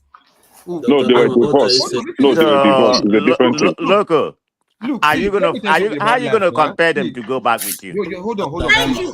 Man of Mercy, thank you. No. Answer that, Loco. Are you gonna force them, put them in the plane? Who is them? My wife. I'm talking about my wife, not my I'm talking kid. about your wife. She has a mind. She has a mind of her own. Are you kidding me? No, they talk with Is she my wife? Let me tell you something. I've told you several times. Your wife. Is that your property or your wife? What are you talking about again? Anywhere I Who is our go, leader? you will follow me go. Except the place I look at, except I'm like maybe place like it's how do I call it? It's no, it's not accept yourself. Say even if it's dangerous to your life. You understand? Because if it's dangerous to your life, that means it's dangerous What to are my you life. saying? Are you saying that anywhere you decide to relocate, Yes. your wife automatically has to agree with you? Yes or no, sir? Why not? I don't understand you. Where you for call? Why not? We are retired, right? Adama, we are retired, and I want to move to Nigeria. And she said she's not moving with me. I understand. Now, me No marry you, problem. you marry me. I don't understand. No problem. There is a solution for every madness. I will move to Nigeria, get a small girl, and marry her, and live my happy life. Simple. Then she's gonna get married too with somebody. You can marry No that problem. small girl. What's the matter No with you? problem. At 60 No something, problem. Marriage ended, Abby. at level 1. At 60 something, at 70, Something wrong with something wrong with someone. Something wrong with some of these men here. Adama, sorry, this Bohemian Malam, right? You Let me gotta leave address me real alone quick. in Nigeria. Let me address real quick. I don't pander to people that nitpick. When I was trying to talk and I said, I think I was the last one, I think I was the last one to get, he said, you think if you're nitpicking, you're My a sister, problem. forget comment section. I'm not, no, I know, but I'm just going to say, well, I'm giving a scenario. I am not demonizing my father's siblings. They were amazing people among them, and they were not so good people. And I talk about it, even with the cousins, me and my cousins, their nieces, we talk about it within ourselves. Let me tell you, it's not a secret matter. When my dad died, the ones that are good gave us the audience to like, where do you want us to bury him? Did he tell you where he wants to be buried? When we told them, they went with us. I can never demonize them, but if you are bad, and that's a period. I'm not going to sit here and like. So what I'm trying to be. What is your opinion about women who decide they don't want to relocate with their husband? Let me tell you, in couples that live together, there's going to be a compromise. There's going to be an agreement. Whatever I say that wherever I go, you go. See, women now they hold their blockers. If we say we no go, you get the way we go to the blockers, they'll just say, baby, you can stay, I'll be coming to visit you. Just don't worry about these men that are just doing their shoulder part up and down. Leave them. Leave them. All of you people raising your shoulder part. Go out. If you like, go and marry one. If you like, go and marry 160-year-old girl. You pack your money and go and give one sugar boy outside. That's where you go and get heart attack. No, not to say. Let me tell you Ekene, you're not a good person, Ekene. You people don't want to be realistic. No, I'll come and be killing myself. You are both companions, yeah? And I cannot kill myself. Your reason or whatever, you're not going because you want to go and suffer. I mean, you must have planned yourself, yeah? Maybe you build a nice apartment for yourself. Hold on, I'm coming now. Apartment for yourself. Then the money with which you're going to live after is good for you to live a good life. Not like I won't go there, go manage. You understand?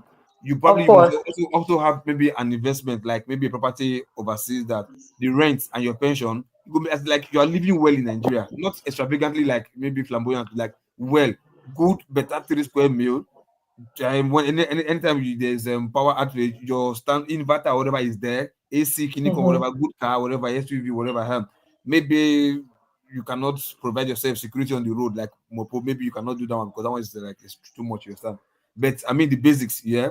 And definitely you also want to go and stay in a place that is well secured, security wise, it's okay.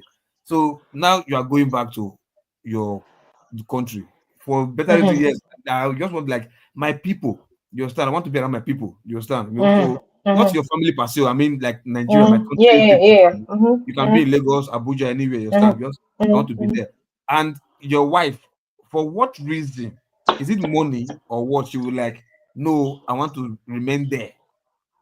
So the reason is what now? Why do you want to remain there? Like, let me Adana, you're going too fast. Wait. You have a mind of your own under my roof. No, bros, wait. Let me tell you. You see us women. Let me tell you people the code today. All of you men, clean your ears and listen to me. You see us women, we are naturally followers. We follow a man that leads us and lead us right. If at this point you're already saying that you say you are going, your wife says she's not going, she's not the problem, you are the problem, sir. No, because if you guys no, I know. That's why I'm saying that's why I said the reason why she's not going, the problem is you. Because you are trying to muscle your ego and say that I'm the boss, I'll say what. But when you see that, let me tell you, if it's not, I'll tell you, listen. wait See, now, you're still not getting the bros, you are point. not listening. I No, can no, only you're shout not and tell getting you my no, point. you must go with me. You're not getting my First point. no, before I start You're masking still, my ego or whatever, yeah. you are not getting my point. That first your no. Bros, What's the reason for that? Your first in no? the, No, but that's Loco, what you I, made a that's statement. what, So hold on, sister. Hold on, Natu. no, Adana, wait. Adana, wait. You ask now, the reason for the no is you. Yes. Believe it, take it or No, leave it. you are still not Let getting. me tell you something. Now, No, you if said my masculine. I'm Before I getting say your I'm point. shouting at her No, to come. You understand? no. I'm not telling The you reason, I'm beating my wife. why I'm she said oppressing my no, wife. you don't have to beat. No, you don't have to oppress her. Uh-huh. You don't. Let me tell you how life is easy for us. We will follow you anywhere. You come and say, babe, come on. When we retire, what do you want us to do? That's how my husband started with me. I say retire. I say I don't know. He said because me I want to go to Nigeria. Then he gave me reasons. I said, you know what, this thing makes sense. He said we can do 6 months in 6 months. I was never in the plan of going to Nigeria, but the way he confronted me, I said, guy, this thing makes sense. Before I say we'll buy a house in Nigeria, I say over my dead body. Guess what? Now me they look for where they will buy property for Nigeria now. So your approach is what matters. I'm hold just on. telling you, but you don't want to hear me. You see they argue. Listen, now they go. You are explaining something else. I'm not. Hold You're not on. getting it. No, you listen now. No, The look, question P, was you made a statement. You said, now me just marry wait. you, now Just you wait. marry me. Just You wait. can't Just say wait. that. Just wait. I did not say we will not have conversation like what you just explained before, whatever. The question came like if Mercy want relocate, you understand? The wife no can agree. You understand? That question, you understand? You didn't ask like, okay, no, obviously they're supposed to have discussions. Not like, oh, I just wake up one morning and I go Nigeria. Wife follow me, more to go. Nobody does that. You get my point? Definitely, like what she said is the natural thing that will definitely happen. What I'm saying that when the man say, okay, make up your mind, say in one go, of course, he will definitely discuss with the wife, say, see the reason why I want to go. You understand? But if the woman say no, the reason the woman will say no, what will make the man like, why no? Your Bros, reason doesn't make there sense. is no woman, What is that the wants no? to leave. That's why I said the no is you. There is no woman that wants to leave her good man to go and stay somewhere without her for more than 1 or 2 Then months. that means There's no woman. once the man wants to go, the man Hello, will That's follow. why I said the problem is again. you. No You're still not woman, getting. Hold on. I including think me. That's why I said the problem is no. you. Listen, I'm not that's gonna what argue. I yield. I won't argue, that's bros. what I you won't say. argue. You're not listening. I don't give you. You I are don't not give you listening. cheat code. You are saying the No, I same gave you thing, cheat but code. it's like you are think we are saying different things. I just told No. you No, look, simple. how are Listen we to saying me. different things? How are we saying different things? See, Natu, what Natu is saying is what I'm saying. I think she's thinking something else. You understand? I said I don't know. You ask a simple question. If the man wants to go, you understand, and why would the partner refuse? I just said anywhere the man wants to go, the wife will follow. You understand? Now, before you get to that, anywhere the man wants to go, the wife will follow. What Natu explained is what will take place first. Discussions, reasons, and whatever. You understand? It's now when the woman want to like, you're not saying no for just because you want to say I'm that. Okay, just telling you. go to Nigeria. I beg, I Let me Nigeria. tell you. I don't Just know know. the reasons. I don't know who this. Hold I on don't know first. who this behavior malam is, but Sorry. I can't be cajoled. I'm not somebody that is Okay. cajoled. Okay, look, No, listen, Loco, let's hold leave on. him. Let me ask I Loco. leave Let me him. ask Loco a question, I know please. him. Just ignore Let me him. let me ask No, Loco a come. question. I hate Loco. to be misunderstood. Listen to me. I hate to be misunderstood. I don't know. You ask question. I just tell you, say, no, anyone go, she'll follow me, go. Now, I did not tell you the discussions that Natu explained will not take place. Exactly what he explained will definitely what will take place, no matter what. Any marriage. Look, and I'm just saying to you, and I just said to you, hold on. Hold on. I only said you go follow and go. If after what not to explain, like CEO, CCCO, I'll get to go because of say I don't tire for a year, I don't make enough money, I don't get this, I don't provide all what we need for that side day. There would they go because we come here to come live better life. Now that better life, I can also have them in Nigeria now because of what I've gotten. So let's go because I'm tired of okay, them. so look, let me push you back now. I'm not still the reason why they will follow me. Like I said, we must discuss. Can I ask Loco? Can I ask you something, Loco? Okay, Loco, my question to you is, if maybe I'm we not got pressing that her, I do better forcing life, her, he go whatever. No, now come on. Look, even with all that better life and everything, if you come across someone that is used to all that better life, everything you just described, insecurity, everything that you just laid out, and that person says to you, okay, honey, sweetheart, whatever they call you, they said, oh, sweetheart, I don't feel comfortable going with you. You say you want to go stay for 6 months. Listen to what I'm saying. We have listeners so that you can listen, understand what Natu says. I agree with her, because when a man leads, when you have a leader that leads, women will automatically succumb and follow you. This is what are the toxins? What are the toxins? Hold on, Lokopi, understand what I want to talk. What I'm trying to say is that I am trying to say, even with all the financial thing you have laid out, security, all those things, and the woman says to you, sweetheart, you say you want us to go for 6 months. Okay, I don't want to go with you. Can you go? Later on, right now, I just want to stay back here. You and Ekene made a statement, which was why I buttressed my question. Wait, you know they give an excuse why you want to stay back. Give me the excuse why you stay back now. What is it? Because I don't want to go. I don't want to go. That's my excuse. I don't want to go. Just like that. Now, you listen to yourself. There's no communication then. Exactly. I just told you, I explained to you. I give you excuse. No, listen to what I'm saying. I'm not. Listen, I don't want to lay out. I don't want to. I don't want to put it out there the way. If I say I don't want to go, okay, let me give an excuse. If I say, okay, honey, I want to stay back here and manage our investments. Why you go? The investment we have here in the diaspora, why you can go to Nigeria. But this is the caveat in this. If you're going to stay 3 months in Nigeria, are you going to stay 3 months in Nigeria without sex? Wait, I'm not understanding. Wait. Are you giving me conditions now for my staying in Nigeria? Me as a man, what do you condition? Oh God! I told you come back with a go. Hold on. You said no. Give me your reason first. Give me your reason. No, but look, I'm putting everything out. You asked me why now. I said I'm not going with you. I want to stay back in the diaspora and manage our investment in the diaspora. Good excuse. And you say fear ritualists. Okay. Wait, no. And you ask again. And you ask what again? Good excuse. And I say, continue. Okay, can you stay in Nigeria? You say you want to go to Nigeria for 4 months. Okay. And I say, okay, that 4 months, men that I know, can you stay 4 months without sex? You ask him this question. I will say no. If you I will say no. Not be there, come also I will say I'll be having it every day. Make a follow and go. I don't understand you. I will say no now. He cannot stay without sex for 3 or 4 months. Can I speak, please? Can somebody else speak? Yes, go ahead. So, Loco and Kenneth, hold on. Let me come in. This is our investment now that is here. Who are we going to leave it for? Now, wow, since we don't have anybody to trust him, okay, let me take care of it first. If your husband deem me, okay, not be like Shaq. I never trust anybody. Loco, you're not picking the point I asked you. I said if you're going to go there and stay for 4 months, and I'm staying back here to monitor our investments, can you stay in Nigeria 4 months without sex? Yes. No. Now, no. Hold on. See, let me tell you, in case you don't know, you think sex is everything. Let me tell you what you don't understand. Hold on, let me educate you. Let me tell you something. Wow. Don't educate me. I know what you're trying to go in. Listen I'm not to saying me. that. Hold you on. need companionship. You need someone to take care of you. Can I speak? You're used to me doing. Now, I'm asking you simple because I see your problem now. You cannot get out of the road. You don't want somebody else to companion. You have 5 and 6 in your house. Yeah. Your husband now and he said he's going to Nigeria. You that know that you are his companion. Why will you now say, I want to stay back? When you know for your head say you be a companion, why will you say you want to stay back? I wonder. You understand? If you're not thinking your excuse now is like, investment here, then never go. No, what you do? Hold on.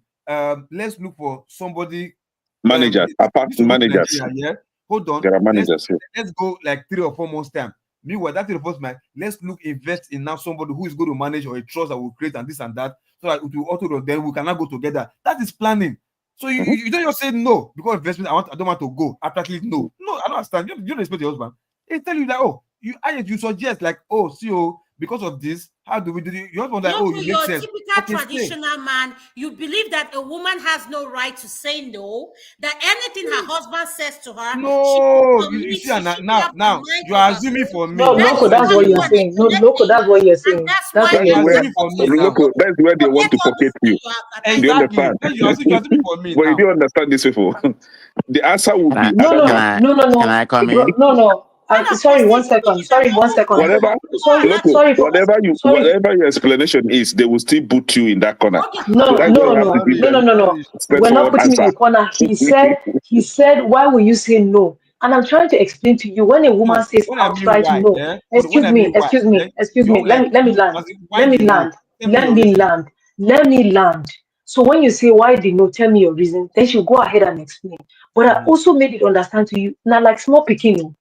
If you get pikin wey no dey read your eye language until you open mouth scream or hit am, you never do your job as parents.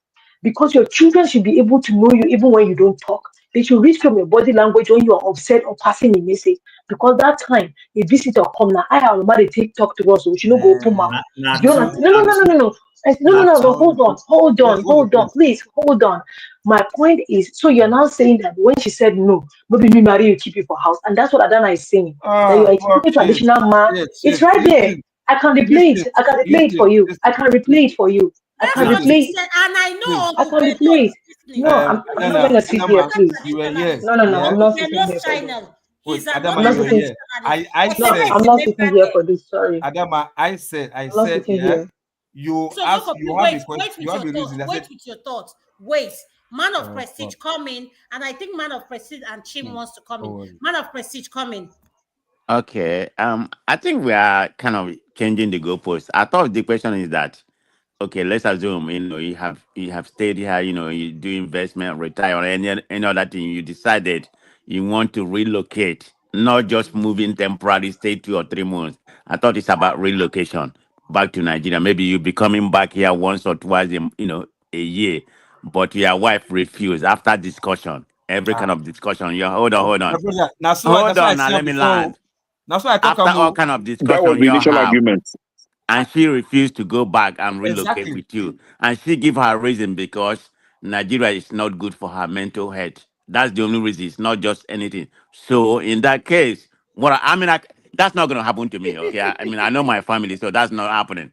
Your So mental health. we're You gonna better stay one focus You on place your guys mental are health. regardless. jokes. But this is just for public consumption. So what do you say, Kene and the local? Because you all have See this the men, same this men opinion. that do Now, yeah, they're the can ones I that they respond want to to that? steal their food Before you Yeah, here. can I follow respond to that? say, Right? before Yeah. you say anything, I cannot wait. Okay. You and Loka have been speaking. Chim, what do you have to say in this whole thing? And What's the Uncle KJ, you what's are the there. question? Please unmute. What's the specific question again, please? The specific question is if you want to relocate Mhm. and your wife says, or No. your companionship, whatever your situationship No way. says, I said no. no, it must still be wife, local P, everything doesn't like, and they say no. I say, honey, let me monitor our investment, or I just I don't want to go Uh-huh. with you. Mhm. And local P said, now you marry me, now me marry you. Not be where your husband go, you go. Mhm. So, and Well, I'm saying, why doesn't a woman have the right to say, oh, I don't want to go with my husband. I want to stay back in the diaspora. You want to go. And I said, okay, if you're going to go for that long, knowing the characters men have, are you What going to character? You, sir. okay, okay, hold on. Don't over explain. I think I have understood. I have a grip of what okay, you're go saying. ahead. So, right now, stuff like that is happening. There are families who have relocated from Nigeria to this place, and the man is the one with the kids. The wife has a good job back home. I know one. I know one clearly. The woman is still taking her job in an oil company back home, and she visits and goes back. She stays the length of time she stays. She can stay back in Nigeria for like 4 months, and then come here and work from here for like maybe a month or two, and then go back. So it's already happening. So it can be both ways. But the point is, in accomplishing that, there has to be an understanding, there has to be trust, there has to be an agreement. There has to be an understanding in the fact that you discuss and say, okay, how do we want to run these two homes? If if it is that, in this case I'm explaining now, I'm using the reverse side. The guys, they have a home here, a good home here. So where are you going to live, madam? Madam says, okay, I'm going to stay in my parents' home. My parents are still alive. I'll stay with them. It gives you comfort to know that, okay, your wife is in a safe place, for instance. But I don't understand why, if there is a proper conversation and there's clarity on why the man is saying, I want to move that the other direction, my expectation is that you will sell the idea properly and there'll be a buy-in. Now, I'm not saying that in selling it properly, that necessarily that the lady might buy 100%. She might still not buy it. She might still not buy it and want to stay. But bottom line is there has to be an understanding in whatever it is you're doing. If there's no understanding, then what it means is that technically two of you have separated. Who marry who? I know. I'm going to that. I know. I'm going to That's why you people keep having problems. So, no, that's it. Which one is who marry who? No, I'm sorry. I'm not going to be part of this conversation. No.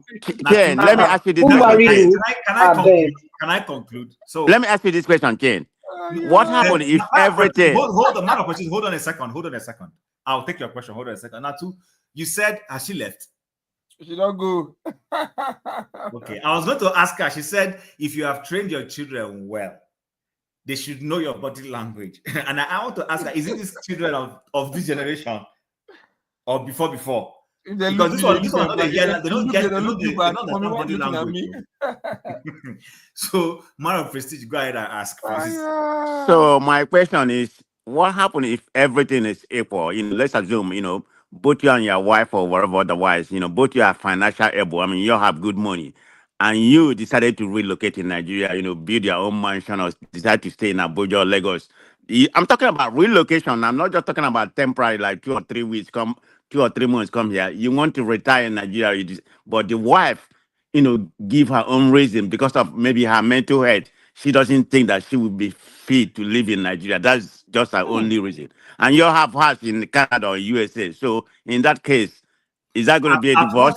At what age is this? I don't know. It could be 50, 40 or whatever, just want to relocate. No. If it is 50, 40, there's a problem because you're still active.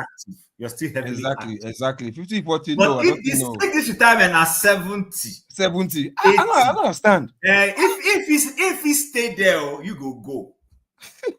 Yeah, that's different. 70 or whatever. Oh, yeah. But if you're in your 40, 50, there's problem. I don't want to go. You guys know what I'm saying. There's problem. No. Jim, the thing is, the 40, 50, it's not advisable because there's still like lots to accomplish in how do I call it now? Maybe oversee. You understand? And because at least 40, 50, how much you don't really get, you understand? But let's assuming enough is really coming. But because of your age and you still want to explore life now, you understand? So that is not even an age for retirement first, ideally. What are you talking about? You can retire age of 50 if you properly invest, if you have money. What I mean, not when I say retire, that retirement is you're working, you understand? But retire like go home, sit, doing nothing at 40, 50, come on, I don't understand. No, nobody does that. You understand? Regardless of the money you are making. But retirement, like looking at retirement age, 65 and above now, you understand what I mean? So maybe you're too young, 60, you understand? But you still want to go home, relax and all that stuff. But my question is, look, me, Chim, Ekene, Man of President, we said the same thing, probably in slightly different way, but we know where we are going to. The thing is here, look, what man and woman, husband and wife is not boyfriend and girlfriend. You understand? It's not just we live together for living together sake. I mean, for kind of lad, we know each other. And when I said this, because the woman like, oh, I'm doing this to support my husband. Okay, he's my husband. He's the leader. He's the one that is the provider. He's the security man. You understand? For the family. Whenever it's go, okay, no problem. This place is not comfortable for me because of this and that too. That's where the discussion comes. The man makes sure he provides that thing that is making you to say no, taking care of that, so that definitely you will go. That's why I said initially, who not get money and let us be a bitter. If the money is there, everything is okay. Why would that? What is the reason? Why would you say no? What is it? Would you be no for whatever it is? I don't make one excuse for somebody who's going to take off their business in diaspora. Fine, good. You wouldn't want it to leave it in one careless that will come and eat your money or whatever. But that's saying the husband might change his mind to say, okay, no problem. Let's give it 3 or 4 months. Let's look for trusted somebody who puts the business in their hand. Then we'll go.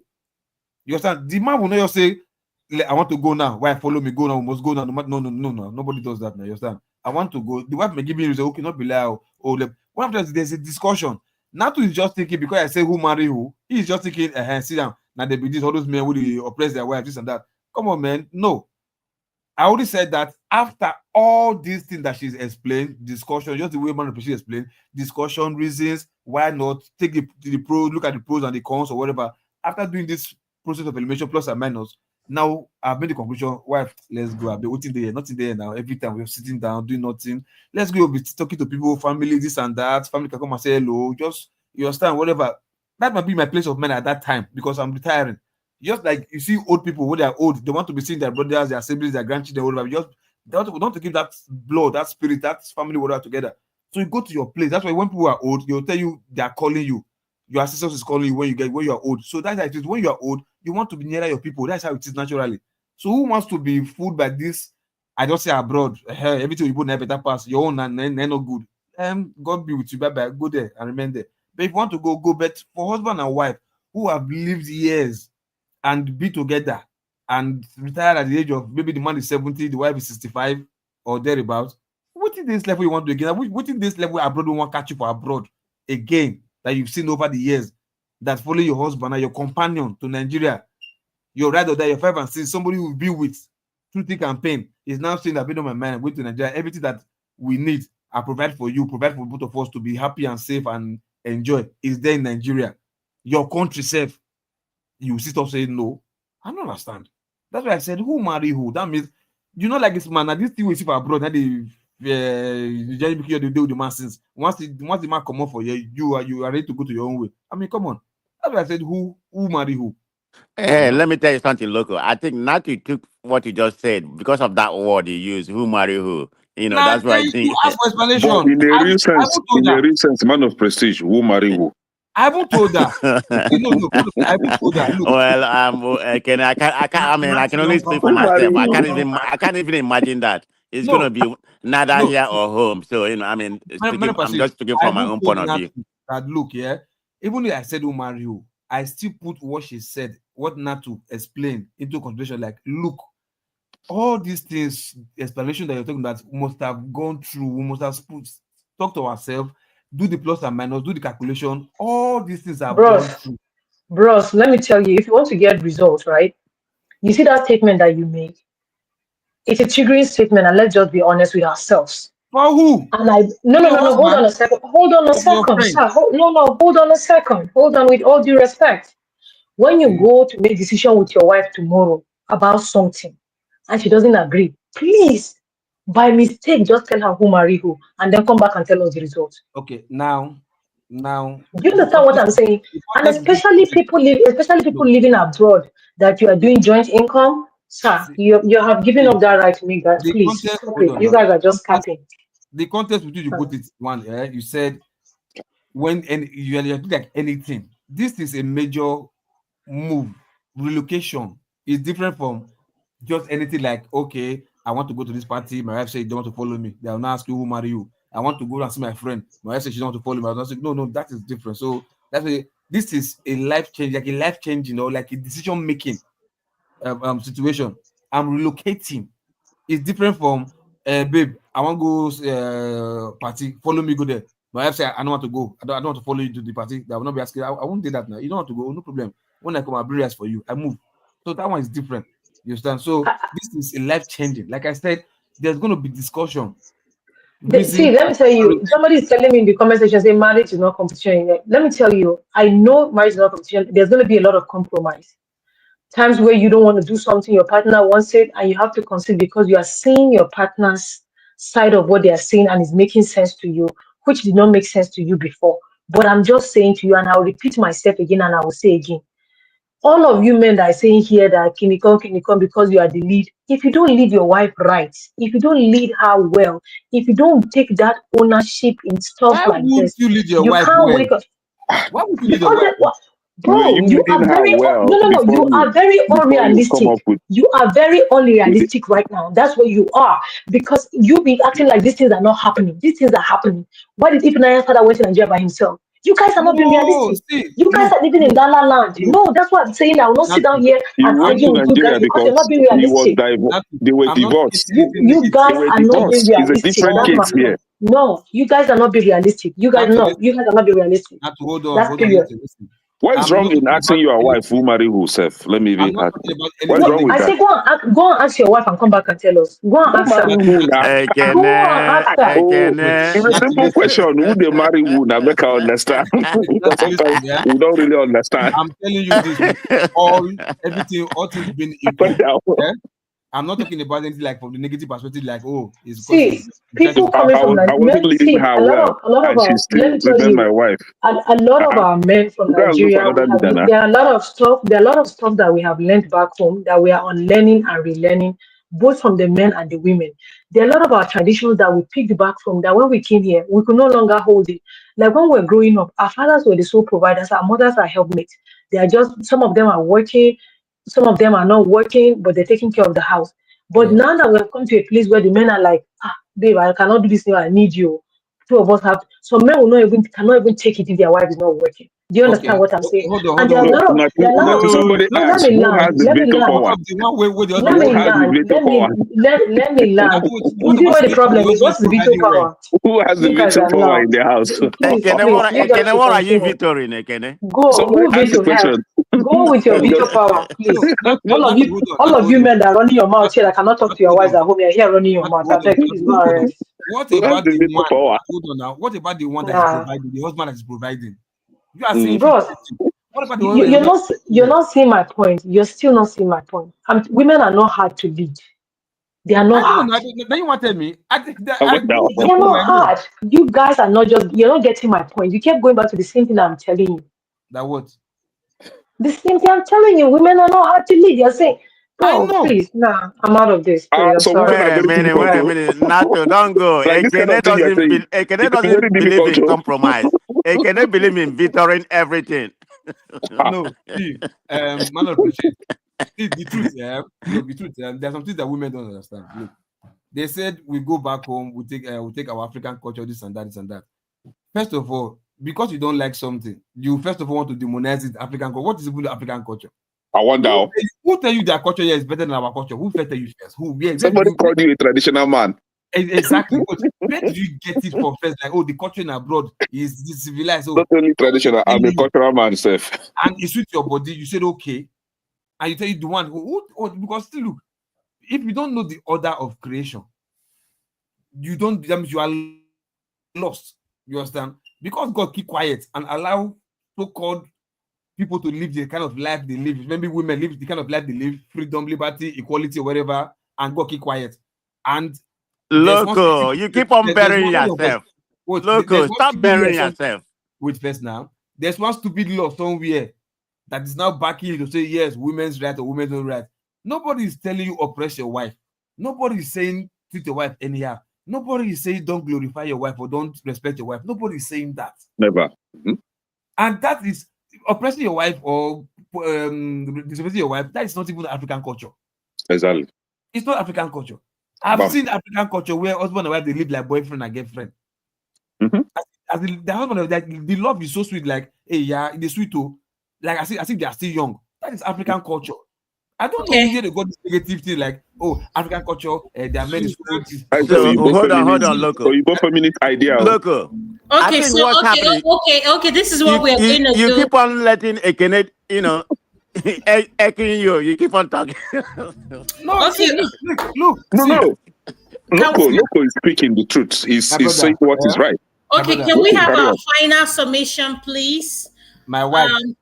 Yes, that's why I'm here. I'm going to start with Uncle KJ. Uncle KJ, what is your final submission, sir? Uncle KJ, are you there? KJ that has gone to bed. No, Uncle KJ is not going to bed. Don't speak about my executive producer. He's off. KJ that has been sleeping, that went to bed since. KJ doesn't know what's happening. KJ already been asleep. You He know just the wake up. communication with him every 10 minutes. That's an KJ have assumption. no right to talk. He's been sleeping. He doesn't know what's going on. That's an assumption that is far from the truth. Thank you. And I heard how you people have been harassing Natu. Is it because I don't want to say anything? Thank you, sir. Fire on. What is your final solution? Look, let me say this. You see, gone are the days. The women that our parents married are not the women that we have now. So, and for some women, they are even more stronger than men. And some of those ones, if you are married to one of them, you have to always go to a national conference to even get to buy orange from the mall. Yeah. Now better be that one. So simply, it doesn't matter if you now better wife be that one. Can you marry that kind of wife? Man you be. Can you marry that kind of wife? Listen, my brother, listen to what I'm saying. I'm not here to if you have been debating since and we have not still come to a conclusion, why do we have to continue? So what I'm simply saying is this. It's before that we say, okay, you have to follow. So now I give an example of myself. If I decide to retire now, and just like I take Kenneth's position there, even though I'm not going to go back to the community and go and marry, but I will quietly say, okay, now, hasta la vista, according to Arnold Schwarzenegger. So I'll say hasta la vista and waka go. See, because people are now. Divorce straight up. People cannot be controlled. No. Look, you can't interrupt him. This is his final submission. People cannot be controlled. They can only discuss and have a meaningful understanding. When that meaningful understanding doesn't arise or doesn't occur, and you want to use force, the force doesn't work these days. It doesn't work these days. So all you can do is the much you have spoken, and if it's ahead to okay, if it's not ahead to then you have to find solution. And I'm not going to say you should divorce, but the Bible didn't say divorce, but Bible didn't stop you from separating. So and for people who think that because Mr. Ifananya's father went to the community, no, those people are evil. Those are people you don't want to meet in your lifetime. Exactly, exceptional case. No matter what even if he was giving them the whole of his salary every day, they will still want him dead. Because they were insisting, even when the daughter came to carry him, they were still insisting. Now, I just read from her a new post she put. She has gone to check the father's account. They've cleared everything. Jesus Christ. Is that the people who want you to be alive? So it doesn't matter what we conclude or don't conclude. People, it doesn't even matter whether they're a relative or just distant. Even your distant friends not do this kind of thing. They can maybe cheat you 1 or 2 naira or dollars, but they cannot go to the extent of trying to possess everything you have and turn it to their own personal property. You see, these people are talking about have done first harm before. You remember that if Nana touched on the auntie, but she didn't go in that direction, okay, that much. She talked about how the auntie died who had so much money, and eventually, because she wasn't married or because she had no children, all that nobody knows, nobody is able to give account of that. Having said that, this world, the way I see it, you see, these days are negotiation. You go negotiate everything. The only thing I refuse to negotiate is with my 10-year-old son. I tell him, I have to tell you what to do, and you do it. When you get to be 18, you can begin to sit down and negotiate with me. That's how my father trained me, and that's how I'm going to train you. Are you not being a dictator by doing that? Sorry? God bless you. You know the saying now. I'm not being a dictator by doing that. You don't want to live your old school life. No, I'm not. Because I am a Christian, and my Bible tells me. I'm just asking, because I'm trying to balance the equation. If you are choosing where to apply old school rules. Yes, because that's the value and the principle which I grew with, and I think I like it. That's what I'm going to use to bring up my children. I'm not going to, like I told my son, he's Igbo, he's not American. He's living in America, but he's not America. He's Igbo, and the mentality of an Igbo man must be created in his head. And that's what I'm saying. Yeah, that's my position. See, much as I like the Western world, I don't like anything that has to do with their character and disposition. I don't want that. Okay? I don't want that. I have a boss he's Yoruba. He has 2 children, and they grew up in America. They've not lived in Nigeria, but when they see you, they greet you, they bend down and greet you just like the way the Yorubas do. They speak Yoruba fluently. I have not been able to get my son to speak Igbo fluently, but at least I can teach him what it means to be, to have that mentality of a culture that you have come from. I like the culture in Africa. I don't want the American culture. I like the culture in Africa. Unfortunately, we cannot bring some of our, our spouse right now to behave the way that our mothers behave. Is it their fault? No, the world is evolving. But the world has not evolved to the point that my child will begin to tell me what should be done or what she wants at the age of 10. And that will not be accepted, not even at the age of 15. But when you get to the age of 18, just like my father said to me when I became 18, he said, nah, at this time now, or quasi advice, I will advise you. You take your decision, but I will advise that it may be better this way or better that way. That's the same way we should equally live with our spouse, especially those of us who marry people who are, who are like Adama, we negotiate with them everything. We have to, Osman Bita. Sorry, KJ, how is Adama? We have to negotiate with them. So that's what KJ.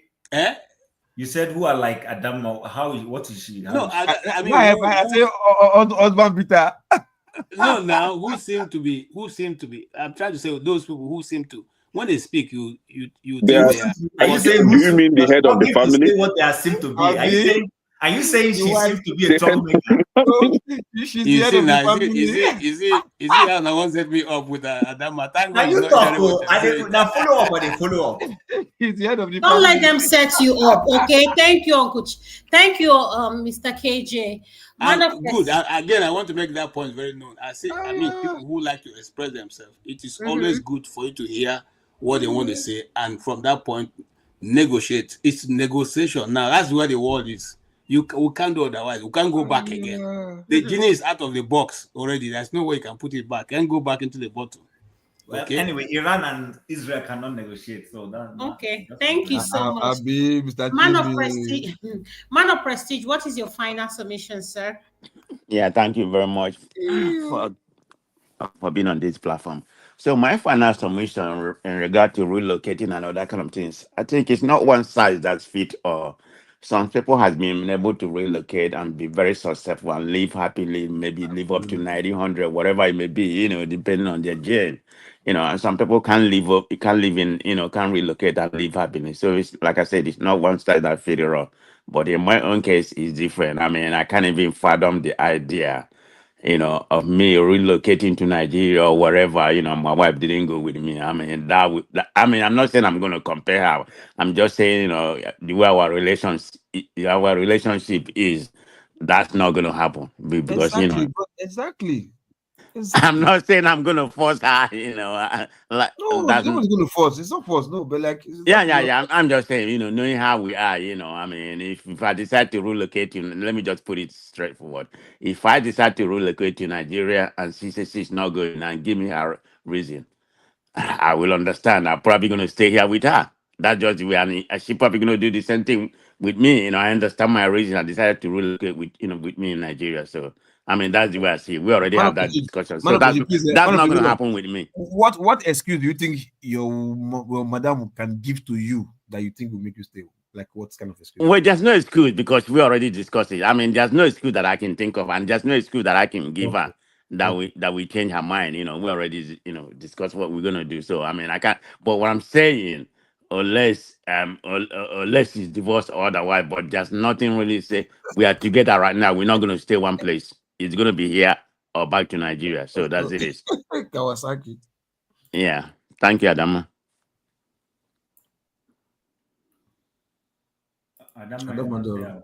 Adama she's not here with us. Adama did what? Lokopi, what's your final submission, sir? For me, I don't know. Look, I know husband and wife are supposed to be friends, yeah. Like, and the respect is there. For the man to have said he wants to go to Nigeria, relocate to Nigeria, he must have discussed with the wife, sweet understanding, discussion, it's not that of this bossy, you must follow me, this and that. No, that is not a husband, yeah, or that's not a sweet husband, so to speak. A sweet husband that knows he has a companion, now truly wants the wife to be with him there. He has his own reasons, so definitely he must have made sure first he has done the right things, check all the right boxes, and make sure the wife is in agreement before, like, okay, let's go. But what I'm saying, like, after doing all this, even meeting the wife's need in Nigeria, and the wife still said no, and the reason she's giving is one place to whatever, then you don't know, like, man, who marry who now? Me marry you now, come on, follow me, man. So if not, except I don't know. So like KJ said, Ekene said, or whatever, who marry who? KJ said, hasta la vista. You know, so for me, I think it's all good anyway. But plan well. Once you plan with your wife and everything, able to be okay. So that's just it. You know, if you're going to Nigeria, plan well. Nigeria will be okay for you and your family. That's it. Okay, thank you so much, Local P. Ekene, what is your final submission? Very simple.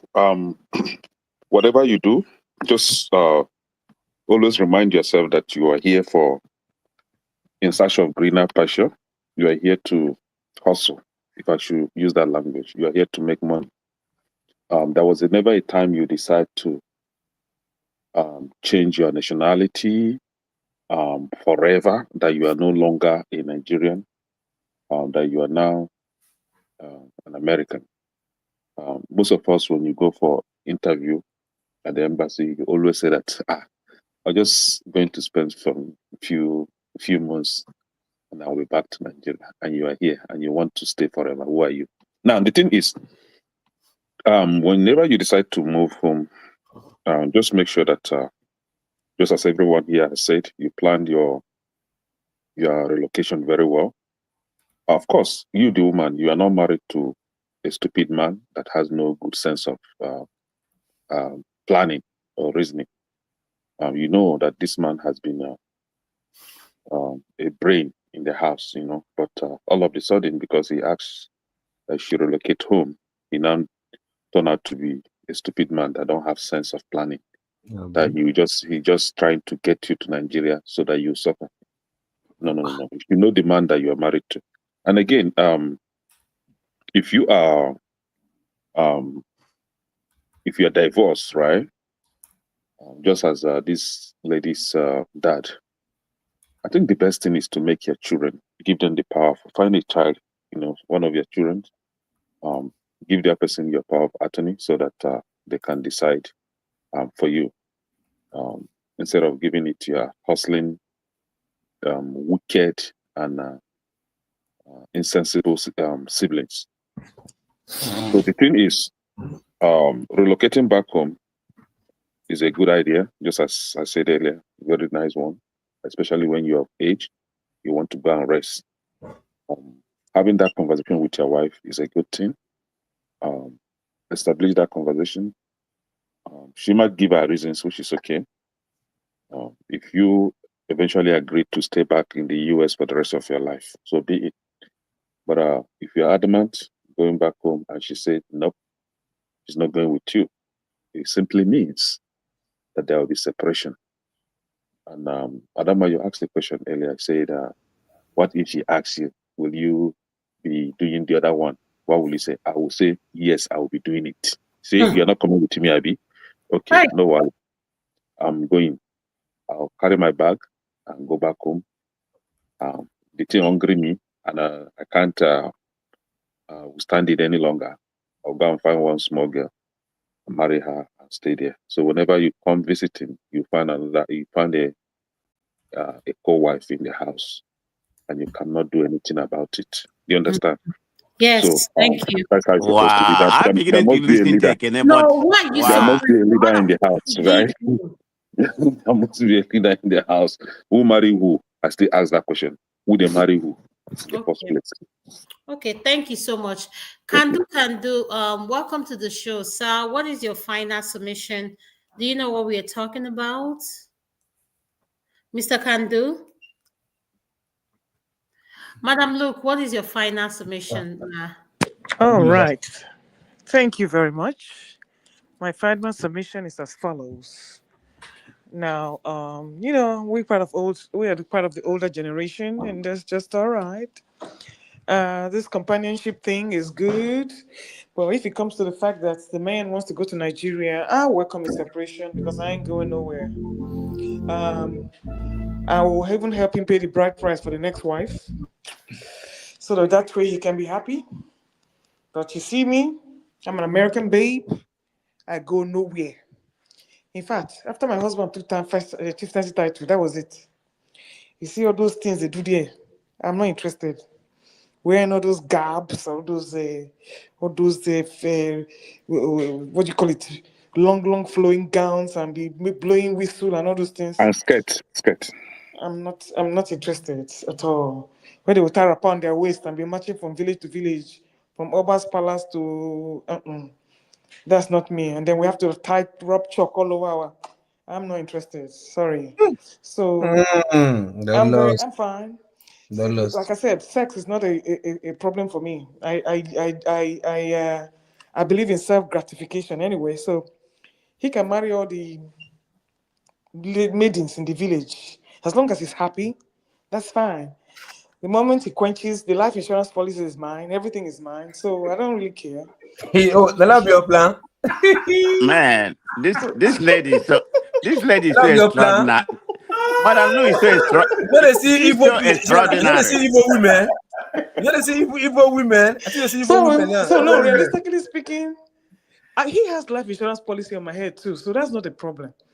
But my question is that in this kind of investment, first to quench, that lady over there got nothing. What in if you fact, quench before him? First to poison each other. There's a current situation going on now, which is what happened. The man went to Nigeria, impregnated another lady, and everything, started having children. When the man died, guess what? The woman carried everything now. Now the lady out there shouting that they did not leave anything for her and her children. Of course, with the woman bone them, tell them, say, "I ain't give him belly. May you go grave, go collect him in share of the property." So you see, there are things that you don't fight. Just let nature take its course. I've got the best of the man. The remnant is what she's going to enjoy. And I will make myself happy. But to go to Nigeria because the man says he wants to go, I'm not doing that. I'm not doing that. Because if I go to Nigeria, what am I going to be doing? Because these men are so selfish. They think where they are going there, I'm still in my productive years where I can even sit at home and be working from home and all those things on a computer to make extra income. Then I will just go and sit down and be cooking for one man in the village. For what? Sorry, I'm not doing that. So if he wants to go, like I said, I will help him buy. I will even send him gifts. I will kill the cow that will allow him to marry as many wives as he wants. That's not my problem. Peace out.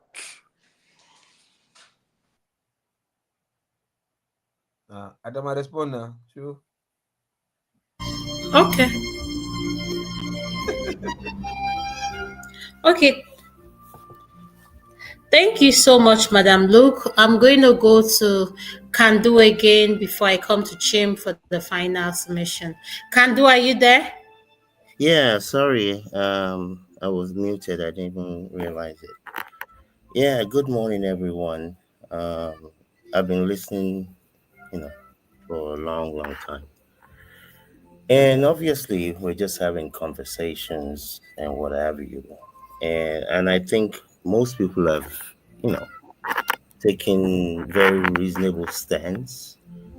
If in the case of people that are elderly, I'm sure I want to believe that they are reasonable people, that these are conversations that they've had over many years, even before you even get to retirement. Hey, when we retire, what do we want to do? And I will want to believe that there are reasonable agreements that are had. But at the same time, I think I forgot that lady. Is it Latu or K2 or something? I think what she was saying was that the aspect of if you are the man, the woman will follow you. If you are the man. And I think a lot of these issues stems from the picking from the very beginning. Yeah, I know people can change over time, But for the most part, it is who are you picking and who is picking you? I mean, at the end of the day, you still, even though the man is the man who is marrying the woman, double underlined, um, he also has to accept that this is the person I've chosen to be with. So I truly believe that if if in real life you know your woman and your as a man and your woman knows you, these are not just stuff that just comes up over a weekend. These are lifetime planning, especially when you're talking about having investments in wherever you are. Investments can always be managed. It's an issue of who are you, who are you married to, and does that person listen to you? Um, Obviously, if it gets to, I mean, this that we're talking about, that means that things are way falling apart. Going somewhere is the least of your problems. It means that you don't even have a marriage at all. So again, like I always say, is about what are you choosing somebody for? Um, you know, all this issue of money. If he dies, I mean, personally, if somebody passes away, like Madam Luke was talking about, me personally, I will ensure that those children, if it can be verified that those are his children, those children will be taken care of because money is not everything. Money is good to have, but it's not everything. I'm not going to say, oh, because he went to go and, actually went to Nigeria, married somebody else, had babies with them. I just keep the money. Keep the money to do what? What is that money going to do for anybody's life? Well, that's just an aside. But like I said, at the end of the day, it boils down to reasonable people understanding who it is that you're with. I mean, nobody wants anyone to be dragged by the collar that, oh, you have to go to Nigeria with me. So it's about reasonable people. Find the best person that you can live this life with and go on this journey. And everybody calls it a day at the end of the day. Thank you. Thank you so much, Kandu. Chim, could you please give us your final submission? Hold on, hold on. I see Mr. Israel. Mr. Israel, if you can hear me from the backstage, your device is saying not connected.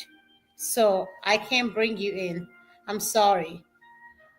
Chim, over to you, your final submission, sir. Thank you. Okay. Primarily, I don't think Ifunaya's father did anything wrong in wanting to go home. The issue remains that he had been out of touch with that community for a long time. I'm not sure how frequently he was going home. That's one. Then the other thing is they probably didn't plan very well because you see, even though I don't want to overemphasize this planning, why am I saying this? This is not the first time we're having. He's lucky to have had his life, didn't die, and he can come back and rebuild a little bit. Let's not forget the brother in somewhere in Oshu State, the American citizen also, who was keeping touch with home, went back home to set up a farm, and he was funding it from here. Then eventually he went back to run the thing with his family still in the US. And then he got kidnapped with one of his employees.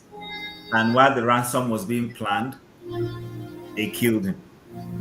So it is not always, that's why I said it's not all size fits all. Life happens. There are times when people don't even plan very well.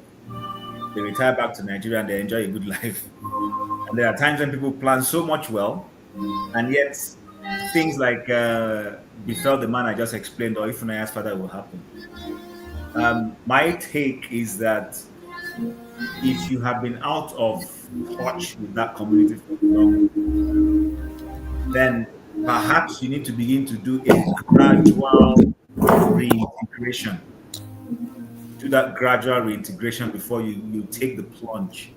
Don't just wake up or put yourself from the community you've left, I don't know how many years ago, 40 plus years ago, and you want to go back there. It doesn't always pan out as we expected. But that doesn't mean there haven't been cases of people who went home and enjoyed their retirement. There are lots of cases. For every bad story, there are probably two other good ones, or vice versa, as the case may be. That's what I want to say. It's a lesson for all of us. So for me, in summary, is if you intend to go home, keep in touch with home, belong to the WhatsApp group of your community, take part in what is happening in the community, be well informed, so that when you are going, there will be some measure of soft landing for you.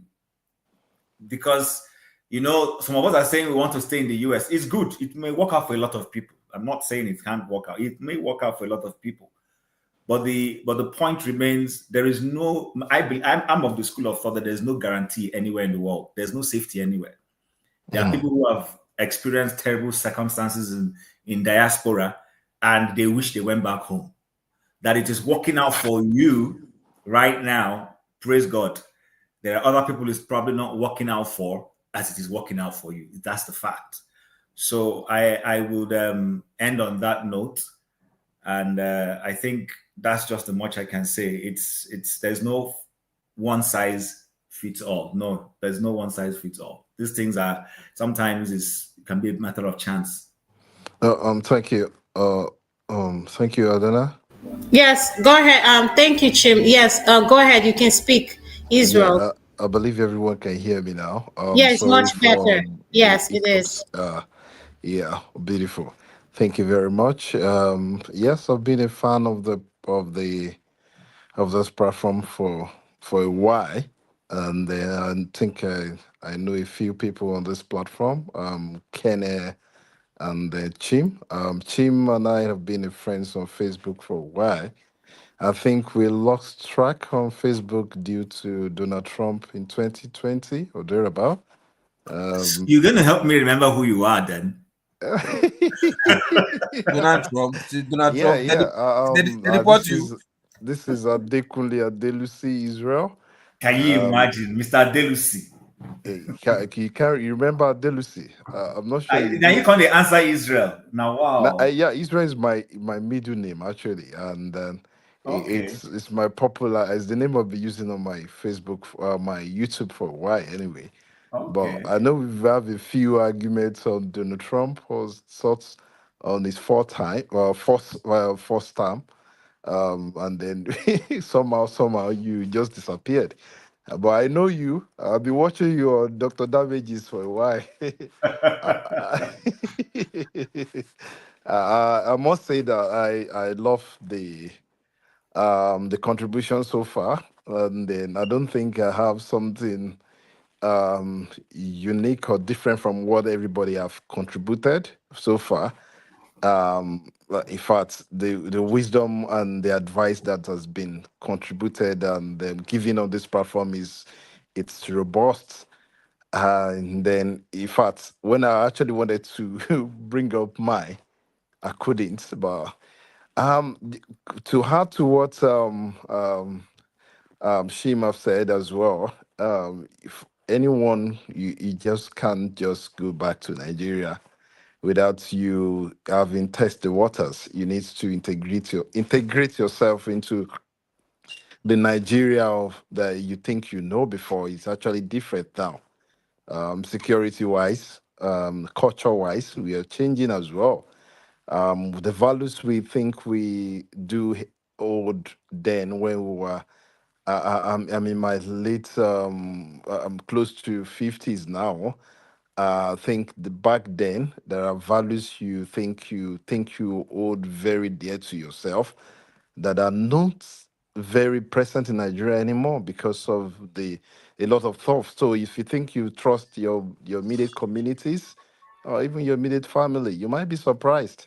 There's a story of a lady on the father who was, the lady has to rescue the daughters to rescue a father from, what should have been an avoidable death. That man should have died if the daughter should not, if she hasn't had responded so quick. I know a lot of us know about that story. A lot, and that is the man is in the care of the assemblies, and then a lot is happening. A lot is happening back home. Like if for me, Nigeria, we don't have that. Um, we don't have the system that could accommodate the people who have sort of enjoying a stable system here for so long to go back to Nigeria. Even if you have the money, some stuff is going to be too strange to you. A lot of stuff is going to surprise you. You're going to still be struggle with some stuff. um People want, you have to sort for your own electricity, kind of you get somebody to pay your mechano your mechano um generator. If you live on the estate, the generator in the estate in the highland is not stable as well. You're looking at, even in the highland, if you have a good electricity, you're looking at water. You're looking at water. Your water is not pure. The water is not it's not good for drinking. It's not good for you to even use it to cook your soup, your food.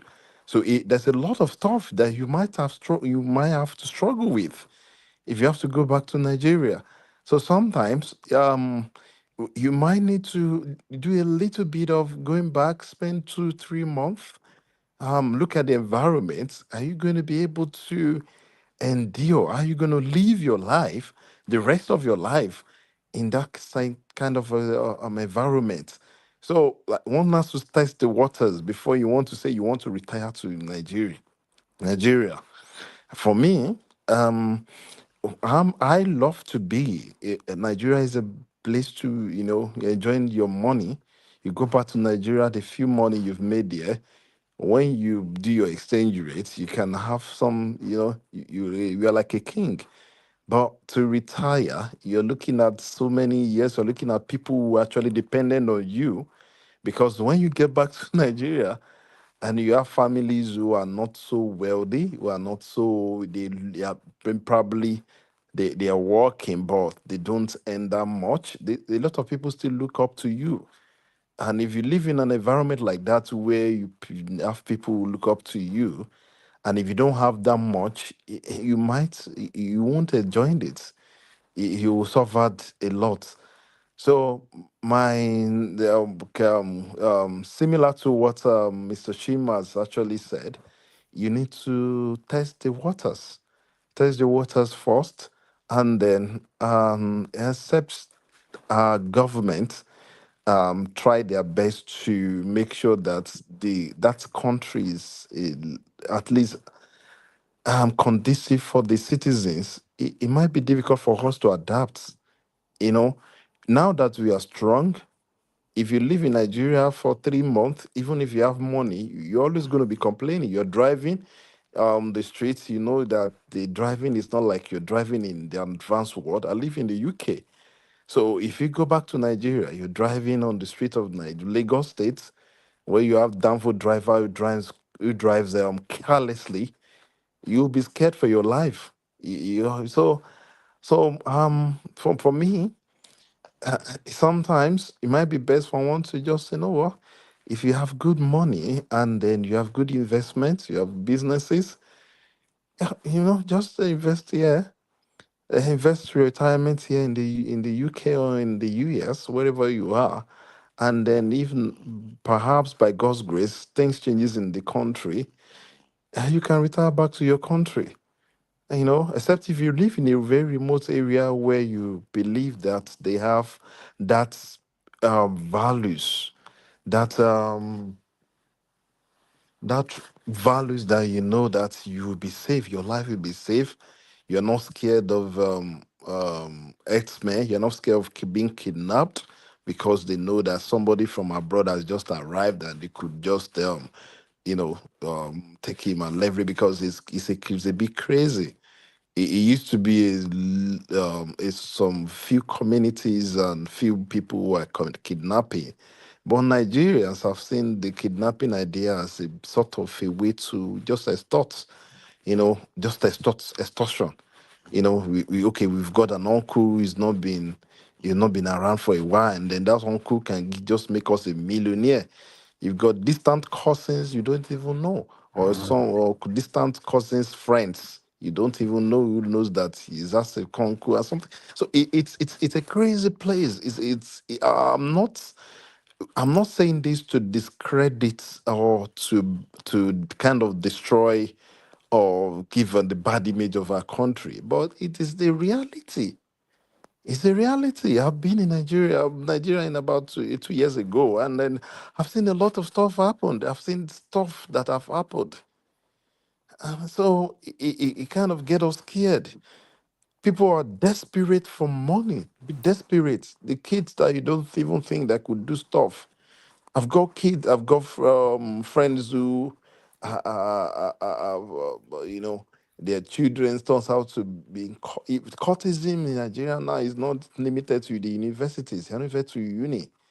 There are courtesans on the streets. People on the street are being recruited into courtesan, and these people are being used by politicians. And when there is no elections going on, these guys have to hustle for themselves. And who did they look for? They look people who has a little bit of money and who have a security. So security wise, a lot of stuff. Even your security, your policeman or whoever you want to recruit, if he's a desperate person, he could even arrange your kidnapping as well. So it's like one is scaremongering, but that is the reality. And it is scary. It is scary. So yeah, thank you everybody. Thank you for allowing me to come again to at least hear my views. I really appreciate that. Thank you, Adra. If I can say your name Adama. correctly. Yeah, Adama. Thank you, Adama. Yes. Thank you very much. And Thank you so much. Kenny and the Trump man. Yeah, my Mhm. brother. No, Nice the to see Trump you man, again. let me tell Nice you to Yeah. see the you. name. The Trump Thank you, my brother. magas, Kene, Chim, and KG. Mm-hmm. Yeah, I know Chim. I know Chim. Chim is not let me say as upfront on the Trump side as Kenny. Yeah, Kenny yeah, I know. doesn't. I know Kenny very. I know Shim. I I, mean, I I don't should I be don't been I don't on joke with my been on Zaddy Facebook Trump, for a very man. long time. Eh? Kunle, it's nice to talk to you again. Nice to see you, my I'm brother. very, very happy, sir. All right, Madam Luke, what is your final submission, ma'am? Madam Luke, are you there? She has spoken Oh now. yeah, I've I'm spoken here. before now. Another final submission. I got tired. Because you be woman, I be. Yeah, so I get final submission. Again. Yes, now you don't call my name. You call my name, I respond now. You want to kill your husband again? No, no. I Don't know. do. It's more you like Monisha. God damn it. Any problem? No, I didn't you. I know. So you see, thank you. This has been a wonderful session. And I'm sure we didn't even finish because I know we have 2 more videos to play, right, Miss Adama? Oh, we did. We didn't even get to those two. We couldn't, and I knew we weren't gonna do that. So another time. But you see, yeah, it was all good. The good news is that we are in a place where we can prepare for our old age, and everybody should do just that. Be economically savvy, and so that way, wherever you choose to retire, you can make it good. Everybody has a preference and a choice. That is fine. I have made mine.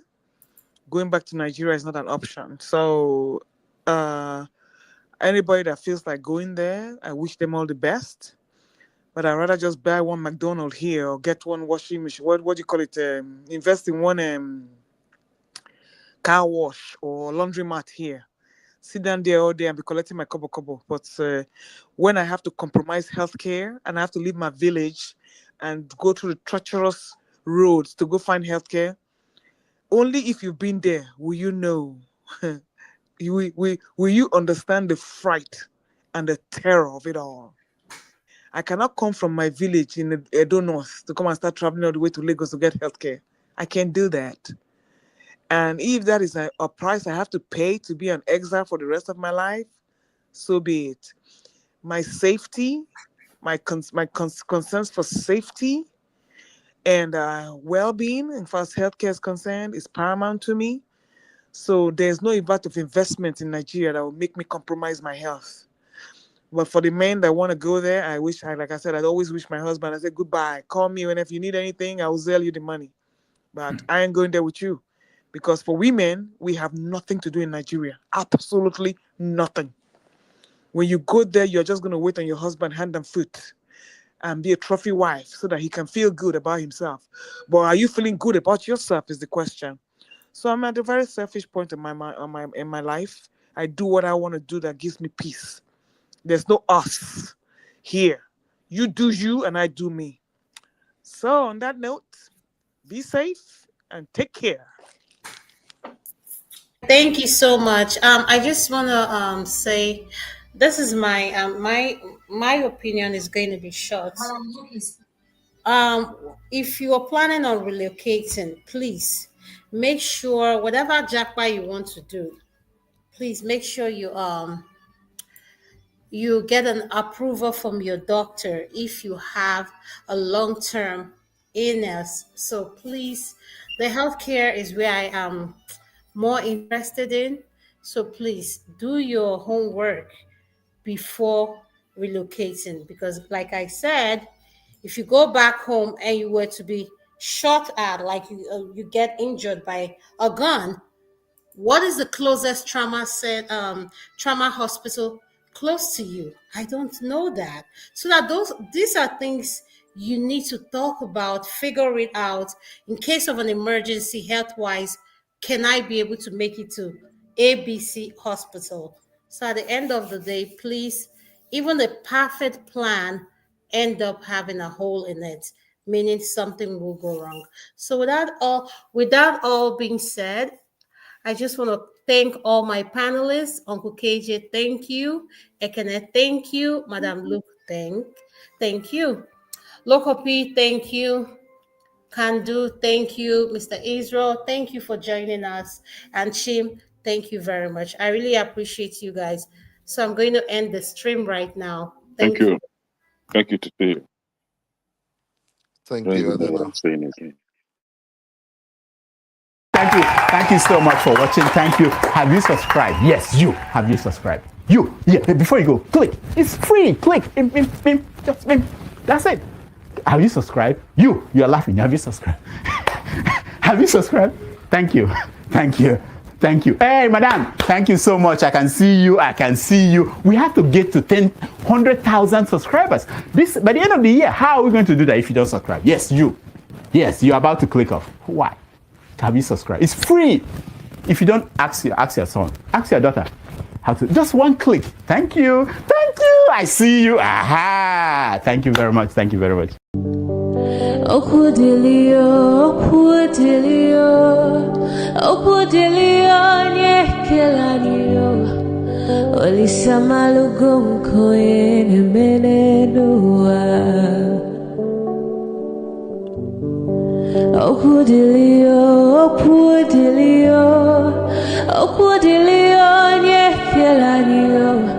Chukuna malugo yo biadiocha Agaranya chogo kowe bili Agaranya chogo kowe rienio Owe chuku bezie chuku Nuche chukwa busigi fegemeo Nuche chukwa busia ifegemeo Nifo solo ne asi alibazie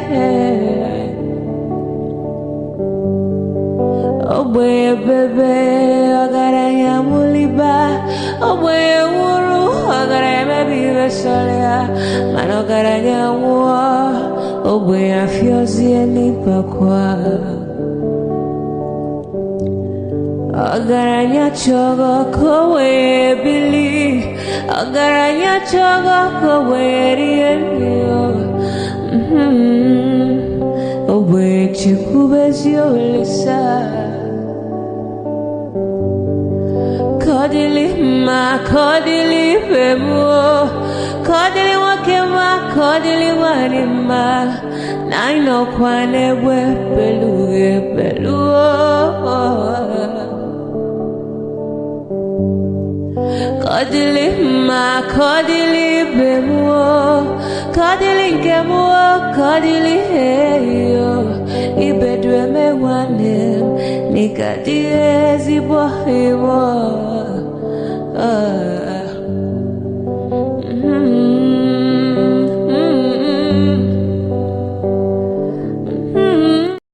Backstage, it's not fair. And secondly, there is a show coming up at the top of the hour. You're not going to be